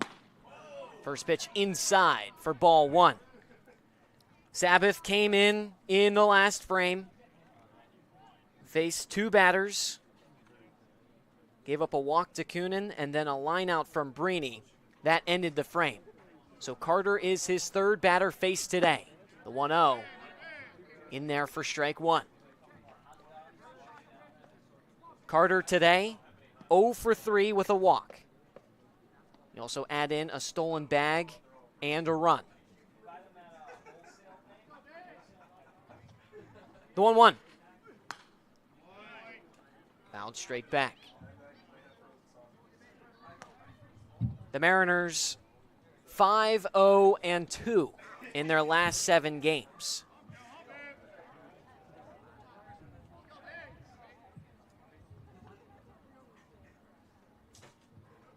The 1-2. In the dirt. This past week, though, a 6-game stretch for the Mariners with some heavy hitters. And look out in right field, the sprinklers come on. Chris Newstrom is getting soaked. And the Commodores dugout, that's what you were hearing when they were yelling. Hey, you gotta, this is home field advantage.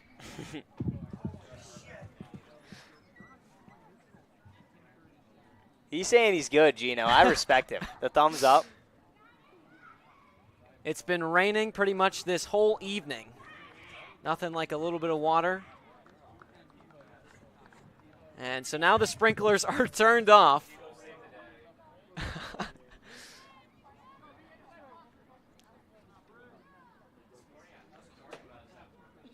2-2 the count against Carter as we resume play. Newstrom wiping the water off his eyes. The 2-2. In there. Strike 3. First strikeout for Sabbath. Gets Carter looking. His second time being struck out today. Tanner Marsh. And here's Tanner Marsh. Tanner Marsh has just one hit on the day. A single back in the first. He eventually scored. His first offering. This is low and away. Marsh can get on. You know that Maddox Maloney can find a gap and end this thing. Maloney has reached twice. A single and a walk. He's on deck. The 1-0. Inside, ball 2. And I don't want to jump the gun by saying that because Marsh cracked one out to right center his last at-bat. Marsh still in search of his first extra base hit this summer. He's reached in all 9 games he's played with the Mariners. 2-0, high. Red light. Got to make Sabbath throw a strike. If you can get a base runner, Marsh has good speed. You got to take it. The 3-0. There's that strike. Marsh has got a really good eye. He's got 6 walks this summer through 9 games. The 3-1. Swing and a miss, strike 2. But Marsh with a .429 on base percentage. Second best on the team. A nice job from Sabbath to work back in this count. He readies the glove at the belt. With 1 out, here comes the payoff pitch. Fouled.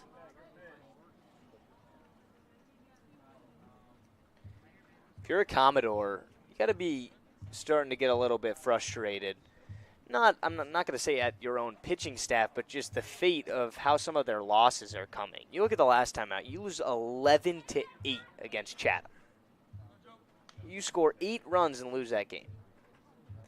Tonight, 12 hits. You're up late in the game, and they can still win this game.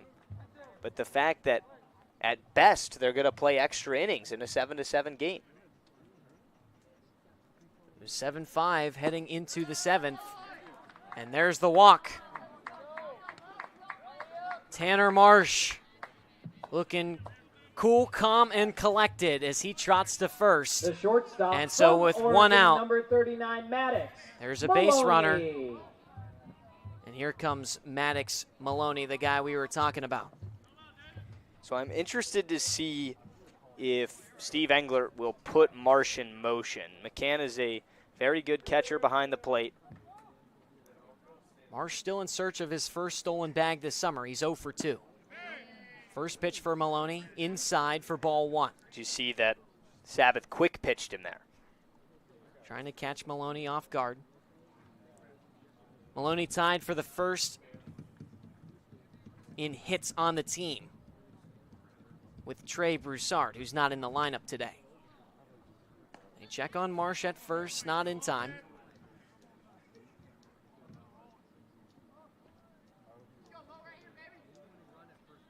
The Mariner dugout trying to rally on their shortstop. The 1-0. hard hit ball foul.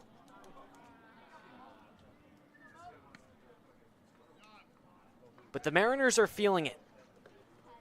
This past week, as I was saying earlier, 6 straight games. They went 4-0-2. Outscored their opponents 34-14. But the most impressive, they went 3-0 on the road. The 1-0 to Maloney. Gets away from McCann. He throws down to first. Gets Marsh out. Marsh was off the bag. Hasten Fuss said that Schmidt applied the tag, and here comes Steve Engler.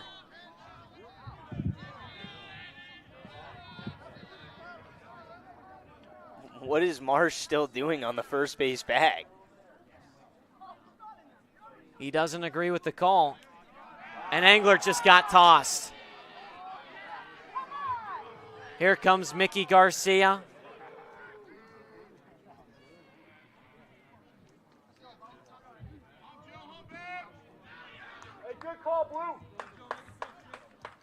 Mariner fans. Here we go. Getting fired up. Not many in attendance here. 10:43 at night.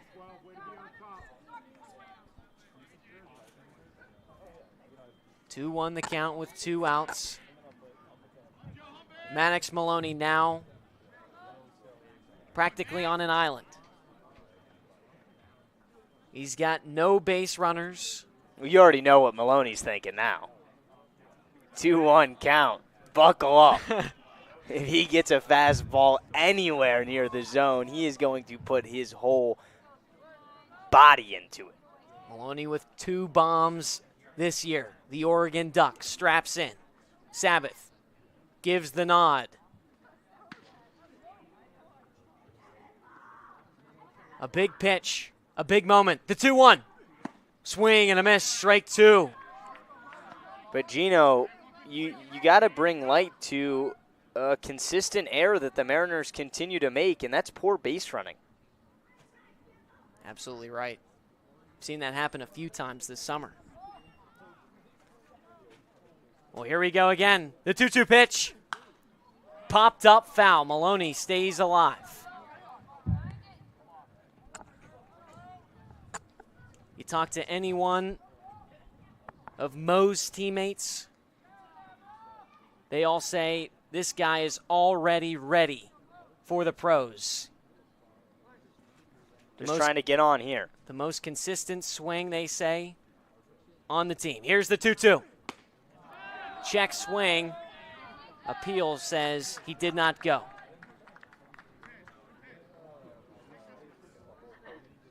So a good eye from Maloney. 3-2 the count with 2 outs in the bottom of the 9th. Tied ball game here at White House Field.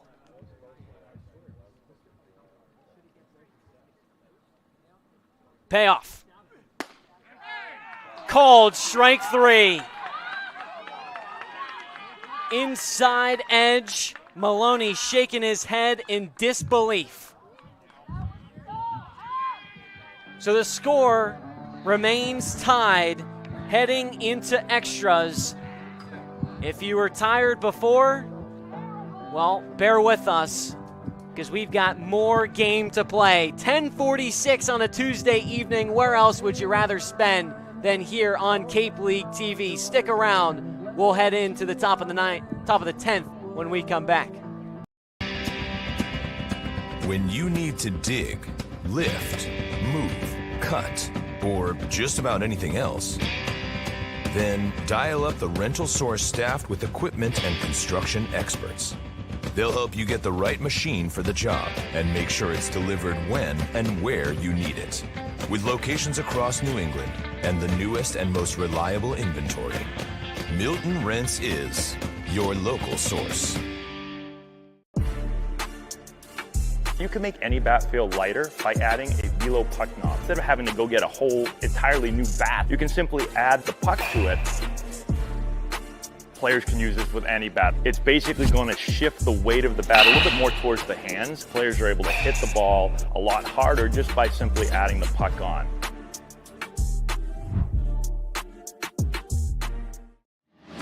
Cape Cod 5 is proud to be the official banking partner of the Cape Cod Baseball League. Cape Cod 5 offers a broad range of financial products and services tailored for every stage in your financial journey. Reach out to us. We're here to help. If you can dream it, if you can cruise in it, if you can summer in it, fish from it, or take it for a day at the beach, we can protect it. The Baldwin Group, protecting the possible. We welcome you back to White House Field. Extras we go. 10:47 p.m. on a Tuesday night. 74 degrees. And where else would you rather be than here on Cape League TV with my partner Luke Brenneman and myself, Gino Antamarino. Thanks so much for tuning in. 6, 7, 8 due up for the Commodores. Number 35, Ryan Zuckerman. And here's Ryan Zuckerman to lead things off. Pinch runner on second for the Commodores. That's Schmidt. It's whoever makes the last out of the previous inning. So Ken Schmidt with a lead off of second. First pitch to Zuckerman, who shows bunt, takes it away, strike one. So they substitute Schmidt for Antonio Morales. That's the pinch runner at second base.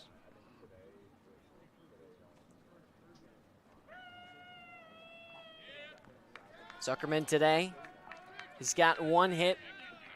It's a 2 RBI double. He shows bunt again, takes it away, strike two. That's a huge start to this at bat for Harrington. He has strikeout stuff. He's come into a lot of games in relief in the later innings. We've seen him in extras already this summer. And this is a kid that you want out there because he pounds the zone and he can ring you up on strikes, and that's what you're looking for. Don't advance the runner to second if you're the Harwich defense. Harrington lollipops a throw. It gets over Maloney's head. That advances Morales to third.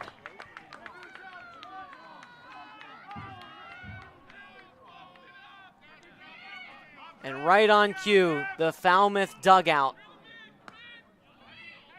is vocal. Still a lot of game left in this 10th inning. An 0-2 count. The infield now comes in. An important spot. The Mariners defense has been excellent all summer.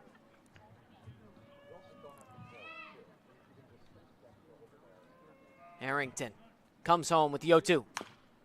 Bounced foul. Zuckerman has struck out twice today.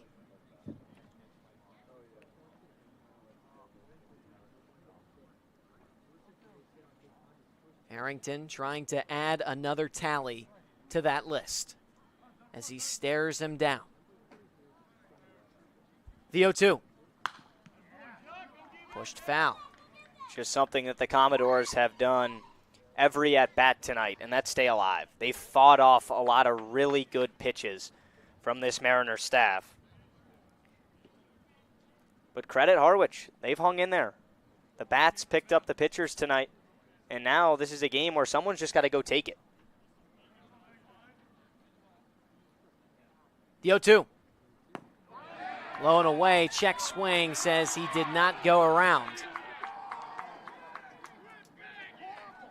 So 1-2 the count to Zuckerman with no outs.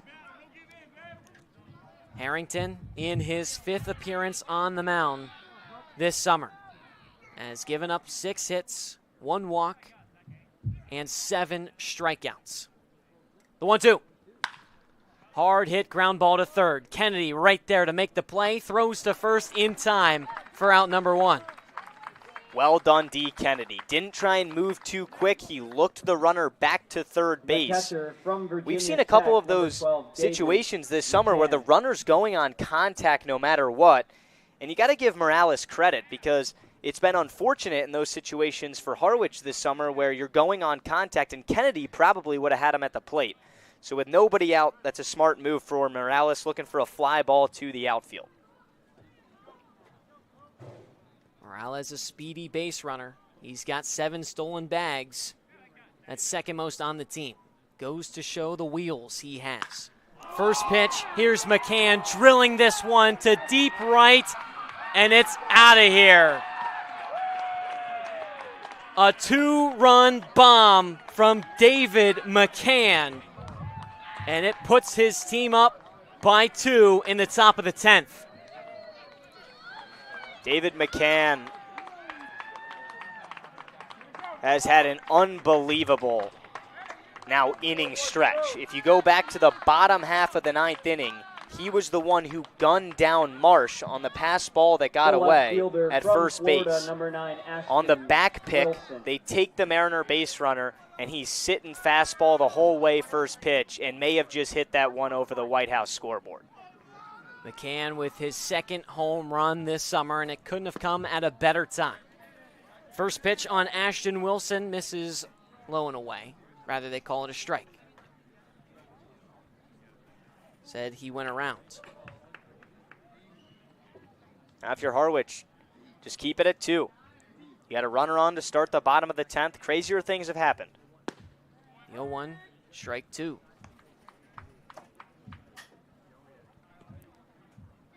Wilson, 0 for 3 on the day with a walk. 2 strikeouts today. The 0-2. They call it strike 3. And that was abuse right there from Harrington. Nice pitch there from Cooper Harrington on the mound. Right fielder from Tennessee. And so for the 3rd time today, Wilson has been retired off the strikeout. 2 away in the top of the 10th. Commodores up by 2. And here comes Chris Newstrom. The job's not finished, but nobody's happier for David McCann hitting that home run than this guy right here. This one's pulled down the left field line, foul. Remember, it was the Newstrom overrun or lost ball in right field that led to the 2-run, at the time, 8th inning for Harwich to tie it at 7. Newstrom 0 for 4 on the day. We talked about the defensive woe he made. The 0-1, this is outside.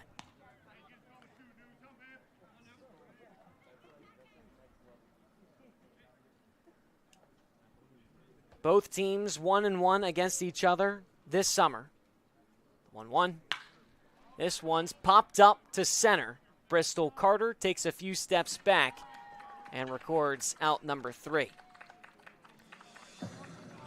We head to the home half of the 10th, and the Mariner Bats have some work to do. Down by 2. Can they do it? Stick around. We'll be back on Cape League TV. Cape Cod 5 is proud to be the official banking partner of the Cape Cod Baseball League. Cape Cod 5 offers a broad range of financial products and services tailored for every stage in your financial journey. Reach out to us. We're here to help.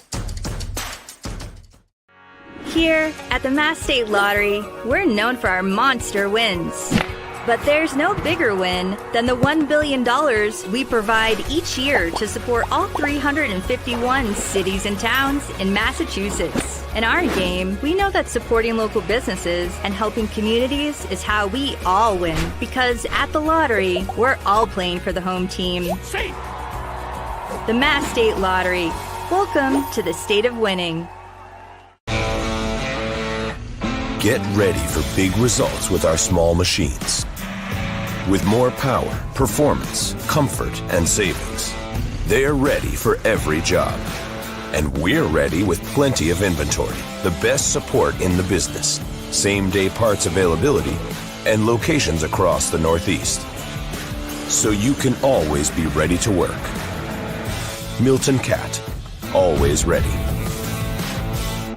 If you can dream it, if you can cruise in it, if you can summer in it, fish from it, or take it for a day at the beach, we can protect it. The Baldwin Group, protecting the possible. Welcome back to White House Field. Bottom of the 10th, Mariners down by 2. Alongside Luke Brenneman, I'm Gino Antamarino. 4-5-6 due up for the Mariners. Ghost runner Maddox Maloney on second. Leading things off, Aiden Robbins, who has been red hot today. He's 3 for 4 with 2 singles and a home run. On the mound, Joe Sabbath has already gone for an inning and a third. Has given up no hits, 2 walks, 2 strikeouts. First pitch, a strike. I mean, win or lose tonight, you got to talk about the progression of Aiden Robbins, just stacking days at this point of putting bat on ball. The slump is way behind him that he was once on. He's doing the same stuff now in Harwich that he was doing at school at Seton Hall. Sabbath steps off the rubber. We talked about Robbins. 2 for 15 to start this summer, but has since been lights out. The 0-1 in there for strike 2. Now you got to protect. He was behind 1-2 when he hit that home run in the 6th. Maloney with a .438 on base percentage, best on the team. Currently down in this count. The 0-2. Misses low, gets away from McCann, and Maloney trots to third.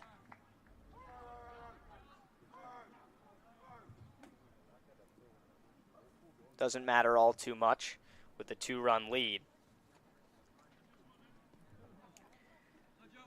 So Aiden Robbins digs back in with a 1-2 count, no outs.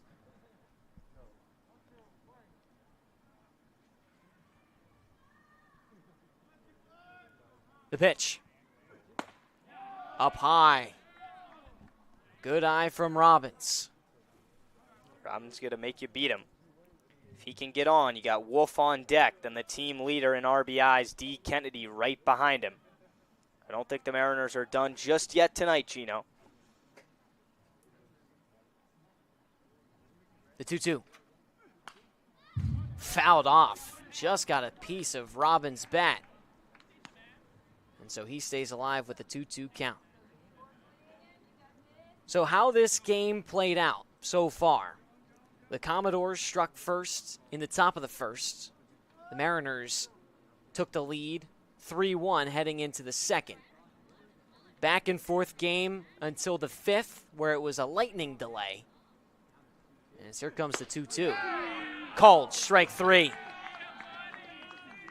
Right on the inner edge. 3rd strikeout for Sabbath on the night. 3 of the last 4 Mariners that have gone up have struck out looking. From Boston College, and that's number a big 34, strikeout Kyle Wolf. To Robbins. Because as we were talking about, this guy can make contact. But so can this guy, Kyle Wolf, who gets set from the right side. 4th on the team in RBIs. He's got Maloney on 3rd. The first pitch. Just misses low. But back to how this game played out. Went into the 5th inning with a lightning delay. Then heading into the 6th. Mariners were down by 2 runs. Then scored both those runs in the bottom of the 8th. Now here we are in extras. The 1-0 called strike 1. At the top of the 10th, the Commodores, a 2-run homer from David McCann, his 2nd bomb of the year. But for Falmouth, their 18th home run of the season. That's the most on the Cape. Here's the 1-1 to Wolf. This is low and away. Good take. Now if you're Wolf, Sabbath has proven that he's not walking guys tonight. He's pounding the zone with fastballs. You got to be ready to go. Not necessarily swinging for the fences. We've seen Mariners the last couple times up be a little timid. Wolf ready to go for the 2-1. Swing and a miss, strike 2. Wolf 0 for 4 with a sac fly back in the 1st.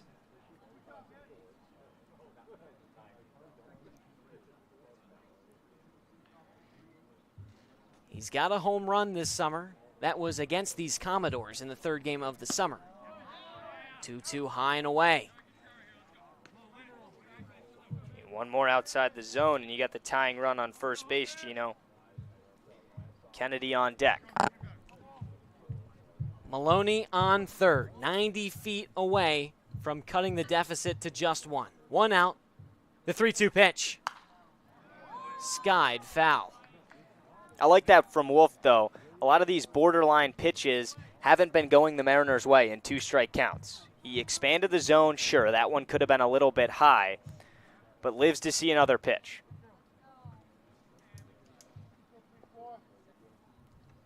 Wolf digs back in. Sabbath toes the rubber.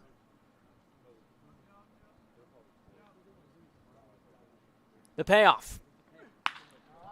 Hard hit ground ball to second. Osterhaus is there, throws to first in time. That brings home Maloney. So the Mariners down by just one with 2 outs in the bottom of the 10th. And here comes D. Kennedy. The third baseman from Kansas State, number 11, D. Kennedy. Kennedy with 2 hits today, including an RBI. If the Commodores can get out of here with a win, they'll have flipped the standings in the West. Hyannis down 4 in the 9th. That's if Bourne can hold on. First pitch from Kennedy. This one, a blooper into left. It's down for a hit. First pitch and a single for the third baseman for the Mariners. From Wake Forest, number 8, Matt. Third hit of the day Conti. for D. Kennedy, who stands on first with 2 outs. And here's Matt Conti. Gino, we've been saying it all summer. We've been waiting for that Matt Conti moment. Already has that game-tying RBI knock in the 8th. The Mariner catcher gets set from the right side. Blast this one foul. The focus here, though, is just getting on. Get a guy in scoring position. I'm interested to see if the Mariners would try and test David McCann behind the plate. Kennedy over there at first. They didn't do it with Marsh in the 9th. Kennedy with just 1 stolen bag this summer. They check on him at first. He's back standing.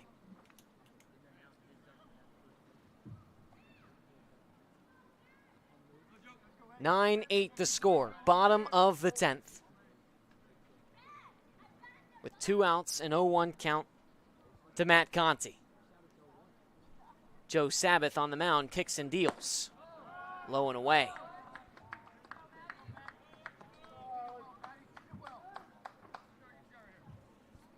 Falmouth has slowly been climbing the ranks in the West. We talked about Hyannis being down. Falmouth just 2 points back from the Harbor Hawks for that first place spot. The 1-1. Swing and a miss, strike 2. It's a center cut fastball. Sabbath is pumping it in there right around 92 on the radar gun. Conti windmills the bat. With 2 outs, a 1-2 count. The pitch. Ground ball to second. Osterhaus side shuffles, and he bobbles it. A play that could have and should have ended the game. And we play on with 2 outs. Designated hitter from Princeton, number 5, Jake. Wow. Coonan. This game might just never end, Gino. But don't look now, but the guy stepping into the right-handed batter's box may just lead this team in the home run category. From Houston, number 3, Trey. Trey Broussard, pinch running for Matt Conti over on first. Got to give credit to Matt Conti, though. Kind of a knuckleball of a grounder cued the other way, and he ran it out.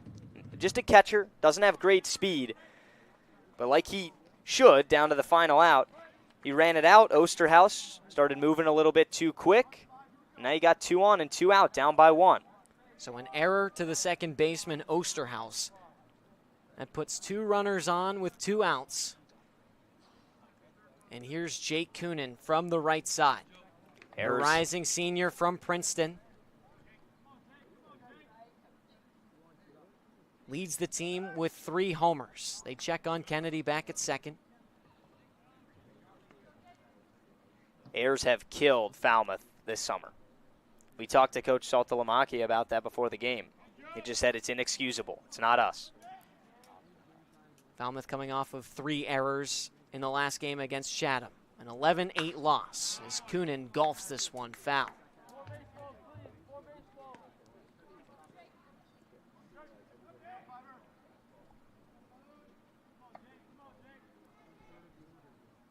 Jake Coonan 0 for 3 with a walk today and 2 strikeouts. We've seen him in this moment before with a chance to win the game. Here's the 0-1. Fouled straight back. Got to give credit to Sabbath as the moment continues to somehow get bigger for the youngster on the mound. He's pounding the zone with strikes, and he's confident in his fastball. See a lot of guys in situations like this start to get picky. They're trying to get guys to chase. Gets ahead 0-1. Well, guess what? Going right back to the fastball, and now Coonan's got to just shorten up the swing, choke up, and get bat to ball. Coonan loads the back foot. Here comes the 0-2. Outside, ball 1. Good eye from Coonan there. The Princeton product has the second most RBIs on the team with 9. He's got Kennedy in scoring position on second. With a 1-2 count, Coonan gets set.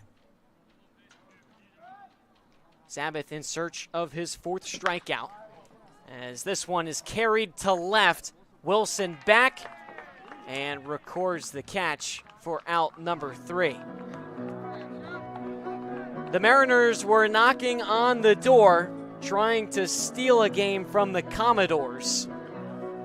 But Falmouth, with an excellent job in the top of the 10th, scoring 2 off of a 2-run blast from David McCann, his first homer of the summer. The Mariners travel to Bourne to take on the And Braves that tomorrow does at it 6 p.m. at Dorrance here from Park. White They will House be back Field. home on Friday, July 11th. That's a tough to one, host Gino. The Chatham Anglers at 6:30. You fight the Commodores, you kept up Thank with you them all so much for offensively, attending tonight's game, and just a please 2-run drive home homer in the safely. 10th. It was going to be who was going to take this one. Someone had to go out there and take it.